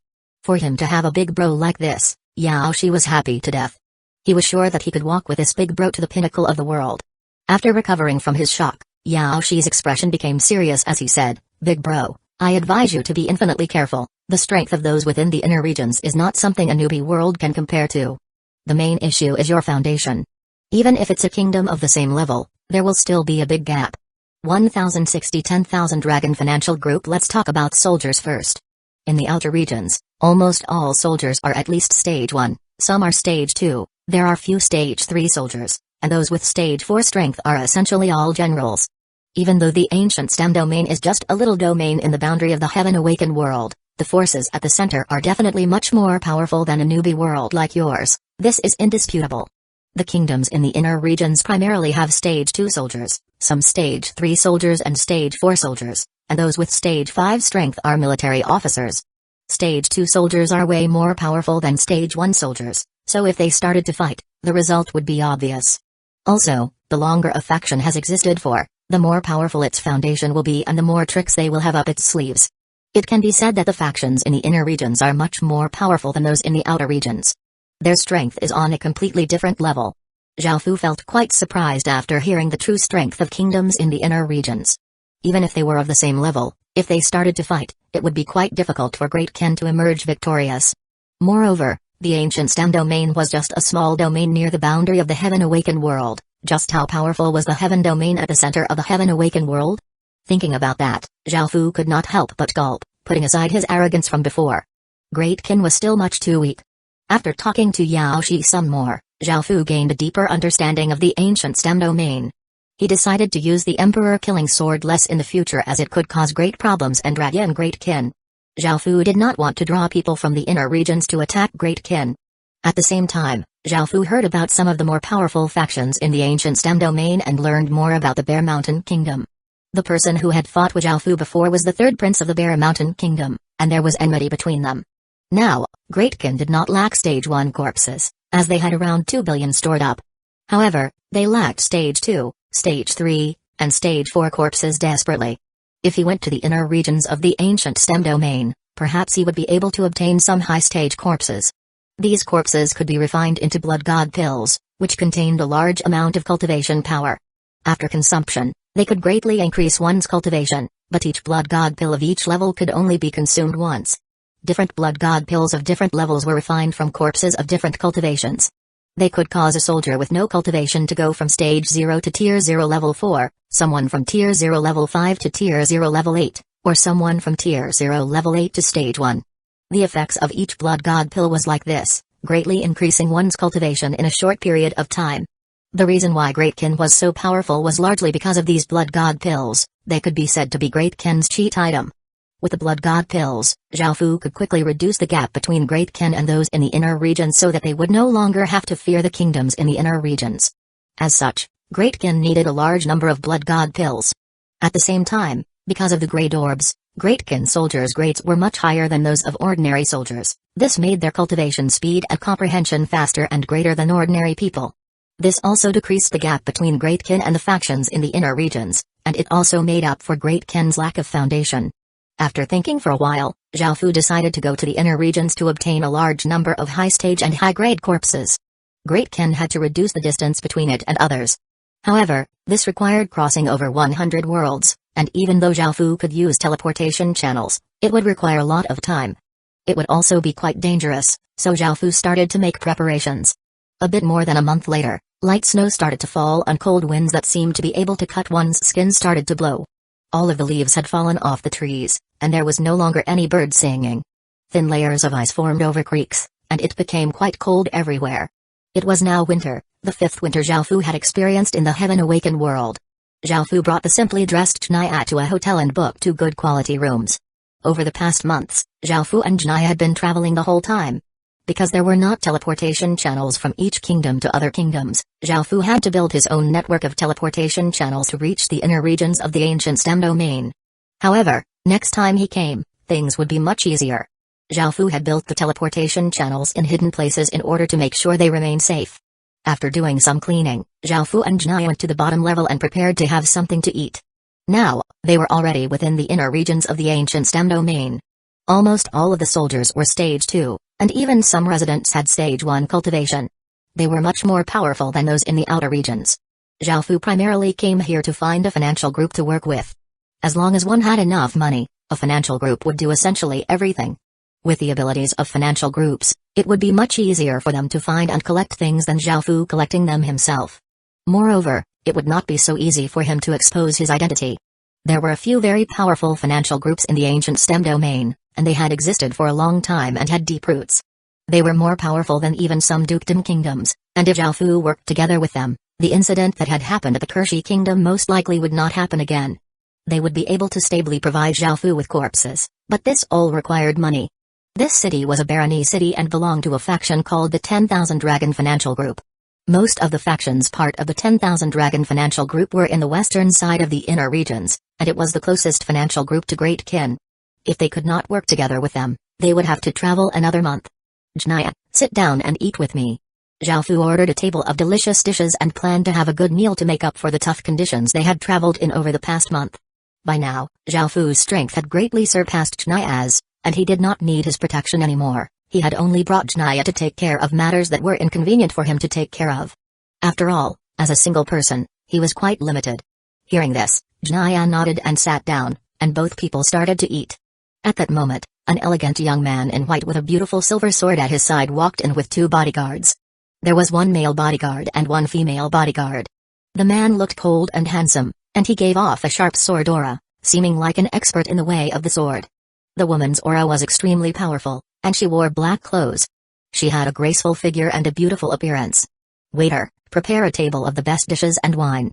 The young man in white smiled and sat down at the table next to Zhao Fu's as he called out. Following this, a waiter came over to greet them before going to the chefs. The young man in white and his 2 bodyguards looked around as they waited, and at that moment, the cold-looking man sensed something and looked at Jnaya, causing his pupils to constrict. The young man in white felt quite curious and looked over as well. He saw 2 cloaked figures, but what drew his attention was not Jnaya but Zhao Fu. Zhao Fu sensed this gaze and looked over at the young man in white. As their gazes met, the gentle smile on the young man in white's face stiffened. Even though Zhao Fu's gaze held no ill intent, his terrifying eyes could make anyone feel afraid as if one had been looked at by an extremely evil creature. 1061 Ancient Stem Rankings. Interesting. The young man in white suddenly laughed and made to get up and go over to Zhao Fu's table. Beside him, the cold-looking young man could not help but say, "Young master, it's best not to go. That person is not someone who can be offended lightly. His comprehension of the way of the sword is above mine, and he is extremely dangerous. There's no need to try to establish relations." His words were targeted to Jnaya, because he could sense the formless sword aura from Jnaya. As someone who also walked the way of the sword, he knew clearly how terrifying someone like this was. "I know." The young man in white replied simply. However, his attention was not on Jnaya but Zhao Fu because he could tell that Zhao Fu was much more dangerous. The woman in black, who had not paid much attention to this, was now also interested. She looked over and could sense that those 2 people were not simple. "Brother, my name is Bingkixu. I wonder if you would mind becoming friends." The young man in white stood up, came before Zhao Fu, and cupped his hands. Zhao Fu lightly shook his head, directly refusing. He had traveled a long distance and had important matters at hand. Moreover, this was the inner region and there were many people more powerful than him. Zhao Fu did not want to make any trouble, nor did he want to do anything unnecessary, he just wanted to keep a low profile. Bingkixu looked quite awkward. He had never thought that Zhao Fu would be so discourteous. The woman in black coldly harumphed, and just as she was about to say something, Bingkixu glared at her, so she could only hold it back. "Sorry for disturbing you then." Bingkixu was not very angry and could only awkwardly smile as he once again cupped his hands. Zhao Fu felt quite surprised towards Bingkixu's attitude. Ordinary people would get angry and simply ignore him, but Bingkixu had apologized. As such, Zhao Fu's impression of him became better. "No worries." Zhao Fu could not continue to ignore him and replied simply, seeing that the other person was so courteous. He did not speak Chinese but one of the ancient STEM domain's most common languages. This was something that Zhao Fu had been prepared for. Bingkixu could only lightly laugh and return to his table. At that moment, the waiter came back with the dishes. "This young master is reserving this entire place. Everyone else piss off." An arrogant voice sounded out from outside. A young man in violet brought 7 peerlessly beautiful women and walked in. Zhao Fu looked over and felt that these people's auras were somewhat familiar. He seemed to have met them somewhere before, but he could not recall where. This voice made everyone else feel quite dissatisfied, and they looked towards that young man. No one would be happy about being chased out. Seeing this, the manager walked over and gave an apologetic smile. "Young sir, we are not full, there's no need to do this." The young man in violet looked around and coldly harumphed before throwing a bag of money at the manager. "Do you think this young master lacks money? This young master is reserving this whole place. I don't want to stay together with all these people and lower my reputation." The manager caught the bag and looked quite troubled because this would lower the reputation of his hotel and no one would want to come to a place that chased out its customers, so he pleaded, "Young sir, that wasn't my intention. It's just that this hotel already has people residing in it. Look, there are still many of them eating here. It's simply not convenient."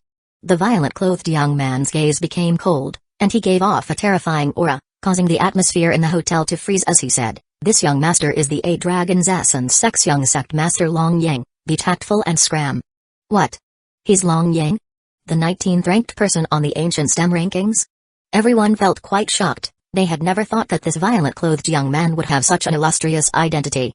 The Ancient STEM Rankings was a ranking of all of the Ancient STEM domains' geniuses, and it was made by the top-tier factions. Other domains had similar rankings as well. The rankings represented a domain's image. Only by having more geniuses did a domain have more hope and potential. The people on the Ancient STEM Rankings were the topic of discussion for many people, and almost everyone knew about them. Everyone present had heard of Long Yang before. Feeling that terrifying aura, many people felt scared. This sort of person was not someone they could afford to offend. As such, many of them got up and prepared to leave. The Manger was also quite shocked, and looking at everyone preparing to leave, he could only ask the waiters and attendants to help them. Humphrey. What arrogance, you're only 19th ranked on the Ancient STEM Rankings. Do you know who our young master is? Our young master is the Ice Origin Kingdom's crown prince, the 9th ranked Binkixu. The woman in black coldly harumphed, stood up, and loudly said. She could not bear to see their crown prince being chased out like this. What? Binkixu?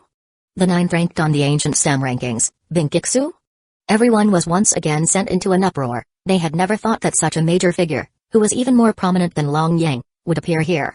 There were 10 rankings between them, and the Ice Origin Kingdom was one of the Ancient STEM Domain's 20 royal kingdoms. After the woman in black finished speaking, she gave a trace of a pleased smile. She looked at Zhao Fu and thought to herself, now you know who our young master is. Let's see if you dare to keep acting like that. We'll be waiting for you to come over and curry favor. By now, after hearing Long Yang speak more, Zhao Fu realized that it was the person who had gone to the Lelai Kingdom and triggered the kingdom protecting formation. Back then, he had been leaving just as Zhao Fu had arrived, so Zhao Fu had only glanced at them. Only after hearing about the 8 Dragons Essence sect did Zhao Fu connect them. At the same time, Zhao Fu was indeed quite surprised about Binkix's identity. He had never thought that he would so easily meet someone from the royal kingdom, who was a major figure in the Ancient STEM domain. In the future, he could become a true king. Zhao Ni, don't be so impudent. Binkix slightly frowned and warned her in a gentle tone, seeming like a well-educated scholar. The woman in black lightly harumphed and sat back down. Seeing how surprised Zhao Fu was, she felt quite pleased and thought to herself, I knew things would turn out like this. Now you're scared after knowing our young master's identity. Long Yang's expression became quite unsightly. He had never thought that he would meet someone like Binkixu here. The other person was more powerful than him, and the faction supporting him was more powerful than his as well, so he naturally could not say anything. He could only coldly harumph and say, Binkixu, after this young master finishes cultivating the 8 dragons' divine art, I'll definitely challenge you. Following this, Long Yang and his women left awkwardly. Binkixu sighed and did not say anything. Everyone else in the hotel looked at Binkixu with looks of respect. They had never thought that someone with such a prestigious identity wouldn't mind sharing a hotel with them. They were quite shocked when they saw how amicable he was. Zhao Fu looked away. He had important matters at hand and did not want to make any trouble, nor did he want to tangle himself with Binkixu. 1062 corpses. The woman in black waited for a while and was surprised to see that Zhao Fu and Jnaya did not hurry over to curry favor with Binkixu. Binkixu was the crown prince of the Ice Origin Kingdom, and he was ranked 9th in the Ancient STEM rankings. His identity was simply terrifying. There were very few people in the Ancient STEM domain who could rival their young master, and with how prestigious his identity was, just meeting him was an incredible stroke of fortune. If anyone could curry favor with their young master, they would be forming connections with one of the most talented geniuses in the Ancient STEM domain. Behind him was the Ice Origin Kingdom, which meant massive benefits. What's more, their young master had been the one who had taken the initiative, yet the other side wasn't trying to salvage the situation. Were these people stupid to miss out on such a good opportunity? Binkixu was also slightly surprised. After hearing about his identity, the other person was somewhat surprised, but that was it. It was possible that this person was not simple at all. Binkixu suddenly thought about his reason for coming here. He thought about it before speaking to Zhao Fu again. Brother, are you also here for a Cosmos Medallion? Zhao Fu felt a bit startled and did not even know what a Cosmos Medallion was. Binkixu had most likely come here for one, so he replied simply, No, I'm not. Binkixu felt even more curious. This person's identity was not simple, but he was not here for a Cosmos Medallion, so just what was he here for? It was impossible for Binkixu to guess Zhao Fu's goal or his identity. However, seeing that the other person was so cool and taciturn, Binkixu felt quite awkward. It was the first time someone had treated him like this, and if it was an ordinary person, he would have just ignored him. What is a Cosmos Medallion? Zhao Fu suddenly asked. Hearing this, Binkixu could not help but laugh. It seemed that the other side was interested, So he explained, Cosmos medallions are items necessary for one to get into the Cosmos historical remnant. The Cosmos historical remnant is the largest and most ancient historical remnant in the surrounding 10 or so domains. There are countless treasures inside, so naturally countless people want to enter. Legends say that the Cosmos historical remnant belonged to an ancient higher being and that it already existed before the ancient STEM domain existed. It opens every 10 years, and before opening, Cosmos medallions will fly out. Anyone who can obtain a Cosmos medallion will be able to enter. It is currently the 8th year, and there are 2 more years until the historical remnant will open. I forgot to mention, only those below stage 9 will be able to enter the Cosmos medallion, and inside it, all City Lord seals and other seals will be useless. One will only be able to rely on one's cultivation power. This time, the 10,000 Dragon Financial Group is selling 362 Cosmos medallions. Brother, if you're interested, you should buy one too. After hearing about the Cosmos historical remnant, it was impossible for Zhaofu not to be interested. He noted down this information and thanked Binkixu. Binkixu smiled and nodded. He wanted to talk with Zhaofu some more in order to guess at Zhaofu's identity. However, Zhaofu once again became cold, and after eating, he directly went to his room, so Binkixu could only bitterly laugh. Young master, that person didn't put you in his eyes at all. Should we teach him a lesson? With young master's strength, you can definitely suppress those impudent fellows, the woman in black said angrily after seeing Zhaofu leave. No one had ever treated their young master like this before. Binkixu felt quite startled before replying somewhat seriously, that's not necessarily the case, that person is incredibly dangerous, and even I don't have much confidence in defeating him unless I use the world seal. Moreover, that person's identity is not simple at all. From when I met his gaze, those eyes were the most terrifying eyes I've ever seen in my whole life. They're not something that an ordinary race can have. Those eyes caused my bloodline to grow cold, and I felt the chill down to my bones. The woman in black looked quite shocked as she said, young master, your bloodline is a royal bloodline and contains immense king's power, yet it felt such fear. Just what sort of person in the ancient STEM domain could do such a thing? Binkixu breathed out and lightly laughed as he said, this world is very big, and the ancient STEM domain is just a small boundary domain. There are many people more powerful than me. This isn't surprising at all. Following this, the 3 of them finished eating and left the hotel. The next day, Zhaofu went to the 10,000 Dragon Financial Group. The one receiving him was a middle-aged man in gray robes, and Zhaofu directly cut to the chase, saying, I need a large number of corpses that are stage 2 and above. I wonder if the financial group can provide them. The man in gray was quite surprised because very few people bought corpses and in such large numbers as well. As one of the largest financial groups in the ancient STEM domain, they had all sorts of items, and they could sell corpses too. He thought for a moment before smiling and replying, of course, I wonder how many sir needs. The 10,000 Dragon Financial Group will do its best to fulfill all of our customers' requests. Zhaofu nodded and replied, how many can the 10,000 Dragon Financial Group provide? After hearing this, the man in gray understood that Zhaofu would be a big client. His smile became brighter and his tone became even more courteous as he replied, the financial group does not have many corpses stocked up. We do not have many ordinary stage 2 corpses in stock and can only provide sir with 1 million stage 2 corpses, 100,000 stage 3 corpses, and 10,000 stage 4 corpses. As for the price, the stage 2 corpses are 10 gold coins each, stage 3 corpses are 100 gold coins each, and stage 4 corpses are 1,000 gold coins each. After hearing this, Zhaofu thought about it and nodded, this price was quite cheap.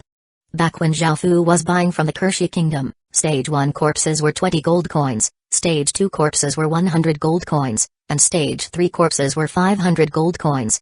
However, Zhaofu could understand that the higher grade the corpses were, the more expensive they would be.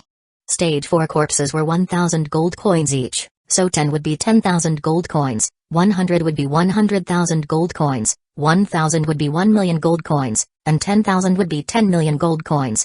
Of course, Great Kin needed as many gold coins as possible, only then would they be able to create a large number of blood god pills. In the future, most of Great Kin's wealth would be spent on corpses and talisman stones. Thinking about how Great Kin already had over 1 billion soldiers, if they bought a large number of corpses and talisman stones, it would use up all of Great Kin's money. As such, Zhaofu could only focus on corpses for now and buy fewer talisman stones. This was because blood god pills increased one's personal strength, whereas talisman stones gave external strength. Personal strength was much more important. 1 million stage 2 corpses, 100,000 stage 3 corpses, and 10,000 stage 4 corpses came to 30 million gold coins in total. This was not much to Zhaofu, So he immediately took out the money, gave it to the man in gray, and received the corpses. I will come back from time to time. I hope the financial group will be able to consistently provide corpses. I will be very grateful. After settling this transaction, the man in gray happily agreed and promised to help Zhao Fu obtain more high-grade corpses. 1063 10,000 Dragon stage. Following this, Zhao Fu asked, I wonder how much the Cosmos medallions are. I would like to buy one. Hearing this, the man in gray could only say apologetically, the Cosmos medallions are only for auction. Sir, if you would like to purchase one, the auction has already begun. This is the financial group's VIP card, sir should go quickly or else they might all be taken by others. Zhao Fu felt quite surprised and had never thought that this would be the case.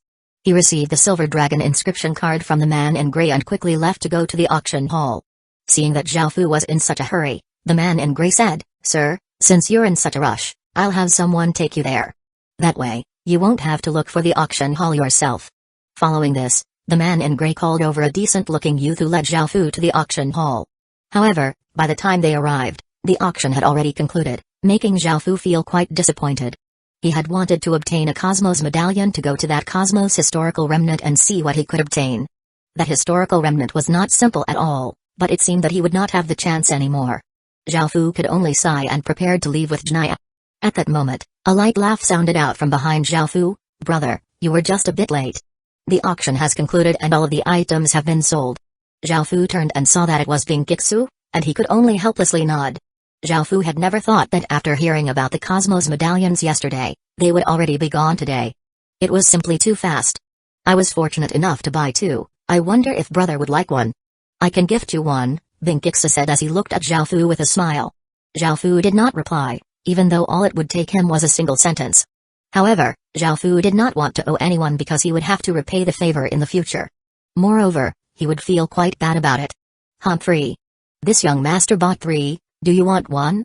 If you come over and curry favor with me, I'll reward you with one, Long Yang said arrogantly as he walked over with his 7 women.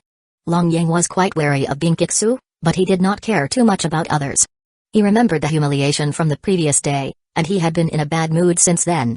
Seeing that there was some sort of relationship between Zhao Fu and Binkixu, he had found an outlet for his anger.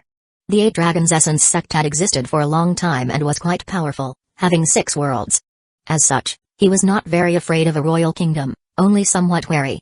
He knew most major figures in the ancient STEM domain, but he had never seen Zhao Fu before.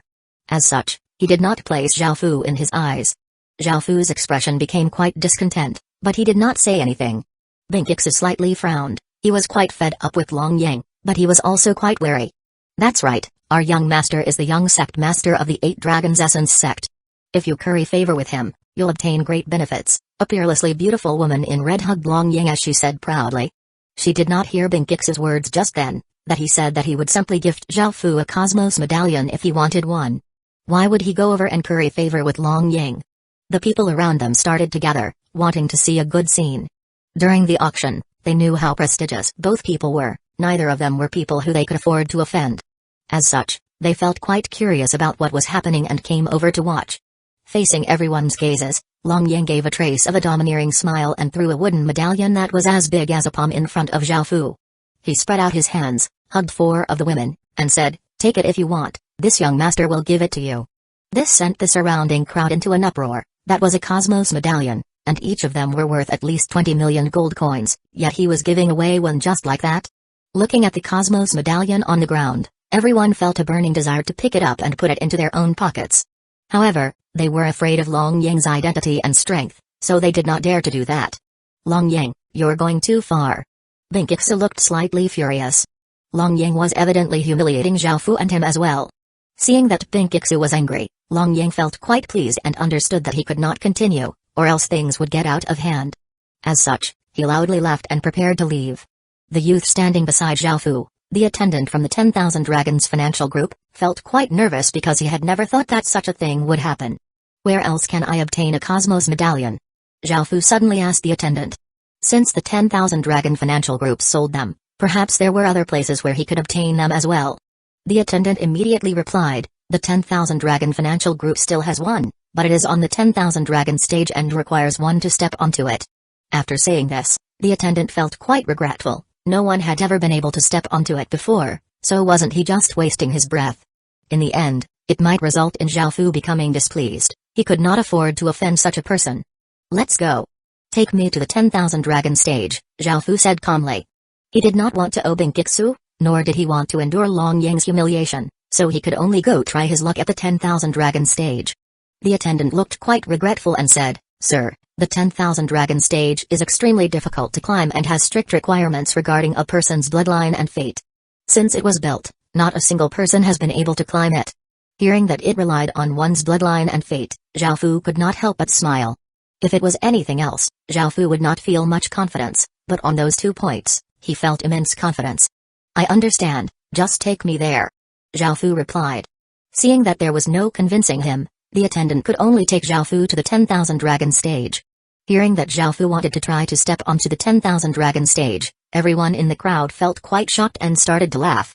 They felt that Zhao Fu was too simple-minded. The 10,000 dragon stage was an entertaining story within the inner regions of the ancient stem domain.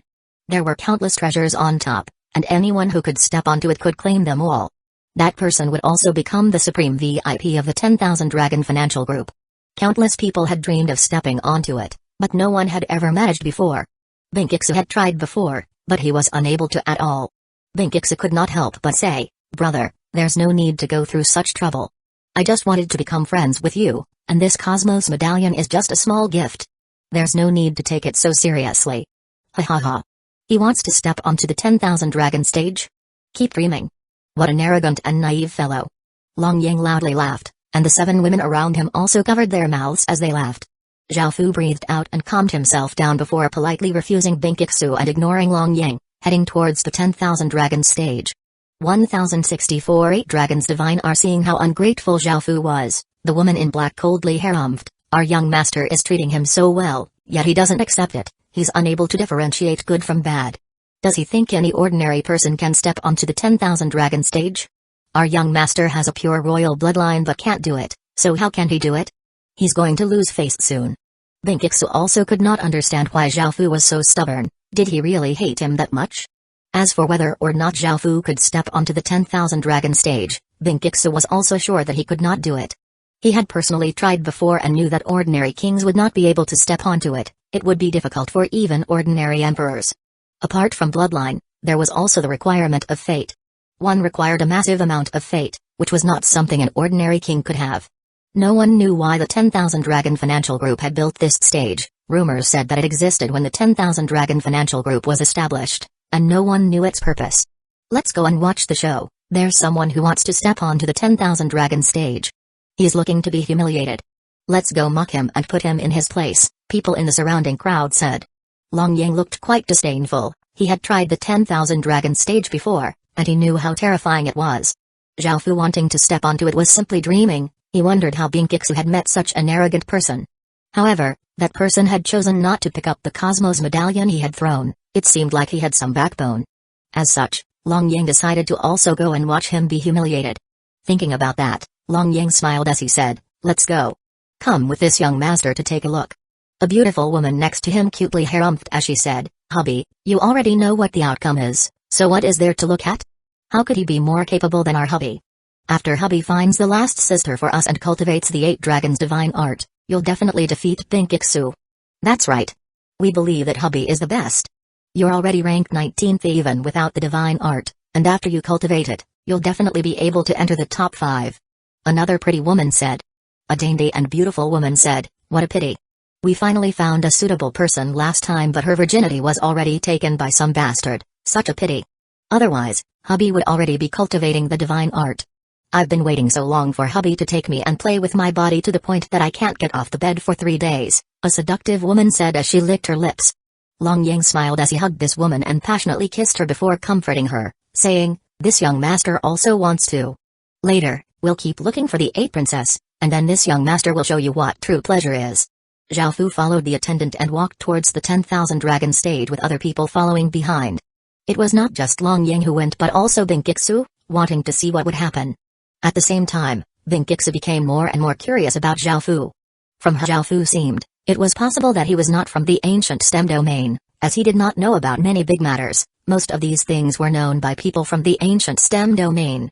News that someone wanted to challenge the 10,000 Dragon stage quickly spread throughout the whole city, and most people did not care much. Many people had attempted to step onto it in the past, but not a single one of them had succeeded.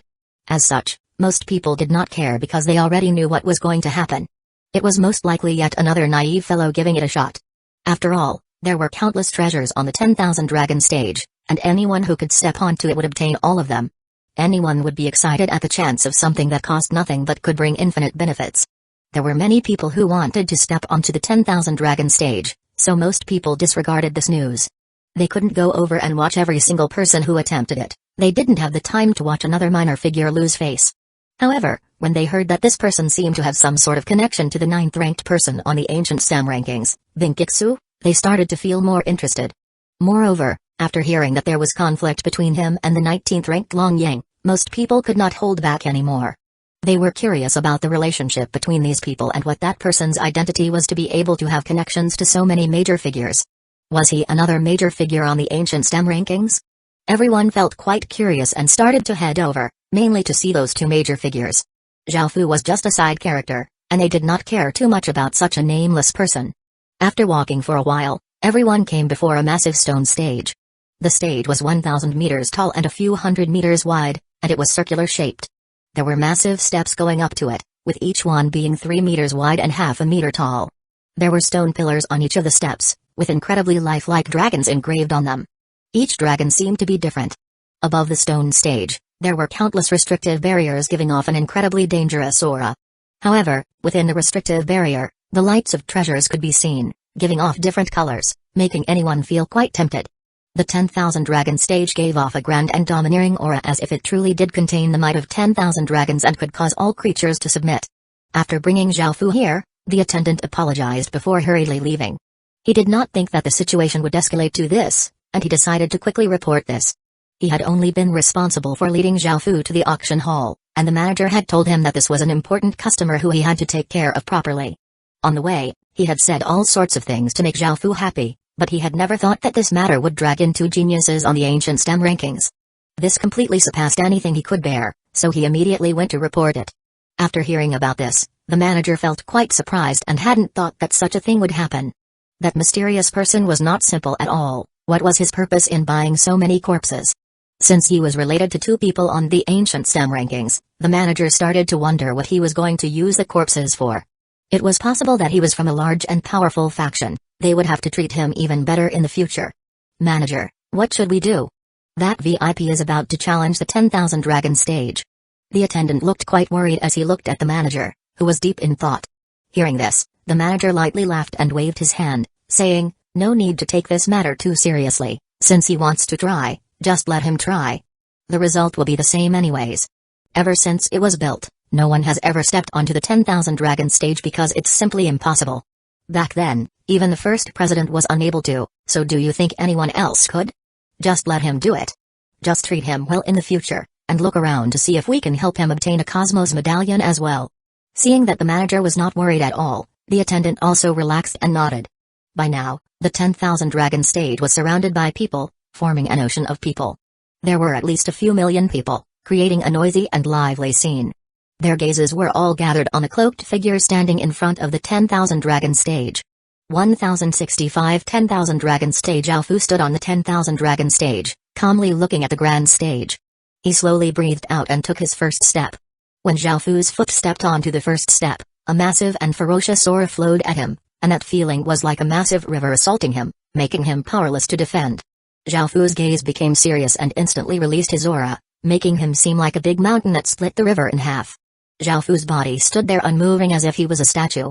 Following this, Zhao Fu brought his other foot onto the first step. Immediately, everyone watching became quite excited. This first step was not so easy to step onto, just the first step's terrifying aura had stopped countless people, and ordinary people would be blasted back by that aura. Moreover, Zhao Fu could not use his City Lord Seal's power here, he could only rely on his own strength to climb the 10,000 dragon stage. Everyone had become more excited, but they did not expect too much. After all, Zhao Fu had only stepped onto the first step, while the 10,000 dragon stage had 240 steps, and it also had 8 danger zones. Every 30 steps had a danger zone, which was incredibly difficult to get past. What happened next greatly surprised everyone. It had taken Zhao Fu some time to step onto the first step, but after that first step, His speed increased. The second step. The third step. The fourth step. The fifth step. Zhao Fu's speed was incredibly fast. In just a few moments, he had reached the 29th step and stood in front of the 30th step. This was the first danger zone. Now, everyone started to feel quite curious and wondered if Zhao Fu would be able to make it. If they were the ones there, it definitely would not be possible. Mangekyō looked at Zhao Fu seriously, while Long Yang and the seven beauties disdainfully laughed. Zhao Fu paused here, understanding that the 30th step was not simple. It gave off an even stronger pressure that was many times stronger from the pressure from before. Zhao Fu was not careless and became serious as he slowly stepped onto it. Immediately, Zhao Fu felt a massive dragon pillar weighing down on him, and everyone else could see this as well. There was an illusory pillar that was dozens of meters long that gave off a silver light ferociously bearing down on Zhao Fu's body. This dragon pillar's strength was extremely powerful, and it was not something that an ordinary person could withstand. In the past, there had even been people who had been squashed to death. This was the first danger zone. Everyone looked at Zhao Fu seriously and wondered if he would be able to make it past. It would be quite difficult because that dragon pillar was simply too powerful. Its pressure caused Zhao Fu to slightly bend. It was evident how difficult it was. Boom. Suddenly, a massive aura exploded out as a black flame appeared around Zhao Fu's body. A wild gale spread out from him, and the illusory silver pillar was actually knocked back by the aura and dissipated. The crowd cheered in shock and found that Zhao Fu had not even used his full strength. Feeling that terrifying aura, everyone felt quite shocked. This was not an aura that any ordinary person could release. Ordinary people could forcefully bear the dragon pillar and step onto the 30th step. As long as they stepped onto the 30th step, the dragon pillar would automatically disappear. However, this person had released that terrifying aura, knocking the dragon pillar back. Very few people could do such a thing. This person seemed to be quite powerful, and the crowd became even more interested. Mangekyō's expression remained serious while Long Yang still looked disdainful. With his strength, he could easily reach the 30th step. This was nothing special. The 31st step. The 32nd step. The 33rd step. The 34th step. After exploding out with a terrifying aura, Zhao Fu's speed once again increased. He continuously crossed 29 steps and came before the 59th step. Everyone expectantly watched how Zhao Fu would pass the second danger zone. Zhao Fu stepped out, and the 10,000 dragon stage gave off a massive aura that formed a golden dragon's claw that was over 100 meters long. It gave off an incredibly powerful might as it slammed towards Zhao Fu, creating a horrifying scene. The dragon's claw slammed down from above, looking as if it was going to crush Zhao Fu into meat paste. However, at that moment, Zhao Fu gripped his fist and released a fearsome aura as he punched towards the dragon's claw. Bang! A massive explosion sounded out as the claw and fist collided, and the dragon's claw was shattered by Zhao Fu's punch, turning into a powerful wind. So strong.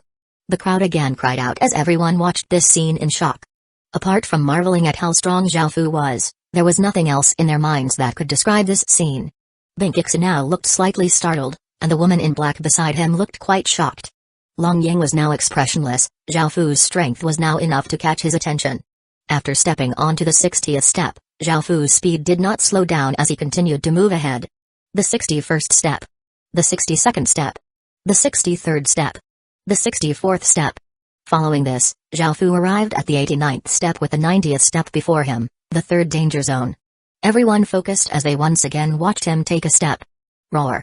A dragon's roar sounded out as golden light shot out from the dragon pillars, forming a 100-meter-long golden dragon that gave off a terrifying aura as it rushed towards Zhao Fu. Nothing was usable on the 10,000 dragon stage, including Zhao Fu's swords. All other equipment were also unusable. He could only rely on his own power. Roar. A dragon's roar sounded out from within Zhao Fu's body as a domineering black dragon came out of his body. It gave off a shocking aura as it rushed at the golden dragon, and the two dragons began to fight. Soon, the black dragon ferociously ripped apart the golden dragon and savagely roared towards the sky before returning to Zhao Fu's body. So ferocious. So powerful. The crowd was incredibly excited, and some people could not help but clap and cheer. By now, Mangekyō's expression became quite solemn, and the woman in black and the cold-looking young man were also quite serious as they looked at Zhao Fu on the 10,000 dragon stage. The condescension on Long Yang's face was now gone. Back when he had faced the third danger zone, he had not been able to get through it so easily. The seven beautiful women also stared at Zhao Fu without speaking. The 91st step. The 92nd step. The 93rd step. The 94th step. Zhao Fu once again passed over step after step before reaching the fourth danger zone, the 120th step. When Zhao Fu stepped onto the step, The dragon pillars gave off a golden light that formed a golden dragon pearl that was hundreds of meters wide. It gave off a powerful aura of suppression that shook the surroundings, and everyone below could sense how terrifying this power was. 1066 Dragon Domain. Can that guy pass it? That power is too frightening. Sensing that terrifying power, the crowd felt quite anxious. They were not so confident that Xiaofu would be able to pass. Benkixu, the woman in black, and the cold-looking young man looked up seriously, wanting to know how Xiaofu would deal with this power. Even some people on the ancient STEM rankings would not be able to deal with this sort of power. Long Ying now also looked quite serious. He had made it past the 4th danger zone but stopped at the 5th danger zone. If Xiaofu could make it past this danger zone, that would mean that he had power that rivaled his. The 7 beautiful women also had unsightly looks on their faces. Their husband was the young sect master of the 8 Dragons Origin sect, and he was ranked highly in the ancient STEM rankings. Very few people could rival him, yet such a person had suddenly appeared, having a similar level of power. The attendant quickly went to report to the manager that the VIP had reached the 4th danger zone. The manager was quite shocked. Xiaofu had once again exceeded his expectations. However, after thinking about it, since that person wanted to challenge the 10,000 dragon stage and had connections to 2 people on the ancient STEM rankings, he definitely was not weak. When he thought of this, the manager's expression calmed and he said, "No need to be too surprised. He'll most likely rationally back out from the 4th danger zone." Hearing this, the attendant felt quite doubtful. He had seen Xiaofu's power himself, and it was possible that Xiaofu would be able to make it past. As such, he quickly returned to the 10,000 dragon stage. The golden dragon pearl released a dragon domain that looked like a golden semicircle, with a golden dragon swimming about within it. The dragon domain's power was incredibly powerful, and it gave off a massive aura of suppression. It gave off an unstoppable momentum as it rushed towards Xiaofu, and the power seemed to be able to destroy everything. It was not something a person could withstand. Boom! An explosion sounded out as Xiaofu released his Emperor's domain. The golden domain and black domain ferociously clashed, giving off incredible shockwaves. Even those below the 10,000 dragon stage were affected by the shockwaves, and some people retreated a few steps while some crashed to the ground. The scene became quite chaotic, and everyone was quite startled at this collision. Bang! The golden dragon pearl gave off an even more intense light as the dragon domain became many times more powerful. It continued to press against Xiaofu's Emperor's domain, causing it to slightly crack, and Xiaofu's body started to lean backwards. Is he going to fail? Seeing this, everyone could not help but think this. The 4th danger zone was too powerful. However, in the next moment, 2 dragons' roars sounded out from within Xiaofu's body, and a black flame and violet flame rose up around his body, causing his aura to soar. Bang! The black domain suddenly exploded out with a terrifying power, smashing towards the dragon domain with thunderous momentum and shattering it. What was going on? 2 dragons' roars had sounded out from that person's body, following which he had suddenly exploded out with power. There was also an emperor's aura that had made them all want to kneel in worship. No one understood what had happened. After shattering the dragon domain, Xiaofu continued onwards. The 121st step. The 122nd step. The 123rd step. The 124th step. Xiaofu quickly came before the 149th step, and in front of him was the 5th danger zone. Everyone looked at him anxiously. Benkixu's expression was now quite grave. He himself had only made it past the 5th danger zone and had not made it past the 6th danger zone. If Xiaofu could break through the 5th danger zone, that would mean Xiaofu had at least the same level of power as him. Benkixu had somewhat expected this, so he was not too surprised. However, what caught his attention was that the Emperor's aura that Xiaofu had given off was not ordinary at all. Long Ying's expression was now quite unsightly. Xiaofu had power that rivaled his. His condescension towards Xiaofu was now hitting him back in the face because Xiaofu was not weaker than him at all. The 7 beauties beside him quickly comforted him, saying that Xiaofu could at most only get past the 4th danger zone. Boom! When Xiaofu stepped onto the 150th step, the 10,000 dragon stage gave off a horrifying aura, and the countless dragon pillars continuously trembled. Half-men, half-dragon images started to appear, giving off powerful auras. There were over 10,000 of them. After these half-man, half-dragon monsters appeared, they ferociously charged at Xiaofu. They were incredibly fast and looked like a torrential current. Xiaofu was expressionless as he stood his ground. He stretched out a hand and gave off a terrifying aura as the 2 aura flames once again appeared around his body. The 10,000 dragon stage was instantly dyed black with Xiaofu at the center, covering the 1,000 meters around him. Swish, swish, swish. As the half-man, half-dragon monsters rushed into the area, black spikes containing immense force stabbed out from the ground, piercing through their bodies. In that instant, countless black spikes erupted out, creating a shocking scene. Zhao Fu had used the king's profoundness skill that he had not used in a long time. All of the monsters were killed in an instant, and Zhao Fu continued onwards. He broke through the fifth danger zone. Someone cried out. The crowd had already taken back their condescension towards Zhao Fu, because with his strength, he could stand on the ancient STEM rankings. No one doubted this. Benkitsu and his bodyguards' expressions became even more serious, and Long Ying and the Seven Beauties' expressions were extremely grim. It seemed that Zhao Fu's power surpassed theirs. Manager, something shocking happened. That VIP broke through the fifth danger zone and is heading to the sixth danger zone. The attendant could not help but rush back to report. The manager looked incredibly shocked. How could that person be so strong? It seemed that he had truly underestimated him, and the manager decided to take a look himself. Following this, the two of them hurried to the 10,000 dragon stage. The 151st step.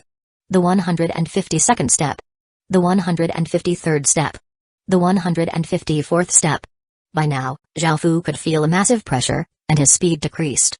He ascended step by step and arrived at the 179th step, right in front of the sixth danger zone. Everyone once again became quite nervous but also extremely excited. They hoped that Zhao Fu could once again break through. Only the top 3 people on the ancient STEM rankings had broken through, and the others did not even have a trace of hope. If Zhao Fu could break through the sixth danger zone, he would have the strength to enter the top 3 of the ancient STEM rankings, becoming a genius who was admired by billions of people. Boom. Zhao Fu once again stepped out, and the 10,000 dragon stage gave off an intense golden light. The weather started to change as clouds swirled. Under this horrifying aura, everyone felt a chill and an immense sense of terror. A dragon's silver eyes that gave off a noble, domineering, and cold aura appeared in the sky, looking down on everything. They gave off a silver light, and the pupils looked like black holes. Under the pair of dragon's eyes, the heavens and earth seemed to be slowly destroyed. 1067 Dragon God facing those terrifying eyes, everyone felt quite afraid and could not help but instinctively retreat. Their bodies slightly trembled. That was how terrifying the sixth danger zone was. These dragon eyes are called the Dragon Eyes of Obliteration and are modeled after the Obliteration Dragons, one of the most terrifying dragons in the world. Even though it is just an imitation, it can make even talented geniuses submit. The manager's eyes were wide as he stared at those silver dragon's eyes. It could be seen just how shocked he was. Benkitsu's expression became even more serious as he guessed at Zhao Fu's identity. Zhao Fu's power surpassed his, and he wondered if he would be able to make it past the sixth danger zone and enter the top 3 of the ancient STEM rankings. The woman in black now looked quite worried. She had never thought that that person's strength would surpass her young master's. It was simply too shocking. However, no matter how powerful he was, his identity could not be as prestigious as her young master's. After all, her young master had a true royal bloodline that reigned above all kinds of other bloodlines. There was virtually no one in the ancient STEM domain who could be more noble than her young master.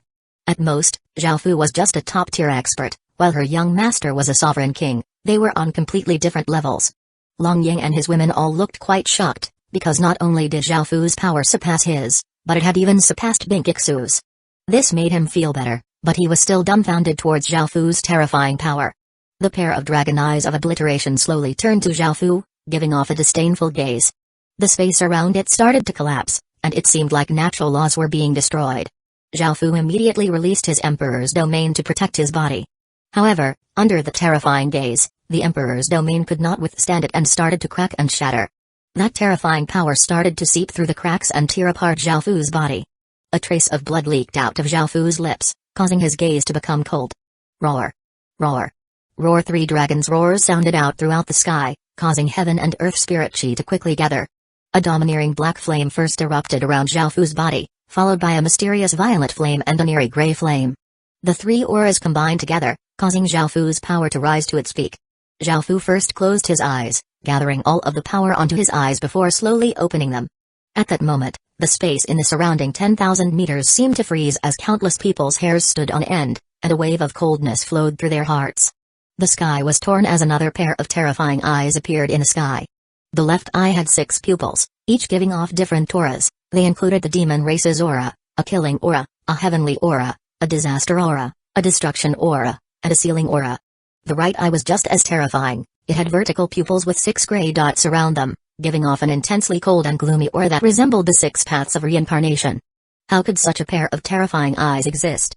When the dragon eyes of obliteration had appeared, everyone had felt fear, But these eyes were even more terrifying, making them feel absolute despair. Even their souls trembled, and under the gaze from those eyes, they felt as if their bodies could collapse and that their souls would be decimated.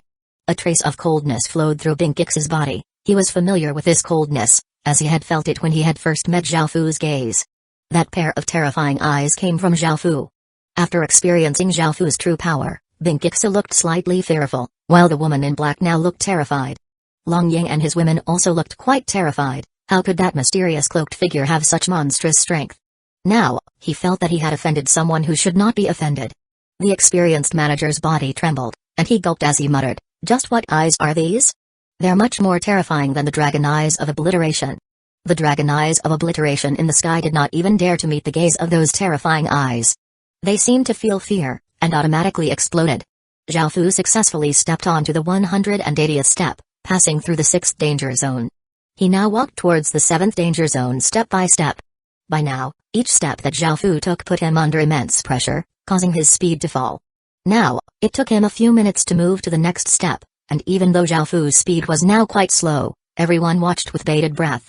This person had really been able to break through the 6th danger zone. His strength was unimaginably terrifying. Just from those terrifying eyes, everyone felt that this person would definitely be at least second, if not first, in the ancient STEM domain. Everyone now held boundless expectations towards Zhao Fu.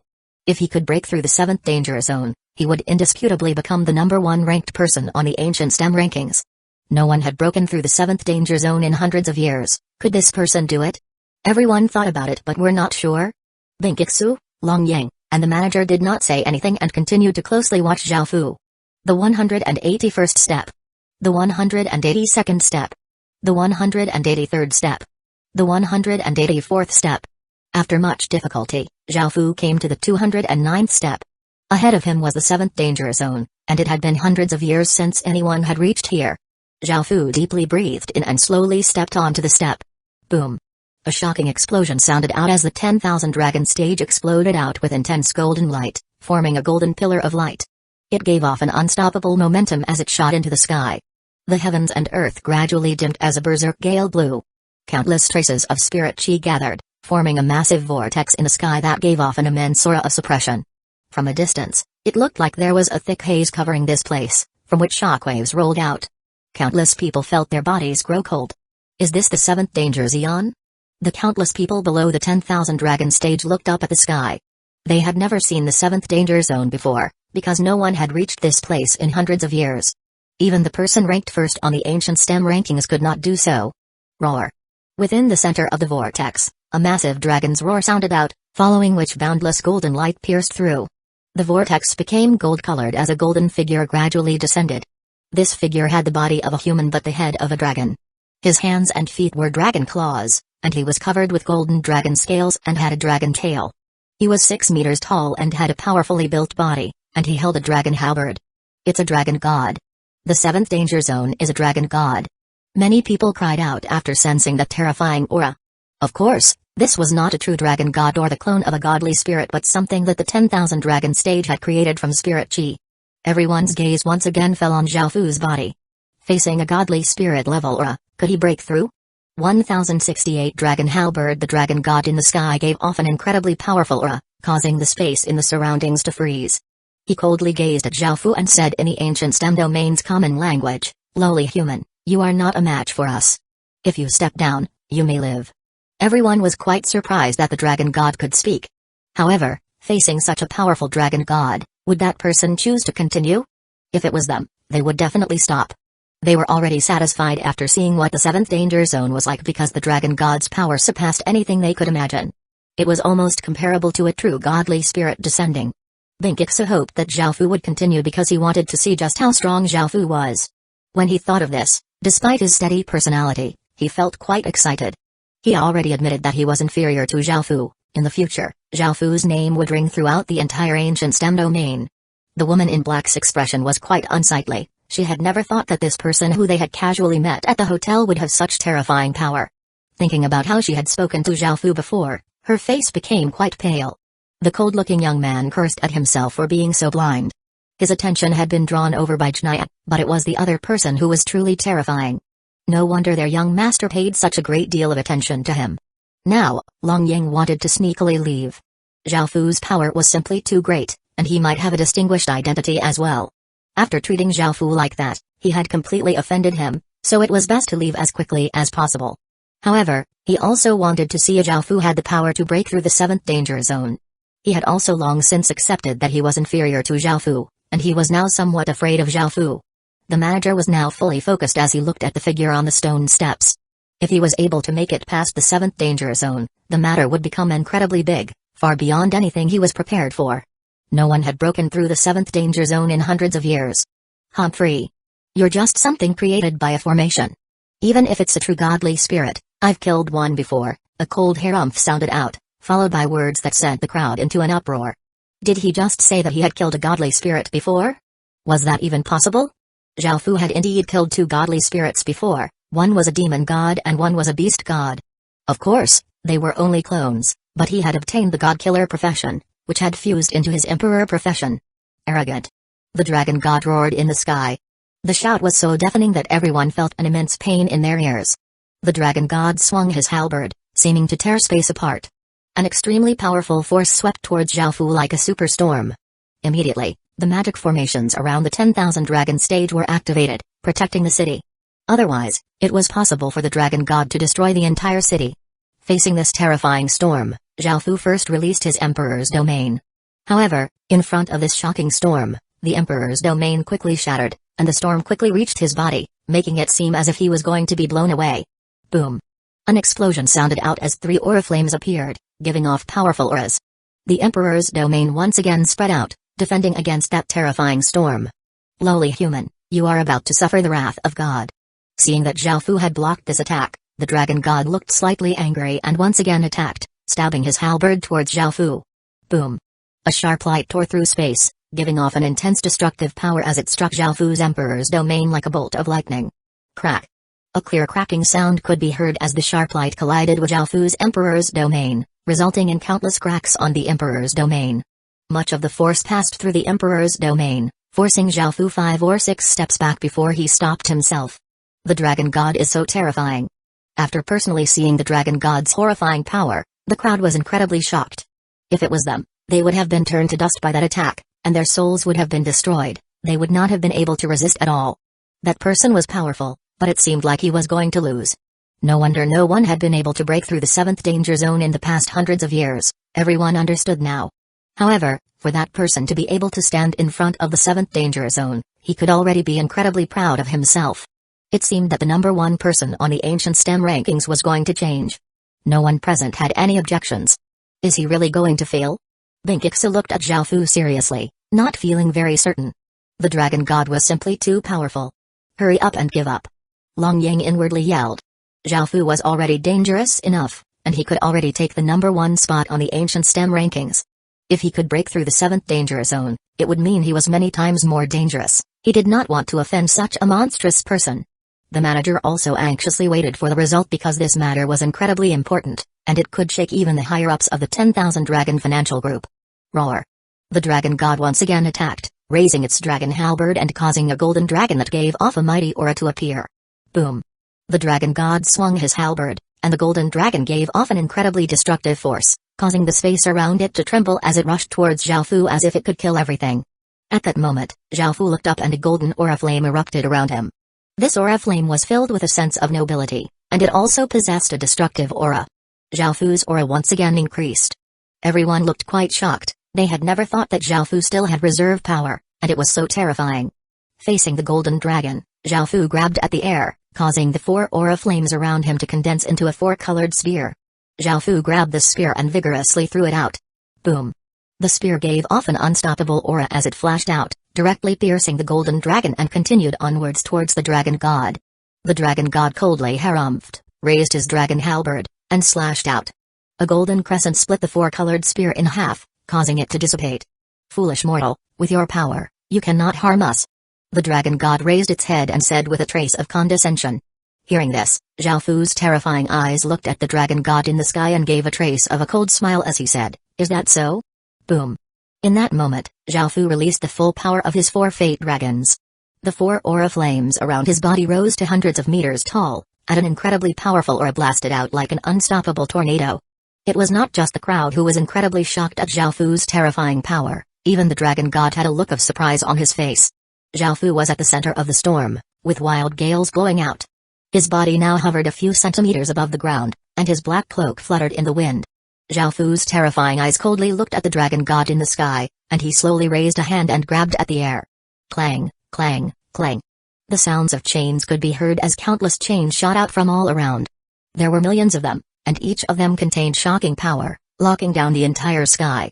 1069 7th Danger Zone. The dragon god was greatly startled and wanted to dodge, but the chains were everywhere and there was nowhere to dodge.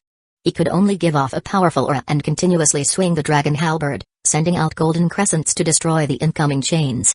However, there seemed to be no end to the chains, and they rushed towards the dragon god like a black tide. In the end, the dragon god was unable to defend and was bound by countless chains in the sky.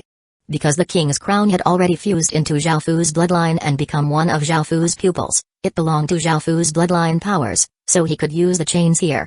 Everyone was completely dumbfounded. That powerful dragon god, which was like a godly spirit, had been bound up by that person using countless chains. He had lost whole face and suffered a great humiliation. However, the scene of the chains covering the sky before was incredibly shocking. That person's strength was simply outrageous, and only now had he used his full strength. He could actually fight against a godly spirit, making everyone feel dumbfounded. They would never have such strength in their entire lives. Boom. At that moment, a shocking explosion sounded out. The dragon god looked furious as he released his full strength, causing boundless golden light to come out from his body and fall onto the ground. From a distance, one could see that this place was now covered by a layer of golden light as if everything was made of gold. The flashing golden light caused many people to feel quite shocked. After giving off the boundless golden light, the dragon god now looked like a golden sun. Golden flames also appeared around him, and the aura around his body was already indescribable using words. The space around him even started to twist and crack. Even with the magic formations protecting them, the crowd below the 10,000 dragon stage felt their bodies sink and found it harder to breathe.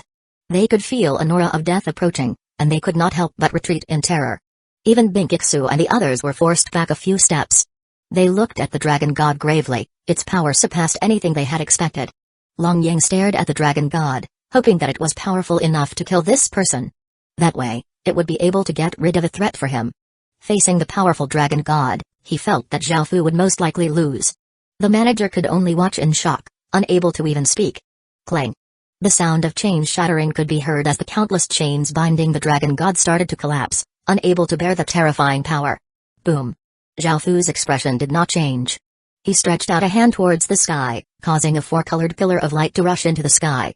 The four colors started to spread throughout the sky: gold, black, gray, and violet, each taking up a portion of the sky.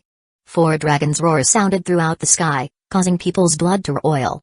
Everyone watched in shock as four fate dragons came out of Zhao Fu's body and flew towards the four-colored pillar of light, creating a dragon sword. This dragon sword had four colors and there were four dragons wrapped around the hilt. The blade was 3 fingers wide and was covered with dragon scales, and it gave off an aura of destruction as if it could destroy worlds. Zhao Fu raised his hand and grasped the hilt of the sword. In that moment, everyone felt an insurmountable wave of danger flow through their hearts. All of their hair stood on end, and they felt as if they had plunged into icy water. Their bodies instinctively trembled, and they could not help but retreat in terror. The dragon god in the sky sensed the power from the sword, and it also looked quite afraid. It exploded out with its full power, wanting to escape from all of the chains. Boom. At that moment, Zhao Fu slashed out, causing a massive sword light containing unimaginable power to fly out. It seemed to cause the sun and moon to dim, and the heavens and earth seemed to split. The golden sun in the sky was instantly cut in half by the sword light. The dragon god had a look of disbelief on his face as his body was cut in half, and he slowly disappeared into golden motes of light. He broke through the 7th danger zone. The crowd shouted in excitement, their voices sounding out throughout the entire city. It had been hundreds of years since anyone had made it past the 7th danger zone, and now someone had done it. Just who is this person? He's simply too powerful. So strong, I'm so excited just watching him. This person is definitely the most talented genius in the ancient STEM rankings. Everyone else, make way for him. Today, that person will definitely be recorded in the history of the ancient STEM domain. No one in the ancient STEM domain can compare to him and possibly even in the surrounding domains. I don't want to say anything, but how can he be such a powerful person? He's definitely a peerless genius. Any genius in front of him pales in comparison. Benkixu's expression was now one of full-blown shock, and it was the first time he had revealed this kind of expression. He could not have imagined that Xiaofu could reveal such power. Xiaofu had completely surpassed his expectations. At the same time, Benkixu took a blow to his self-esteem because Xiaofu was on a completely different level to him. No wonder he did not want to become friends with him, it was because he was not qualified. The woman in black was completely flabbergasted, and she did not dare to say anything else. One of the 7 beauties next to Long Yang whispered, "Hubby, let's quickly leave this place." Long Yang's expression was quite unsightly. Xiaofu was too powerful and dangerous. If conflict erupted later, the outcome would be too terrifying. He might have made a horrifying enemy for the 8 Dragons Essence sect, and it was best to leave as soon as possible before the matter escalated too much. However, Long Yang could not quite accept that the gap between him and Xiaofu was so great. There was still a final danger zone on the 10,000 Dragon stage, and no one had ever broken through it before. It had always been a legend within the ancient STEM domain, and he did not believe that Xiaofu could make it through. As such, he decided to stay to watch Xiaofu fail. The manager looked incredibly shocked and excited. His voice trembled as he watched Xiaofu step past the 7th danger zone, and he said, "Hurry and notify the higher-ups that someone has broken through the 7th danger zone. We must report this at all costs, I'll bear the consequences." Seeing how serious the manager was, the attendant hurriedly nodded and quickly left.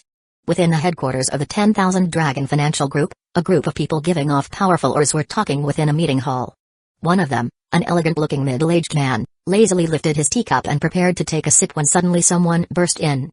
All of these major figures slightly frowned. They were discussing important matters and someone had rudely rushed in. They were naturally quite displeased. The person cried out anxiously, reporting to seniors, "Someone broke through the 7th danger zone on the 10,000 Dragon stage and is heading to the 8th danger zone." What? Someone was able to make it past the 7th danger zone? This hasn't happened in hundreds of years. Who is that person? Which faction's genius is it? All of these major figures were greatly shocked. As the strongest people in the 10,000 Dragon Financial Group, they knew about the power and secrets of the 10,000 Dragon stage. They knew how difficult and dangerous the 7th danger zone was, or else it wouldn't have gone hundreds of years without anyone making it past. 1070 Emperoress Aura. As such, these major figures were all quite shocked and took this quite seriously. One of them asked, "Just what sort of person broke through the 7th danger zone? Is he the person the 10,000 Dragon Financial Group has been waiting for this entire time?" The attendant nervously replied, "We don't know who he is, but he seems to have connections with 2 geniuses on the ancient STEM rankings. We have no other information about him." After hearing about this, the elegant-looking middle-aged man almost dropped his teacup. He looked at the others seriously, and they understood his intentions. They all turned into powerful rays of light as they flew towards the 10,000 Dragon stage. Now that such a big thing had happened, they had to personally go and take a look.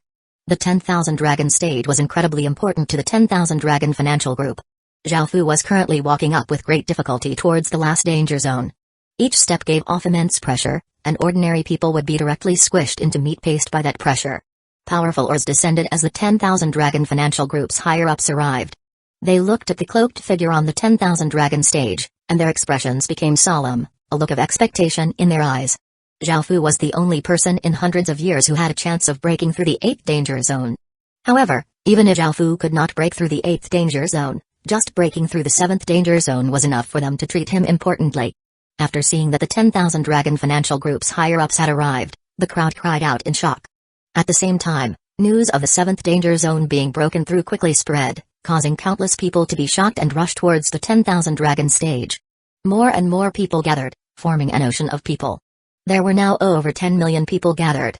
Everyone watched on with hope and expectation as Xiaofu reached the 8th danger zone, and he stepped onto that final step. Immediately, everything under the heavens seemed to go deathly silent, and countless people felt as if they had been bound by a massive and formless power. They could not move at all, making them feel as powerless as a grain of sand within an ocean. The 10 or so higher-ups from the 10,000 Dragon Financial Group were also incredibly shocked as they sensed those terrifying ripples from the 10,000 Dragon stage. They too had been bound. Boom. Boom. Boom. The 10,000 Dragon stage gave off a large amount of golden light and exploded out with pillars of light that shot into the sky. 10,000 pillars of light rushed into the sky, giving off sounds that rocked the surroundings and causing everyone to feel great shock. The scene was even more frightening from a distance. The 10,000 pillars of light gave off heaven-shaking auras, standing between the heavens and earth. Roar, roar, roar. Dragons' roars sounded out from the pillars as the dragons engraved on them seemed to come to life. They left the pillars and turned into different dragons as they soared to the sky. The dragons spiraled in the sky, their incredibly vast might weighing down on countless people's bodies like the sky itself. Most people could not endure this, and they felt as if their bones were going to be broken, so they quickly retreated. Now, not a single person dared to step within 1,000 meters of the 10,000 dragon stage, including Mangekyō and the 10,000 dragon financial group's higher-ups. Luckily, there was the magic formations, reducing the might by many times, but it was still incredibly terrifying. It was not something they could endure at all, yet Zhao Fu had to directly face that monstrous might. The 10,000 dragon stage's 8th danger zone was 10,000 dragons, and this was the final challenge. Their strength surpassed even the dragon god. Zhao Fu released the 4 fate dragon's power, but he still felt incredible pressure. His knees were bent as if he was going to fall to his knees, and blood started to leak out of his body. Roar! The 10,000 dragons in the sky suddenly stopped, looking at Zhao Fu with their eyes. They then gave off a heaven-shaking roar, the sound waves almost corporeal and seeming to be able to destroy everything. The Emperor's domain that Zhao Fu released instantly shattered. His body flew back 10 or so meters, and he coughed up a large mouthful of blood. Is it over? Everyone was quite disappointed as they watched Zhao Fu being injured so heavily. It seemed that he would not be able to break through the 8th danger zone. With the power of the 8th danger zone, it was likely that even a godly spirit would not be able to break through it. However, for that person to break through the 7th danger zone, it was already quite shocking. Mangekyō did not say anything and continued to seriously look at Zhao Fu. Long Yang let out a sigh of relief. The 8th danger zone was simply too terrifying, and that person definitely would not be able to make it. The higher-ups of the 10,000 Dragon Financial Group could not help but feel disappointed. It seemed that this person would fail too, since the 10,000 Dragon stage had been created, no one had been able to reach the top. Og! Under the 10,000 Dragons' might, Zhao Fu felt his blood boiling.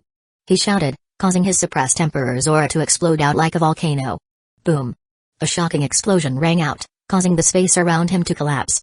This was an Emperor's aura that resulted from burning Zhao Fu's blood, and it was as if a massive heavenly hand had slammed against the ground. Everyone below the 10,000 Dragon stage felt as if their heads had exploded, causing their minds to go blank. Their legs weakened, and they knelt on the ground.